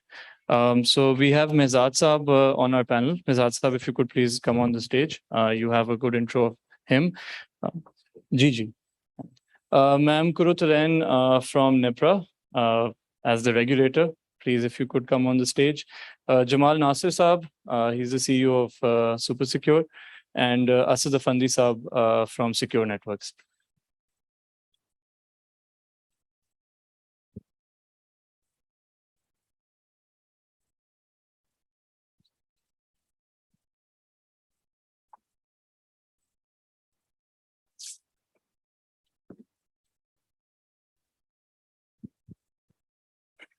Okay, Ji, thank you. Thank you to the panelists for giving us their time on the panel. So we'll start off with bringing some context to this topic, although Mehzad Saab has given a very good overview of OT security, but it's still a very new topic. I think काफी लोगों के लिए एक नया concept है. Especially in Pakistan, we have not seen too many people, professionals, organizations working on this side. So would like the panel, whoever would like to volunteer to give us some context in terms of OT security, given the current threat landscape. हम लोग क्या Pakistan में are our organizations, or should our organizations actually be worried about OT security? Are the attackers, the cyber attacks, being targeted towards the OT environments? We have seen a lot of stats, a lot of APTs around the IT security, cybersecurity side. But what is the context from an OT point of view? Currently, what is the threat landscape? Going forward, what do you see also in the near future? Are attacks going to be on the rise? Is this something to be worried about? So please, Mehzad Saab, if you would like to begin on this. I'm audible. So as I said earlier, typically we were living in an era where only antivirus were being written for IT. So now there is a new trend, antivirus, but for industrial control system. So unfortunately, this type of realization is missing and people still believe that the typical IT-related control, they can fulfill the requirement. I think Pakistan perspective, as you ask, we all woke up as an industry once K Electric was in trouble 2 to 3 years back. And that was alarming. And in addition to that, there are some incidents which we can't discuss openly, but we all know that someone is trying to knock at our door for our critical infrastructure, and which is very alarming. The time has come to take it very seriously and don't close eyes. And if you say seriously, but in a systematic way. So I see from top level management, and if I say management, it should be country level, where as we discussed, like State Bank, mashallah, is working, PTA is working. So why not our Security Exchange Commission of Pakistan? Because most of the industry is coming under them. So they need to introduce the OT cybersecurity framework. So not only NEPRA is enough, and thanks to NEPRA, they have at least, they have introduced this. But as a framework, as I said, the national level, this should be introduced, and eventually it should marry with our national cert, where they should be in a position to forecast tomorrow, God forbid, that if there is attack, just targeting, let's say, our energy sector or our manufacturing sector or our chemical. Right now, we don't have such vision, and this vision should not be taken as a blessing, Why? Because if you don't know, does not mean the threat actors are not there. And until now, unfortunately, we don't have even basic infrastructure to know if there is a security incident across our national infrastructure, the root cause is cybersecurity or not. Mostly we will say there was a fog, there was some other, because in order to do this, you should have some kind of lab, right? If the blood test labs are not available, ultimately you will say heart attack ho gaya, right? But it might be some other disease. So this is very important. These lab setups should be there to know the root cause and then plan accordingly, and not plan in a very unsystematic way. Plan in a systematic way. So you're saying that there are threats out there. We've seen incidents in Pakistan as well, but because we can't really connect it to OT security, this topic has not been a board discussion or a very high agenda. Jamal Nasir Saab, agar aap from you represent the vendor side and you're looking at international reports, vendors would be feeding you information about what's happening around the world. Pakistan context में आप कैसे देखते हैं OT security threats on the horizon currently? Is it something we need to be concerned about? I think OT security is reality.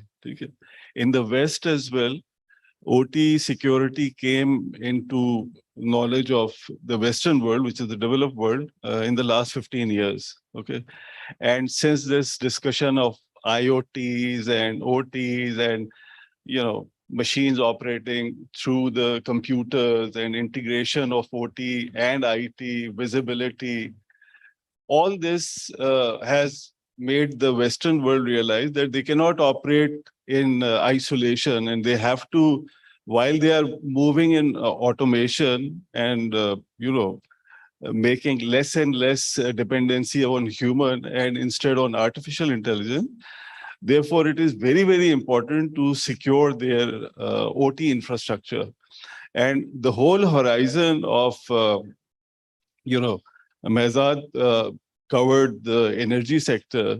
Energy sector itself is one of the most key infrastructure in any country.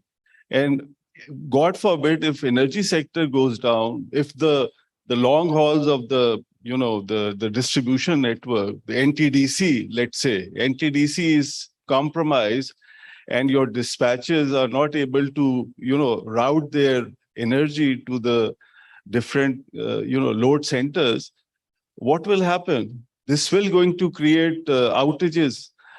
We have seen a lot of outages, national level outages, so we cannot pinpoint because we don't have any visibility on what is going on. And obviously the O&M vendors of those, utilities and power plants and all them, do they also have the competency and visibility to secure those infrastructure? So as I think I'll just repeat what Mazad said, that it is where, first of all, the first step needs to be taken where the plant managers, the OT owners, the production managers, well, you talk about textile industry, you talk about power plants, you talk about pharmaceutical industry where, you know, this medicines are being prepared. Those guys don't have any, but I'm going very extreme. Those guys don't have any visibility on the cybersecurity aspect. They only know about IT. Yes, they know how to operate computer. They can, you know, operate the HMI interface. They can, you know, see, monitor the alarm and do whatever they want to do with the O&M plant software.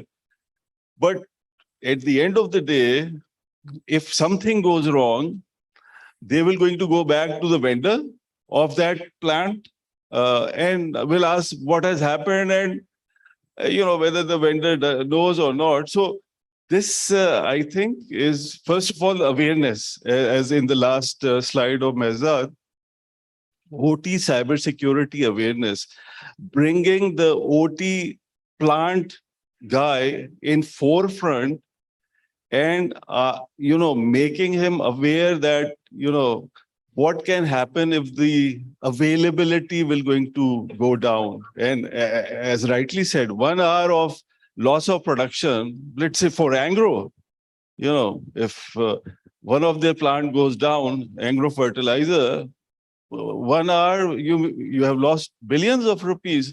So I think awareness is one of the key factor. And then, you know, doing the vulnerability assessment, pen testing of the PLC. What are PLCs? PLCs are computers. The only the difference between the PLC and computer is that the PLC software is being made by the O&M vendor. And those vendors have their own development and all that. So there needs to be a vulnerability database where the vulnerable, like, you know, in the IT sector, there are a lot of vulnerability databases where any vulnerability, when it gets exposed, it is immediately reported on the threat intelligence. So is there any threat intelligence on OT? Whether that OT threat intelligence is being subscribed? So these are the questions which really need to, you know, brought in front. And as one of the speakers said that, you know, we are always 13 years late in any technology, whether you talk about 3G or 4G or 5G. So I think it's a high time to move into this or in securing the critical infrastructure. Thank you for that insight, ma'am. पे आने से पहले I'll take some feedback from Asad Saab if he wants to add on to the vendor perspective, and then फिर government point of view, so I will definitely ask you how you see the landscape. So Asad, if you want to add to this on the landscape. Thank you very much. As I spoke in my previous panel discussion, it is all about awareness. That is the key job of all our service providers. And indeed, I'm sure that people would have understood and recognized what Mr. Mizaz Sahir and the gentleman explained regarding the challenges and the kind of issues the OT security, if not taken or considered properly, it can be very, very impactful. From my perspective, I think the key infrastructure is a very much a state responsibility. The key infrastructure of the state, it does not only comprises of the OT security, but also the national institutions. Again, as I highlighted, like Federal Investigation Agency, which is FIA, which manages the immigration part of our state business. Then there is NADRA, DG Passports, all these very, very sophisticated institutes.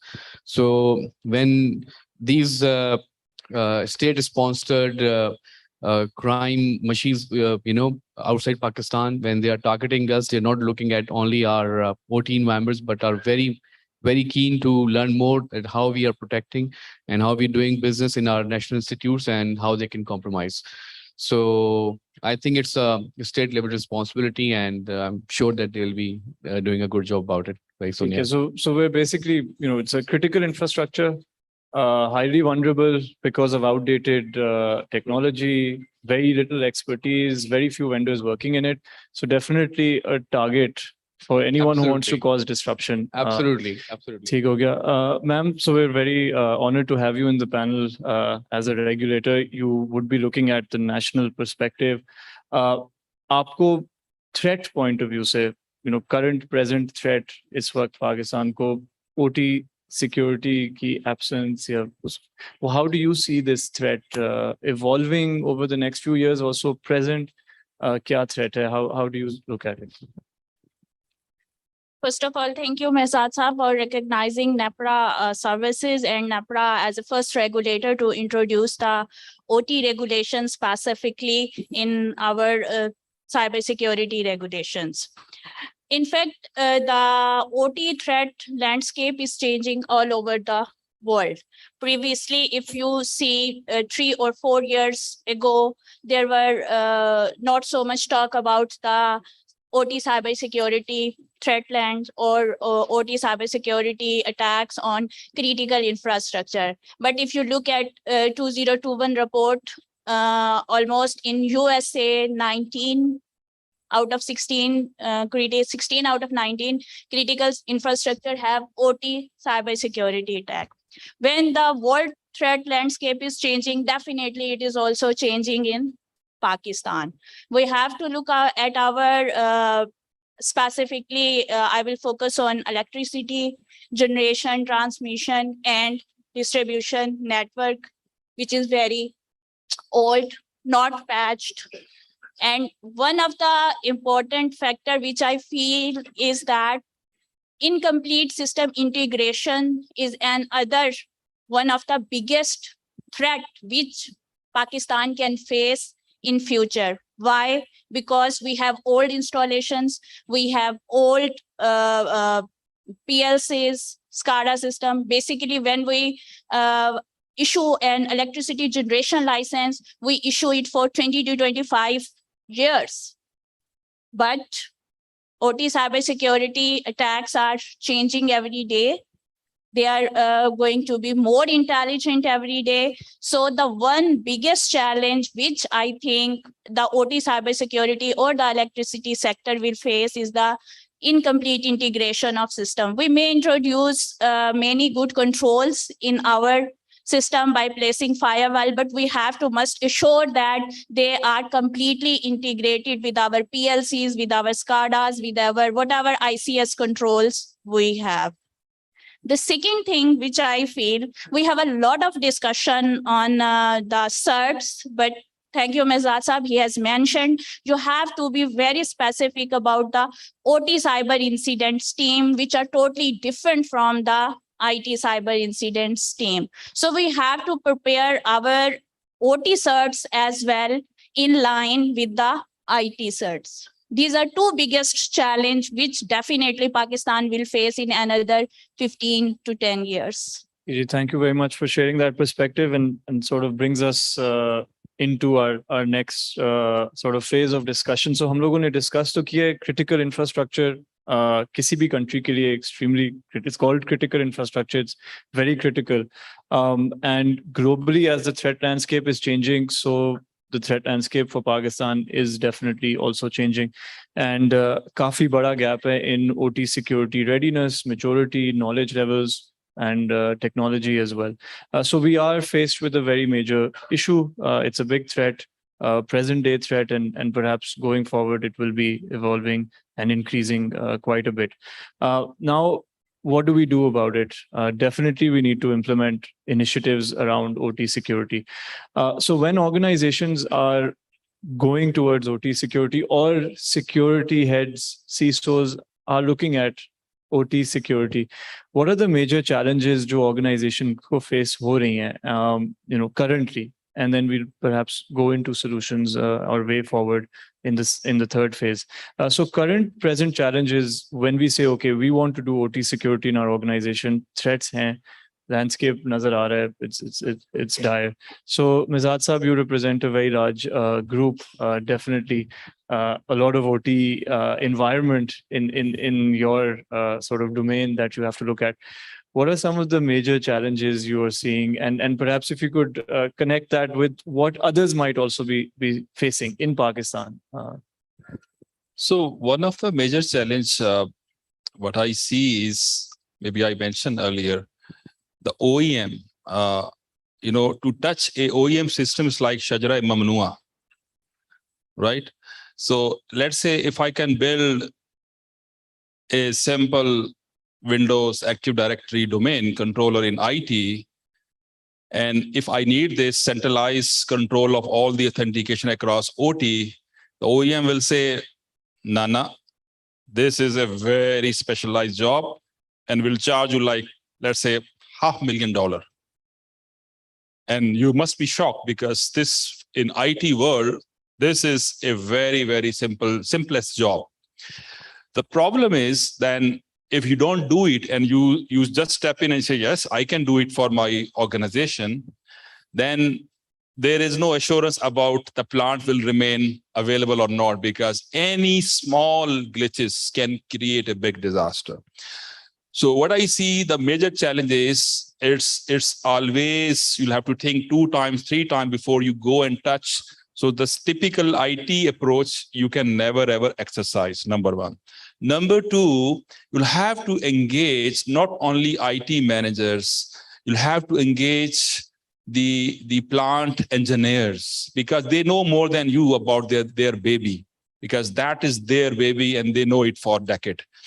Now, if you don't engage and you go and introduce a patch in the name of security, no one will appreciate if there will be some kind of interruption.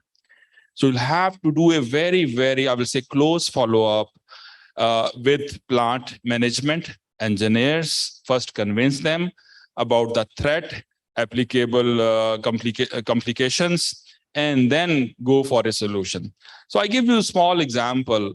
Data diode, maybe I don't know whether you people are aware of this technology. Data diode is one of the technology which is more than a firewall. So it's a one-way communication.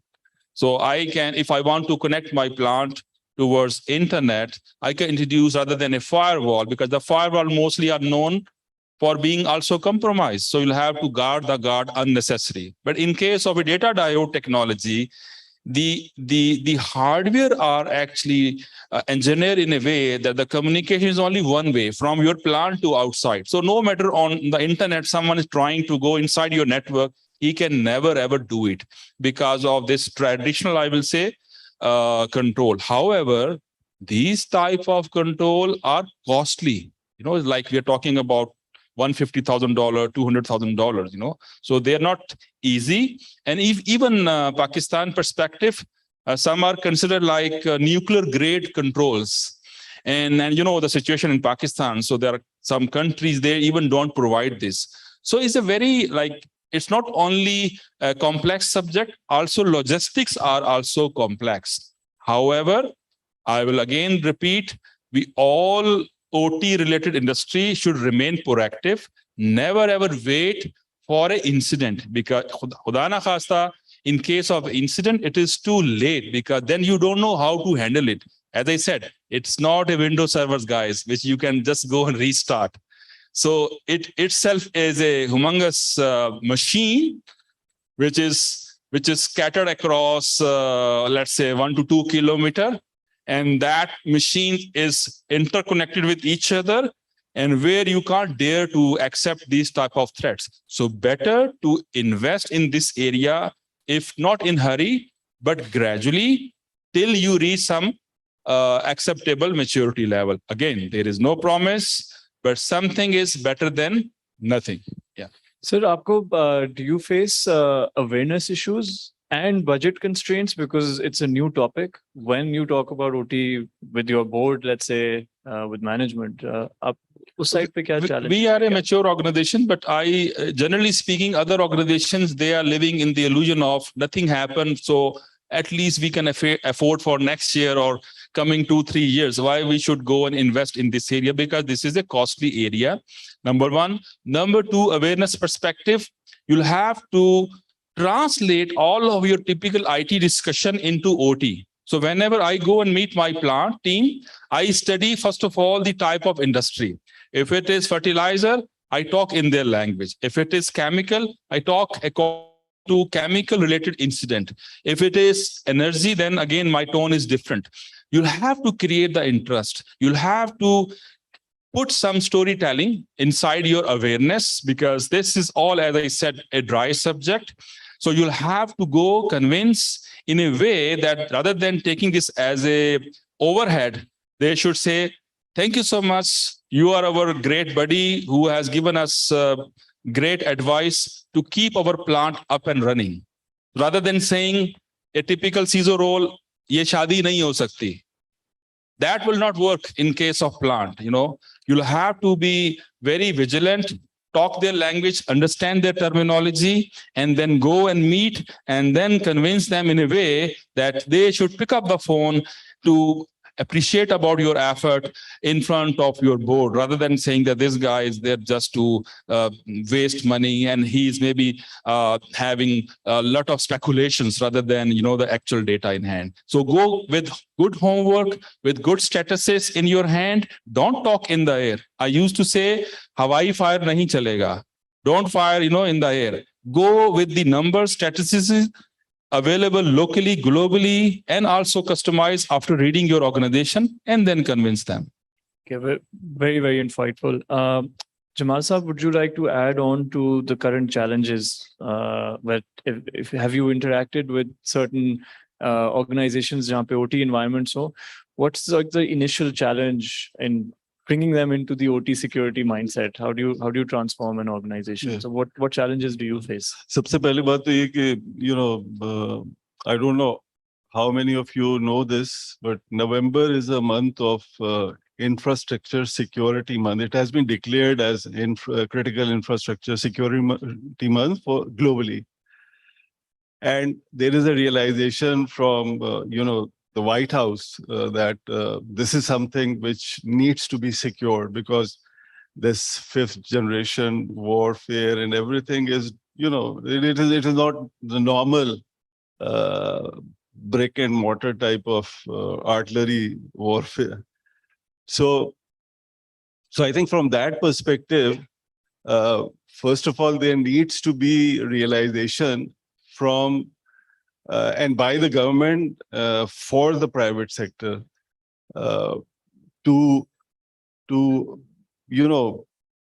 let's say for argument's sake, SECP needs to issue guidelines for all the manufacturing industry that they need to have such and such compliance requirements. And what does that mean? That means that there needs to be an OT audit of the plants, and there needs to be a clear understanding of what is the asset inventory in the OT sector, whether the vulnerabilities have been discovered, whether the patches have been applied, and on top of that, don't leave these security things on OEM. Like I'm sure 90% of this audience belongs to the IT world and not the OT world. There needs to be, OT related complete, conference, I would say. And I would recommend to Faisal Rahim that the way he started this InfoSec and CTI, there needs to be a, the OT related conference, and bring the plant managers, the guys who are the chief operating officer of the manufacturing industry, and to bring that awareness to them, that what are the implications, what are the challenges, And then only, this whole cycle will going to work. Angro in that model is way ahead. Yeah, and, Mr. Mehzad is there. He's leading the whole show. But I don't see the same application and same, enforcement from other industrial players, and sectoral related, guidelines needs to be there. So as I said, SCCP needs to be up in that. They need to provide guidelines, and then finally the compliance. Like NEPRA did a phenomenal job of, if you go through their regulations, they had outlined all prerequisites of OT, asset inventories, vulnerable. They have not focused on the IT part. They have more focused on the OT part. And that is exactly what we have to save, the critical infrastructure. So to introduce this OT security to the plant manager, the power plants, the distribution company, there needs to be a very well-organized sessions where those guys who are the decision makers, they should understand. NEPRA is also moving ahead in terms of, not only issuing regulations, but also asking for compliance, and they are setting up some deadlines as well to make sure that, as the C2M2 model compliance is concerned, that is the end of the roadmap. So I think these are the challenges which we need overall as an industry, and regulators will going to be having more focus in this area. Ji, please. I would like to add one thing. Chairman NEPRA is in front of us. It's not appreciating because he is sitting in front of us. But if you compare State Bank of Pakistan or PTA, at the chairman level, I have not seen the people are directly interacting with public and introducing cyber security on such forum and enforcing and giving education awareness about this critical subject. But I think in this case, credit goes to him. At least at the chairman level, some regulator is raising the voice, and of course, things from top to down. If he's raising, then of course, all other will learn the lesson, and that needs to be replicated. So we need to clone these type of behavior across all regulators, because we as a CISO, yes, we work, but if it comes from the top voices, it has really big meaning. Thanks. Thank you for that. Definitely important point. So basically, jo consensus ek build ho raha is we have a lack of awareness and we have a lack of regulations. And these are the two basically major drivers jo OT security ke subject ko aage leke chalenge. So, we'll move into the second phase of our discussion, which is our way forward. What do we propose to do? We've definitely seen from a regulation point of view that NEPRA is the only regulator that has regulated OT security. Is a massive step, a big way forward for the industry. And they are leading from the front in terms of narrative, raising the awareness. Jamal Sahab, you mentioned that perhaps SECP also needs to step in because NEPRA is only power generation. OT is a wide spanning sort of subject. Yeah, OGRA is one entity. Yes. So definitely two major points that we need to work on awareness and we need to work on the regulations part to push organizations going forward. Now, in terms of, moving forward further, smart solutions to doing it. Mehzad Saab has a lot of experience in working on it. He said that work with the plant team very closely. The plant managers are key. You need to talk their language. You need to bring security into their perspective. I believe budget is not a big issue because we're talking about major infrastructure at risk. There's lives at stake also because this is one of those areas where a cyber incident can lead to a major physical disaster as well. Chemical plants, fertilizer plants, So definitely, I think after awareness is done, budget, and those are not our challenges. Generally in IT, we face those issues, but in OT side, it's an awareness and regulatory gap that we are seeing in the country. Now, how do we fill this gap? What are the smart ways of going about it? And also, I would like to take the perspective of ma'am from a regulator point of view. Going forward, how are you planning to sort of cover this gap? We've seen a lot of webinars, a lot of work being done from NEPRA. Anything else you would like to share that where we can, how these gaps can be bridged being faced by the industry? You have asked about the awareness. What I believe is the new mantra in the cybersecurity is that cybersecurity is not only the responsibility of IT or OT guy. Cybersecurity is the shared responsibility of everyone. It's the responsibility of even that plant engineer who is using emails. If you have seen, the worst and the most of the time ransom attacks are initiated by the spear phishing email, and it's not from the top IT guy or top OT guy. It's always from some third person who has nothing to do with IT and OT, but he is using the email. The second gap is our about the auditing and certification. If you talk about the IT security, you may have a lot of training opportunities and like CISP certifications and other certifications. But when you talk about the OT security, I didn't find anyone in Pakistan who is doing training on the specifically OT and ICS specific trainings or the certifications. That is my another problem which we think we should need addressed. Okay, only IT security professional is not required when you talk about the critical infrastructures. OT cybersecurity is another trainings and other is a big issue and big concern.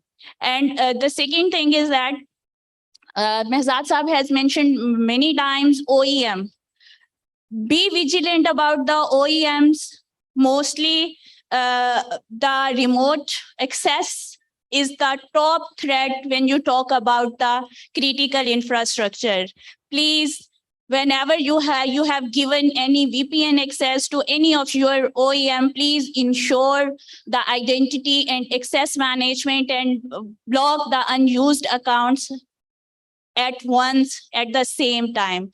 Because recently, in 2019, some attacks on the electrical grids in Italy and the other areas are just caused by because they have issued some VPN access to their OEM, and then the data was sale on the dark web. Some other guy get that VPN code, which should be blocked at that time. It used to initiate the attack. So we need our OT certified security people if we need to protect our critical infrastructures. Thank you for sharing that perspective. Asit, do you want to add something to this? Yeah, because we're definitely. running out of time now. About building the capability, I think it is very important, as Madam mentioned, that the training institutes play a key role. We have seen this in our cybersecurity space. And obviously, things that we have learned from our cybersecurity space is the incident response, remediation, and forensics capabilities. So if we build these capabilities, I think that is the way forward. So there's a very big sort of green field, I believe, and a lot of people need to step into this side. From the vendor side, as ma'am mentioned, there needs to be more trainings, maybe perhaps certifications on the OT side. From the end users, the organizations themselves, the security teams need to start building awareness at their level within their organization as well. And as we've seen, the government from NEPRA has taken a step forward. We hope that the other regulators will step in and bring in the regulations that will push the industry forward to look at OT security. So with this, we're at the end of our panel. We're out of time. Thank you very much to the panelists for sparing their time, sharing their insights. I think it was very insightful, very useful, and I hope the audience learned a few key things about the OT part of things. Thank you very much. Thank you to the panel. Thank you to the audience.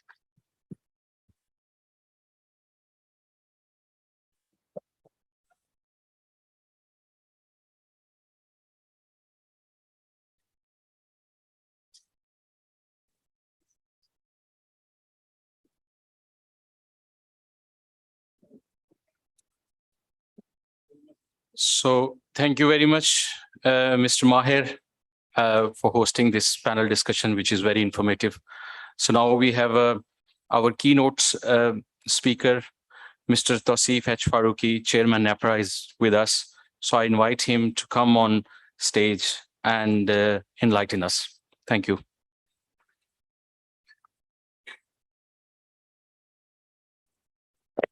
Bismillah Rahman Rahim. Between you and your lunch, the only person standing is me, which is the most unfortunate situation to be in. I requested the organizers that it's already too late because I've been waiting for this event since 1 o'clock. So I think postpone my little khitab. But they said, no, everybody's anxiously waiting for you to say a few words. So let me try to be as quick as possible. First of all, let me say thanks to the organizers for having me today. Secondly, I felt if it was an earthquake or something, but I thought these guys are walking. So secondly, I think the gentleman sitting in the front, we never met, but he said, and the other guy whom I just met yesterday, they said such fantastic words that I think I'd better keep quiet because I should not spoil what they have already said about myself. But since I've been requested to say a few words, I joined NEPRA as chairman about 3 years and 3 months back. And before that, I was in Abu Dhabi for 20 years. Those who have already heard me, probably this is a repetition, but almost first year, I was so ingrained in my job. I was trying to get into grips with whatever was happening. And when I felt I had some control, I felt as if my job was extremely easy. I wanted to give more challenges to myself because all my life, I have now almost 31 years of work experience, 24 years private sector, and almost 7 years now in public sector. So I always felt that whatever I've done as an additional job over and above my core job, that always fascinated me, that always kept me going. So I gave myself 5 challenges, in fact, 6 challenges in NEPRA. Before I come to cyber security, I would like to touch upon that because I don't know if I get a chance to speak with such a worthy audience.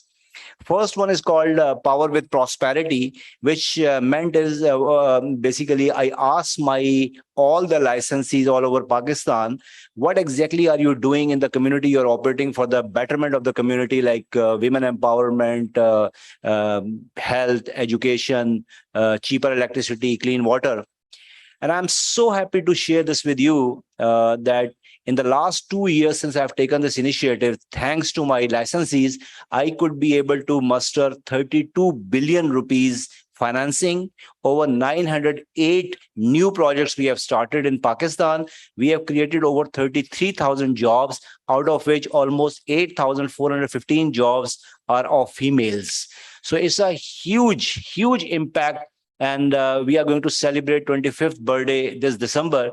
This is the first time actually we started asking, and our licensees, they truly stepped forward and participated, rallied behind us in this initiative.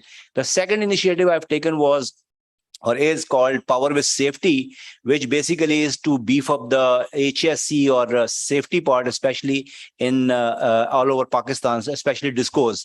When I joined on 5th August 2019, there were already 29 fatalities in Karachi. 29 people died because of electrocution, because of heavy rains.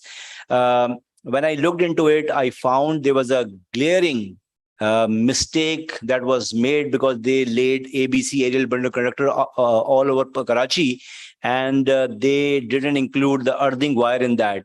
So I had left with no choice but to provide earthing to 216,000 individual poles of Karachi. And the litmus test is this year, Karachi had the most unprecedented rain, 8 times more than the normal rains, and not a single electrocution case. So this was a little contribution of your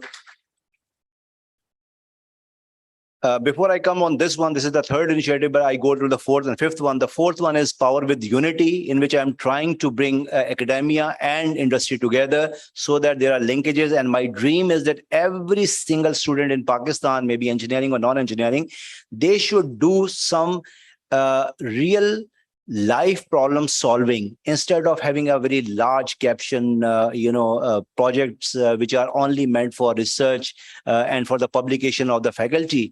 No, we don't need that. All we need is basically a real life problem solution. So I am now bringing academia and all my 300 plus licensees, and we are going to use this portal where we are which is like a shadi.com or matchmaking portal, whereby my licensees are going to come up with a problem statement, and faculty and students are going to do those projects at out-of-pocket cost. So this is going to be a fantastic inshallah revolution, because right now our students are good, but they are not contributing for the benefit of this country as they should have done, as well as the faculty. And the last one is I have given the name Power with Equality. Our female folk, which is 51% of our population.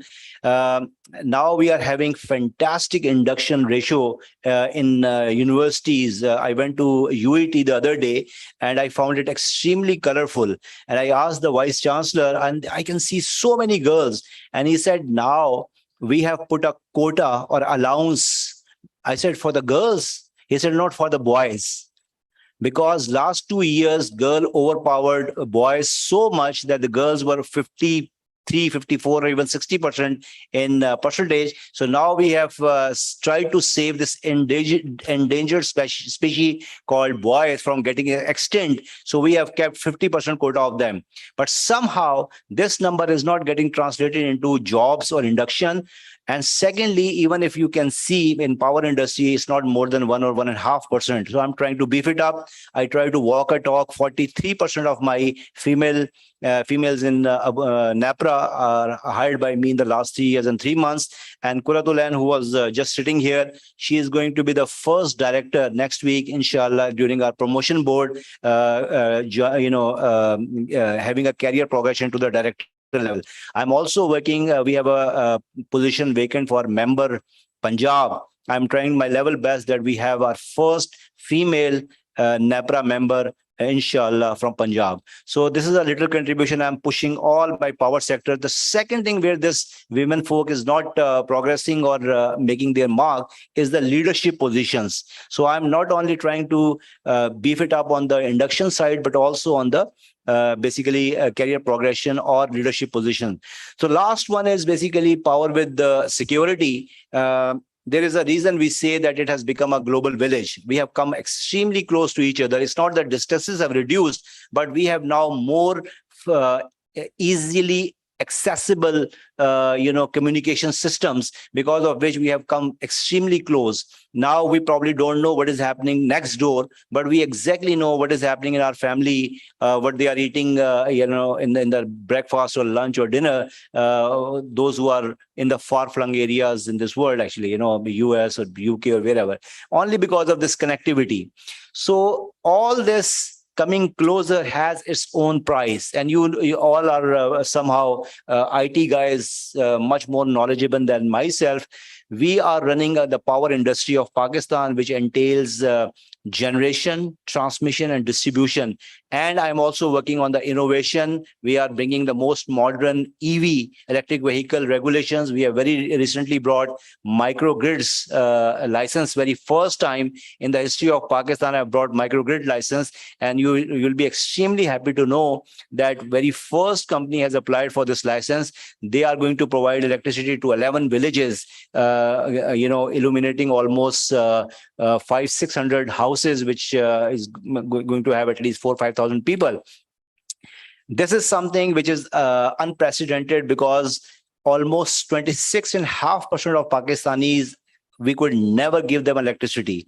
So they are almost 55 million, ya 5.5 crore log. So I've given this target, the sixth target I've given to myself, to bring electricity to their doorstep. So ye microgrid is a fantastic opportunity. And microgrids is again very highly IT intensive because we have, smart metering, we have load side management, demand side management, and all this makes us extraordinarily exposed to hackers or hacking, So plus our rotating equipment like these mega turbines that we have, we are fully exposed. So I was very lucky to have an exposure on the business continuity side in Abu Dhabi, and cybersecurity is a part of that. So when I came here, I realized that we are fully exposed because this nation has spent billions of US dollars to come up with these very vital national critical infrastructure, which needs to be protected. So I was again waiting for the right ministry or the right government bodies to come up with their regulations, because I was told they are going to make cert, they are going to come up with the regulations. But after failing to receive something from them, I decided to take my fate in my own hands. And again, seeing the very phenomenal response from my licensees on the CSR front and HSE front, I decided to go on have a solo flight, and thanks to my IT team, and we have come up with our first round of regulations. Regulations is something which we can change many times in a day even. So this is the first time, and as my friend said, the focus is on OT. IT, everybody is probably already taking care of. And the idea is that we have generation, we have transmission, we have distribution, we have SCADA system to connect all them. Then we are coming with innovations like electric vehicles. Each electric vehicle is prone to be attacked and can go haywire as far as the hacking is concerned. And then this microgrids, because microgrids, again, as I said, sounds very small, but it is probably the best example of state-of-art technology, and it has the most modern IT systems in that. So we have come up with this. As the last topic of your discussion was way forward. So my message to my licensees through today's this event, that we have already come up with these regulations. Now we are all geared up to go and go to the second gear, and which is basically to give you targets so that you put your house in order. We can afford,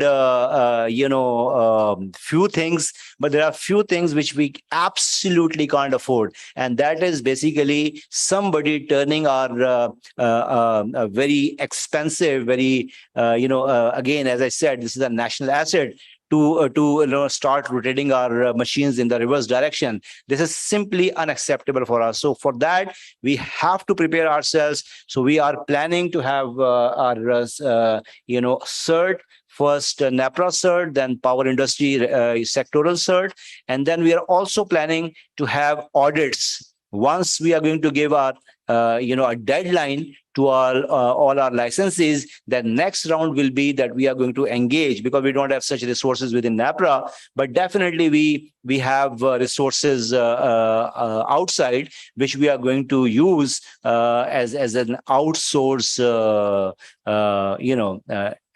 brain, so to say, to go and audit all first randomly, and then eventually we are going to scale it up. So the message for my licensees that, fantastic people sitting here, great brains sitting here, we are going to use or employ these brains to be able to conduct audits, because my only interest is that I want to protect you. I want to protect the power industry of Pakistan. Thank you very much.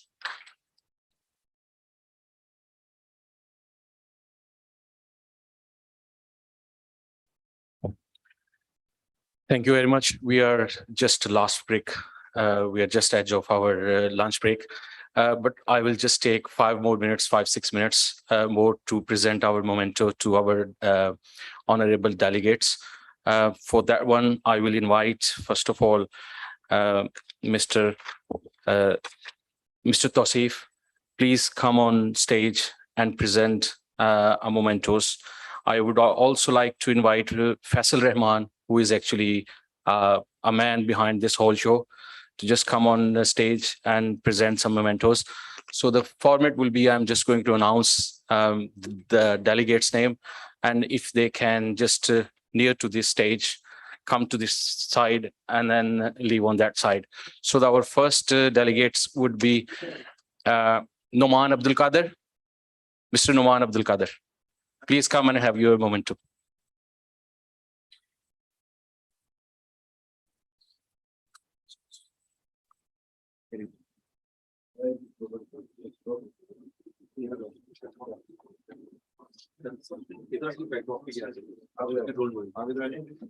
Please. Thank you. Thank you so much. Thank you very much. Our next Jawad Khalid Mirza. Mr. Jawad Khalid Mirza, if he's here, please come on stage and collect your. Next, we have Tausif Aslam. We have a Tausif Aslam. Asif Minai, Mr. Asif Minai. Mr. Asad Afindi. Mr. Dimitri. Is Mr. Dimitri is available? Thanks. Here you go. Thank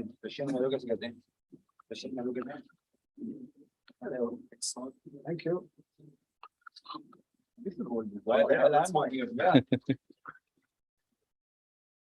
Next one we have Mr. Mehzad Seher.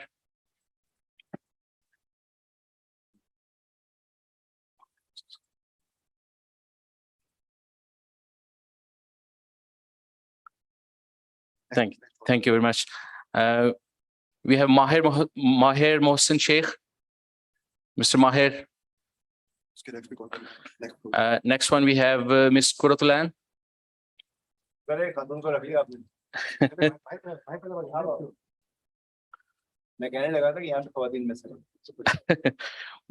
We take on board. Thank you.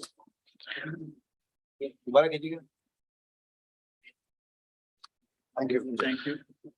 Ji, Ms. Kuratulan, please. Next one we have Jamal Nasir Khan. Mr. Jamal Nasir Khan. Thank you very much, sir. First director of NEPRA. Mash. No.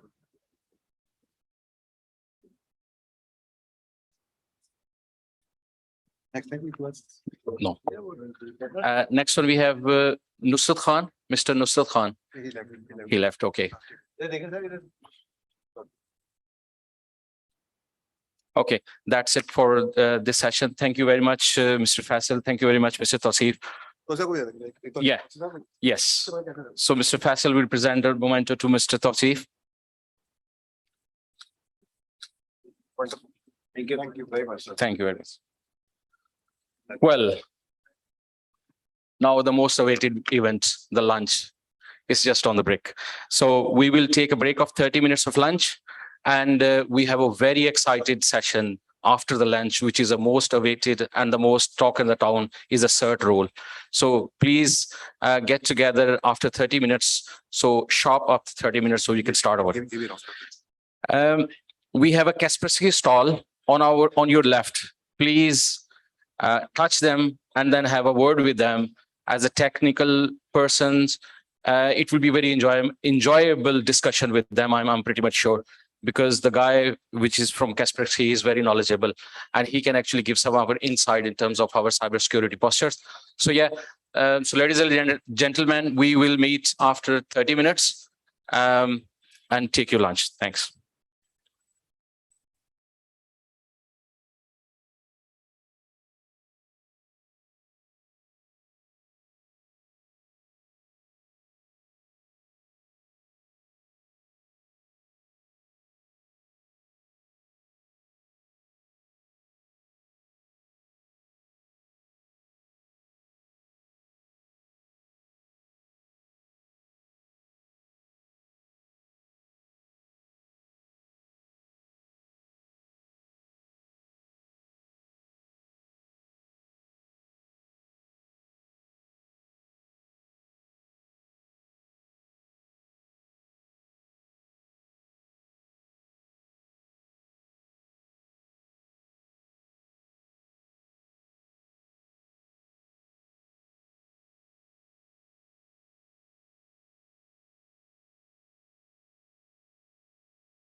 Attention. Hello, testing. Attention.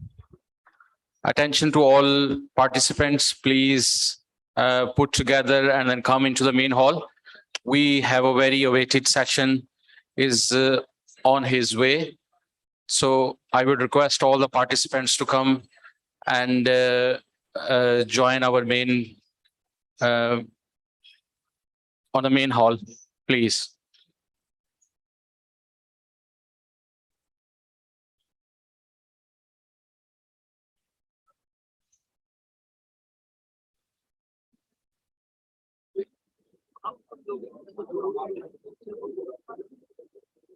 Thank you very much for coming back.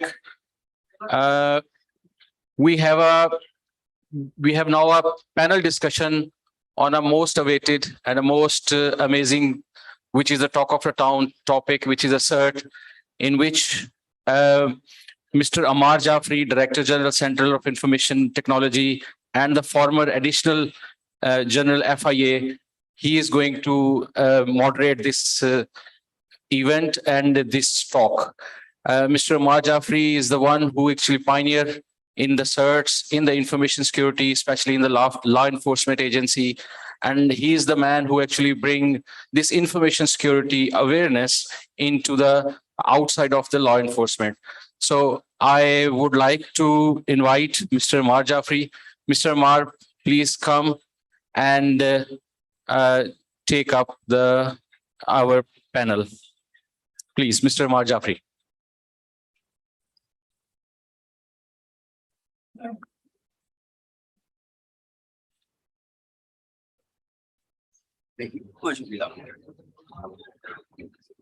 अच्छा जी, मैं request करूंगा कि जितने ये side पे लोग खड़े सब हॉल में आ जाएं।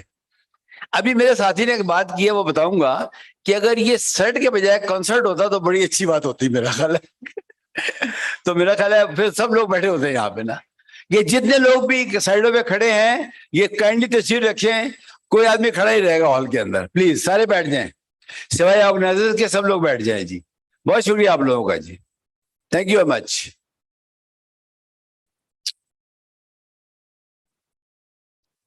आइए सब लोग बैठ जाए जरा।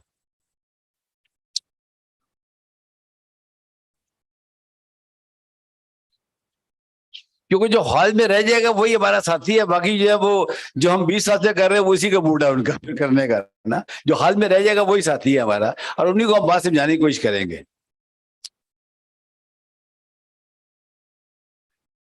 जी जनाब, सब लोग बैठ जाए जरा काइंडली। ये जितने हमारे स्टॉल्स हैं ये जरा लोगों को फारिग कर दें अभी, जरा सब लोग बैठ जाए हॉल के अंदर जी।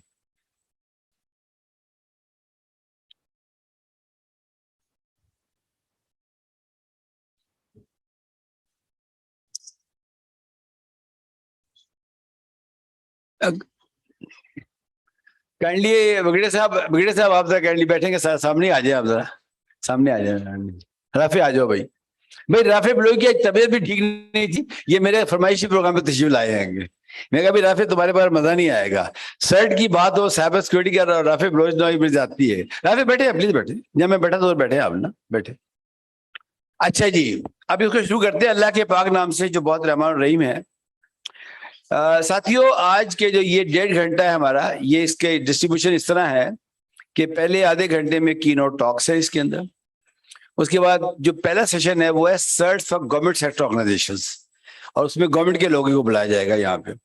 दूसरा जो है वो है search for private sector organisations, और उसके अंदर तौसीफ साहब इसको मॉडरेट करेंगे क्योंकि he is the most right person, और वो इसको फिर बाकी लोगों को बिठाएंगे।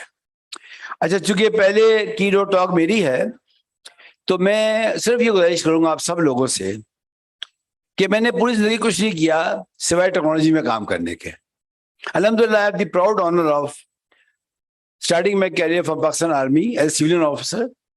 I stayed in जिसको आप C4I कहते हैं, उसको ADM डायरेक्टरेट कहते थे उस जमाने में, उसमें मैं सिविलियन G2 था वहाँ पे। उसके बाद मैंने को 20 साल इंटेलिजेंस ब्यूरो में गुजारे हैं, फिर कुछ अर्से के लिए ISI में गया, फिर वापस IB में आया, और आखिरी 12 साल मैंने गुजारे FIA के अंदर। अब ये जो मेरा 40 साल का सफर है, जब वो खत्म हुआ तो मैंने कहा मुझे कुछ तो करना चाहिए, तो दिमाग ने जवाब दिया कि वही करो जो तुम्हें आता है। तो मुझे टेक्नोलॉजी आती थी, मैं उसमें आ गया। چونکہ سائبر شروع سے میرا پیشن تھا الحمدللہ. I am the founding head of NR3C کو آپ سائبر ونگ کہتے ہیں. FIA کے بہت افسر بیٹھے ہیں یہاں پہ جنہوں نے میرے ساتھ کام کیا. ہم نے بڑا اچھا اپنا پیریڈ انجوائے کیا. آج وہ ماشاءاللہ بڑی سینئر پوزیشنز پہ ہیں. میں دعا گو ہوں ان کے لیے. اور میں جب بھی ان اداروں کے بارے میں کچھ سنتا ہوں میڈیا پہ جہاں میں رہا ہوں تو مجھے بہت تکلیف ہوتی ہے. لیکن مجھے میرے استاد سامنے بیٹھے کرن نویل انہوں نے بتایا کہ if you are not part of the solution, you are part of the problem. تو میں روز صبح سے لے کے رات تک کوشش کرتا ہوں کہ پارٹ آف سولوشن بننے کی کوشش کروں. کہیں کامیاب ہوتا ہوں, کئی جگہ ناکام ہو جاتا ہوں.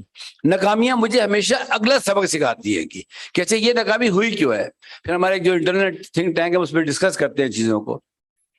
اچھا جی, گزارش اب یہ ہے اس کے اندر کہ جو ہونا تھا وہ تو ہو گیا, اس کو بھول جائیں. اگر میں پرانی کہانیاں شروع کر دوں کہ جی ہم نے یہ کیا, ہم نے, کوئی فائدہ نہیں ہے اس کا. ایوری بڈی نوز, گوگل پہ ہر چیز موجود ہے گی. ٹھیک ہے, دیکھنا یہ ہے کہ آج کے بعد کرنا کیا ہے گا.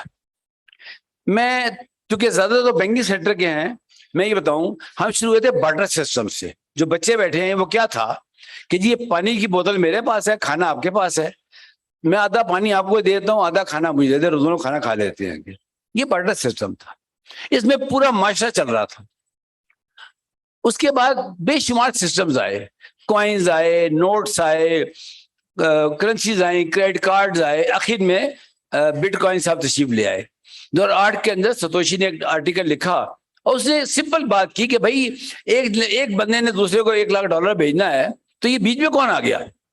تو پتہ لگا بیچ میں بینک بیٹھا ہوا ہے. تو بینک کیوں لیتا ہے پیسے؟ کیونکہ وہ دو چیزیں دیتا ہے گا. ایک تو وہ گارنٹی دیتا ہے کہ یہ پیسے اس تک پہنچ جائیں گے, اور دوسرے وہ ٹریسیبلٹی دیتا ہے گا کہ جی یہ چیز پہنچ گئی ہے, اس کو پہنچ گئی ہے کہ تو کوئی بھی سبسیکوینٹ انکوائری اس کو ٹریس اینڈ ٹریک کر سکتی ہے. یہی کام بلاک چین نے دے دیا. اب ہوا کہ ہمارے ملک کے اندر یہ بڑی سیڈ پارٹ سٹوری ہے کہ لوگوں نے بلاک چین کو لنک کر دیا صرف کرپٹو کرنسی کے ساتھ. کیونکہ کرپٹو کرنسی انلیگل تھی اور آج بھی انلیگل ہے. اگر FIA والے بیٹھے ہیں, اگر وہ کہتے ہیں کہ انلیگل نہیں ہے تو بتا دیں, آج بھی انلیگل ہے as per law of the land. ہاں NFTs وغیرہ کے اوپر اسٹیٹ بینک نے کچھ چیزیں جاری کی ہیں, لیکن اس میں اتنا بلر ہے, اس کے اندر اتنا کنفیوژن ہے کہ کسی کو کوئی سمجھ ہی نہیں آ رہا, کچھ کوئی سمجھ نہیں آ رہا کچھ نا. تو ابھی جو ریسنٹ واقعہ ہوا ہے آپ نے دیکھا ہوگا, وہ جو ہمارے بینک مین ہے, کیا کہتے ہیں ان کو, بینک مین کہتے ہیں ان کو, انہوں نے پتہ نہیں $1 ٹریلین پتہ نہیں کیا کیا ہوا ہے, وہ سب ڈوب آ گیا لوگوں کے. اب یہ سب اسکینڈلز ہیں. میں نے کچھ ایسا پہلے ساؤتھ پنجاب کا دورہ کیا, وہاں کے ایڈیشنل IG نے مجھے بلایا, تو میں جہاں گیا شام کی محفل میں لوگوں نے کہا جی ہم تو لٹ چکے ہیں. میں ڈیٹیل میں نہیں جاؤں گا وہ کیوں لٹے, کیسے لٹے, کس نے کیا غلطی کی, وہ سب بحث والی بات ہے. لیکن کہیں لٹ چکے ہیں, ہم نے زمینیں بیچی, بیگموں کے زیور بیچے, ہم لٹ چکے ہیں. اسٹیٹ نے کیا کیا ان کے لیے, اس کا جواب اتار کا محکمے دے میرا کام نہیں ہے یہ.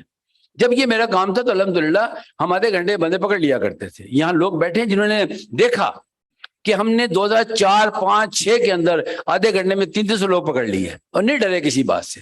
میں ہر سرکاری افسر کو یہی میسج دینا چاہوں گا کہ خوف آپ کا اندر کا ہوتا ہے گا, باہر کی دنیا کچھ نہیں کہتی ہے آپ کو. ٹھیک ہے جی. اچھا, کیونکہ میں نے وعدہ کیا کہ ماضی کی بات نہیں کریں, پھر ماضی میں چلا جاتا ہوں غلطی سے. اب سوال یہ ہے کہ یہ تو ہو چکا. ہوا کیا کہ یہ جو ڈارک ویب ہے آپ کی, اس سے آپ کی ڈارک اکانومی آ گئی تیزی.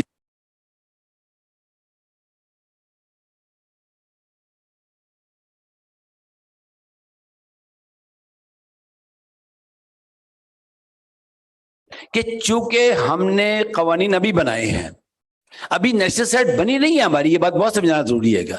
نیشنل سیٹ کے آڈر یہ جیسے آتھرز بیٹھے ہوئے ہیں یہاں پہ جنہوں نے بنا لی ہے, قوانین بن چکے ہیں اور سب کچھ ہو چکا ہے, پوسٹر ایڈورٹائز ہو چکی ہے. ہم دعا گو ہیں برگیڈیئر منصور صاحب کو, ان کی پوری ٹیم کے لیے, اور بالکل ہم ساتھ رہیں گے ان کے. بلکہ میں نے کہا ہے محمود سے, کہ محمود اس واقعہ گواہ ہے کہ جب ہم نے 2005 میں سرٹ بنانے کی کوشش کی تھی, نیشنل سرٹ, اور نہیں بنانے دی گئی تھی, تو میں نے کہا ہے کہ جس دن یہ نیشنل سرٹ اناؤنس ہوگی, نوٹیفائی ہوگی, تو ہماری پوری ٹیم جائے گی اور ہم پیسہ پوری ان کے حوالے کر دیں گے. کیونکہ دیکھیں پیسہ ایک ناٹ فار پروفٹ سرٹ ہے, وہ CSR ہے ایک ادارے کا, شروع سے میرے ساتھ چل رہی ہے, اس کو بنانے والا ہی میں ہوں, تو کوئی مینڈیٹ نہیں ہے گورنمنٹ کا ہمارے پاس. تو یہ بڑی غلطی ہوگی کہ ہم پیسہ کو ان کے ساتھ ملا کے چلائیں. نہیں, سوال ہی پتہ نہیں ہوتا. ہم ان کے ساتھ کوآپریٹ کریں گے اور پیسہ گفٹ کر دیں گے, اور گورنمنٹ کو گفٹ کریں گے کہ بھئی جہاں جہاں ہمارے انٹرنیشنل کانٹیکٹس ہیں وہ سب ان پہ چلے جائیں. میں ان کو خود آفیشیل میل کروں گا, اور جس دن منصور صاحب مجھے بلائیں گے میں چلا جاؤں گا. ٹھیک ہے جی. اب سوال یہ پیدا ہوتا ہے کہ یہ سارے نظام کو कैसे जमा किया जाए। सुबह इमाम साहब यहाँ मौजूद थे, उन्होंने बताया कि हमारी साइबर सिक्योरिटी पॉलिसी आ चुकी है, हमारी फर्स्ट क्लाउड पॉलिसी आ चुकी है, डाटा प्रोटेक्शन लॉज आ चुके हैं, सर्ट की पॉलिसी आ चुकी है कि अब सिर्फ वो इम्प्लीमेंट होना बाकी है, और भी जो चीजें उन्होंने फ्यूचर की बताई। देखिए 5G जो है वो नॉक कर रहेगा। मैं चाहूंगा जब राफे साहब आए तो बताएं कि 5G की इस वक्त स्टेज क्या है। ये जो आपका सी पैक है ये 6G, अभी मैं 1.5-2 महीने पहले चाइना में था तो वो 6G चल रहेगा, उसकी स्पीड ट्रेमेंडस है। जिन ममालिक ने अपने काम शुरू किए पहले से, वी चैट था, हमें समझ नहीं है वो क्या कर रहे होंगे।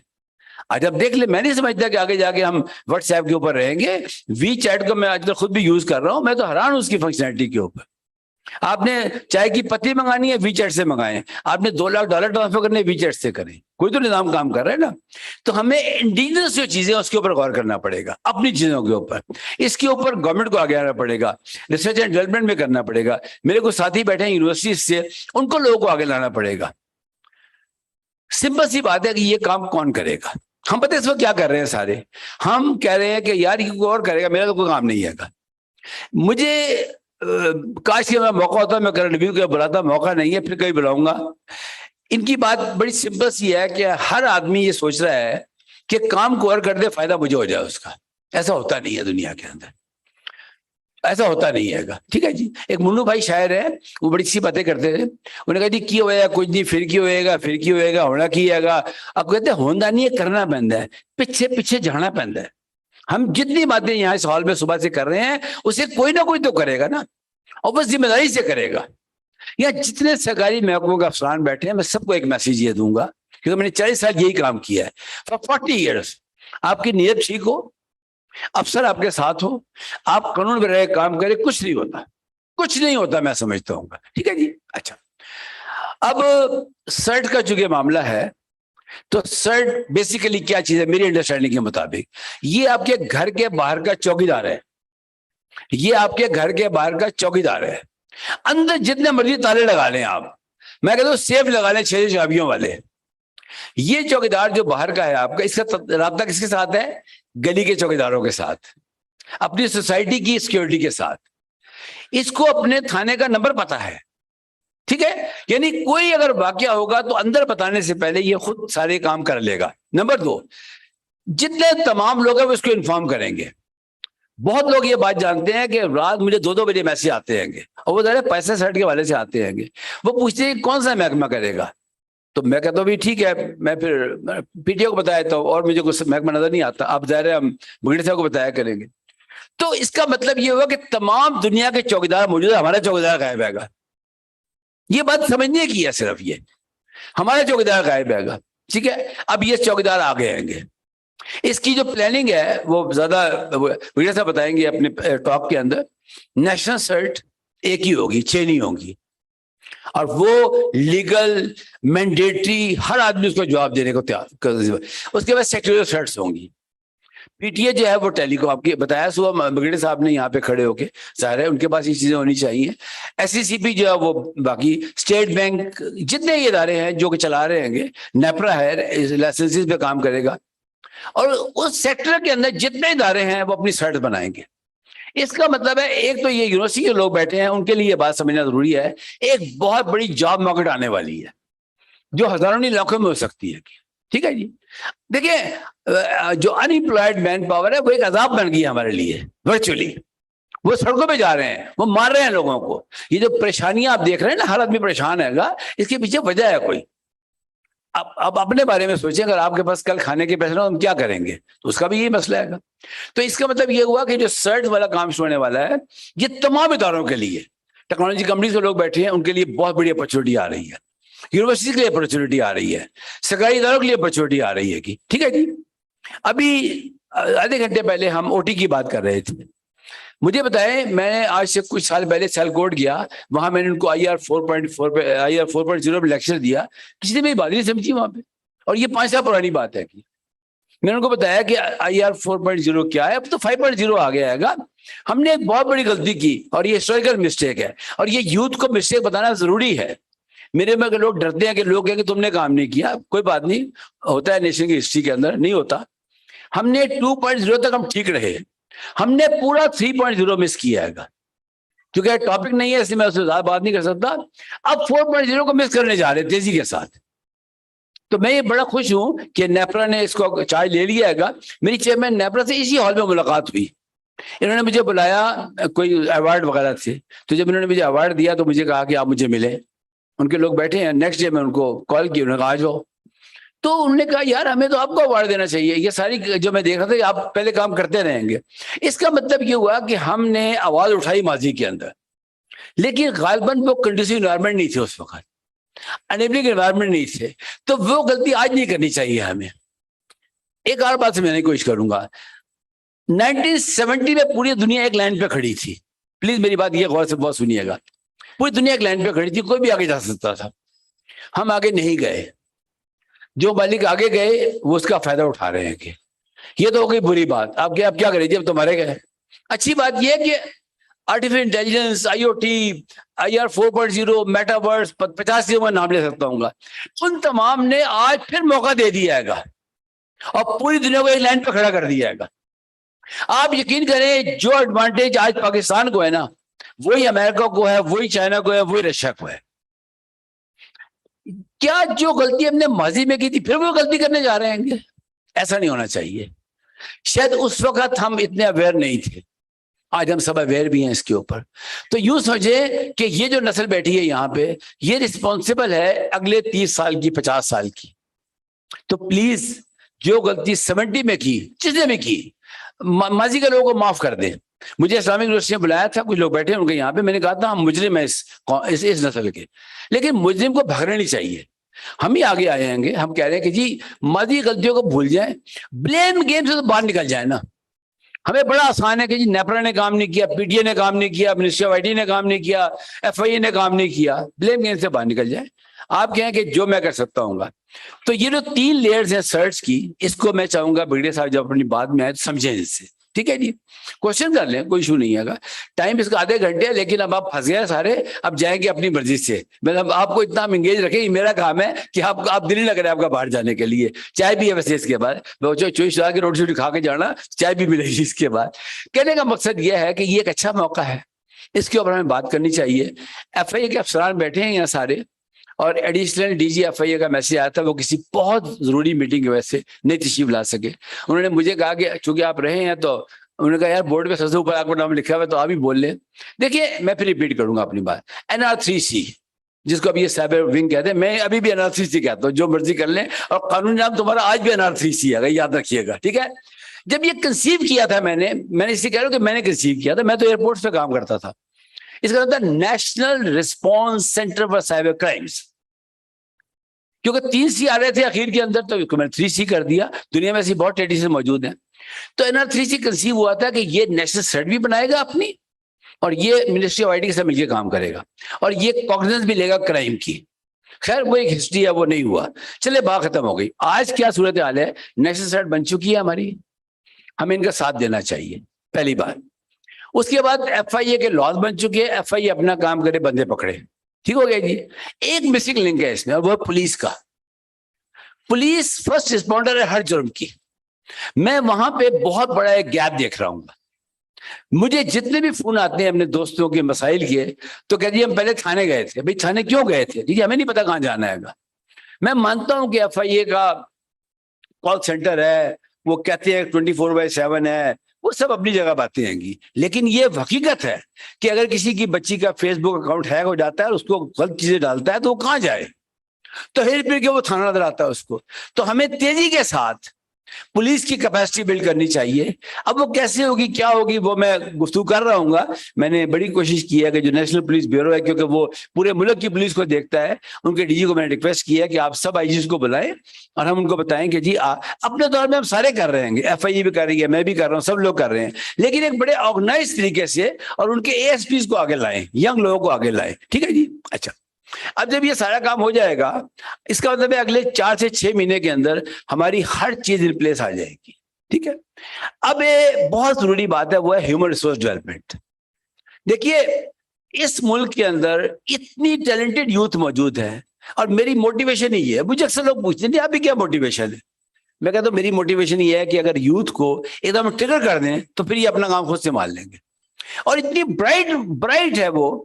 اب میرا اپنا ٹائم ختم ہو گیا, میں نے FI کا ٹائم لینا شروع کر دیا ہے. ٹھیک ہے محمود, اب میں نے FI کا ٹائم لینا شروع کر دیا.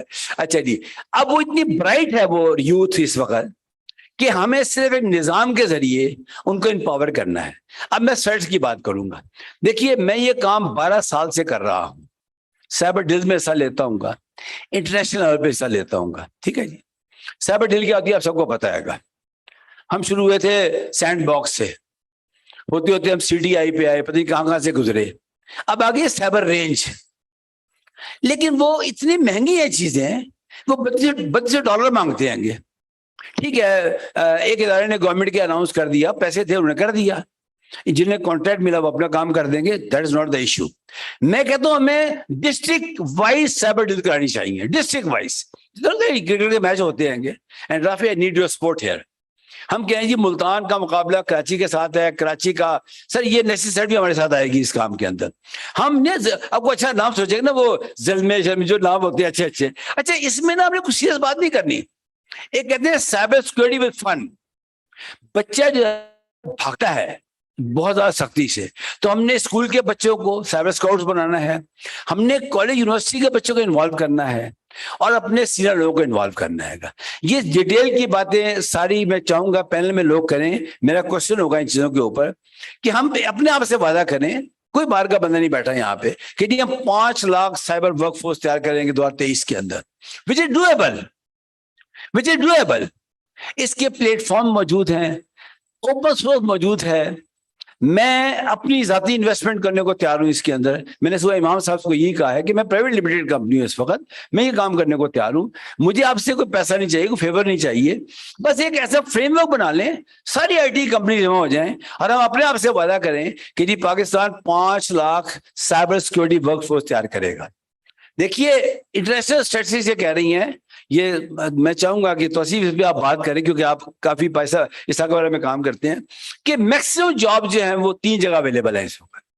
سب سے زیادہ سائبر سیکورٹی میں ہے, پھر آرٹیفیشل انٹیلیجنس میں ہے, اور پھر یہ IoT اور بلاک چین وغیرہ کے اندر ہے. ہم کیا کر رہے ہیں گے؟ میں مانوں گا یونیورسٹی کے جو صاحب آئیں گے کہ ہم BS کرا رہے ہیں, MS کرا رہے ہیں گے, وہ کتنے لوگوں کو فیسلٹی اویلیبل ہے, وہ یہ سوچے ذرا کتنے لوگ وہاں پہنچ سکتے ہیں گے. تو اس کے اوپر کوئی کوہیسو قسم کی نیشنل پالیسی بنائی جائے ہیومن ریسورس ڈیولپمنٹ کی. اس سے فائدہ کیا ہوگا؟ ہماری جاب اپرچونیٹیز بہتر پیدا ہوں گی. اور ابھی کینیڈا نے 5 لاکھ لوگ مانگے ہیں امیگرینٹس کے لیے. میں کسی فورم پہ ان کے ساتھ کام کر رہا ہوں, پتہ ہی نہیں ہے کسی کو بیچارے کو. پھر میں نے I spoke to the ambassador there, میں نے کہا جناب یہ مہربانی کرے کوئی معلومات دے. یہاں پہ بیورو آف امیگریشن والوں سے بات کی ہے گی. میں نے کہا نا وہ ایک شعر ہے کہ دھرتی کی محبت میں ہم نے افراز وہ قرض اتارے جو واجب بھی نہیں تھے. یہ میرے پہ قرض نہیں ہے, یہ اداروں پہ قرض ہے. تو کیا بگڑے صاحب مجھے بتائیں اگر وہ ادارے سلو ہو گئے ہیں تو ہم بھی سلو ہو جائیں.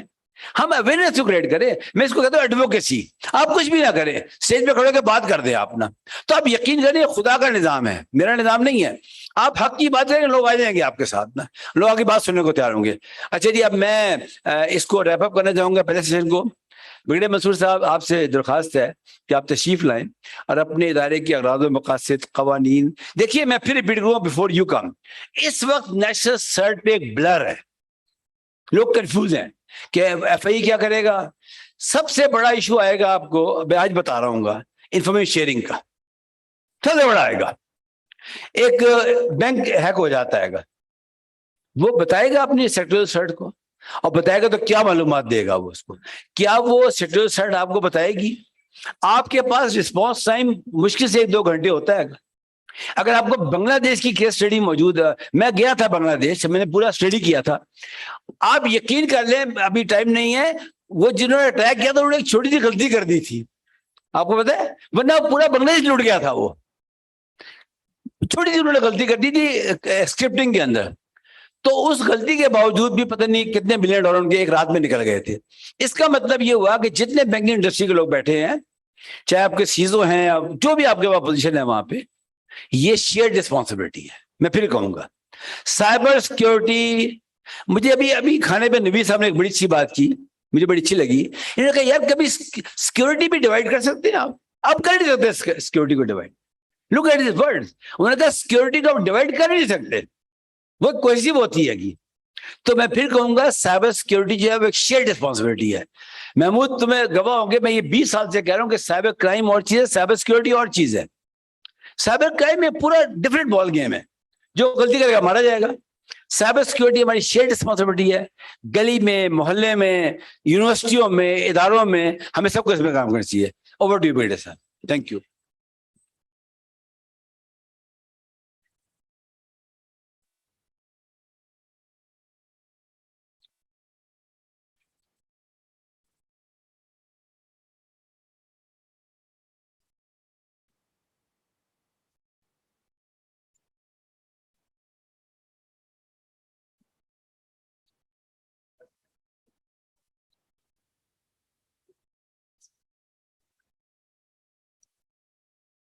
Thank you very much, Jafri Sab, for inviting me to this August forum and providing me opportunity to express my point of view on this very important subject of national security.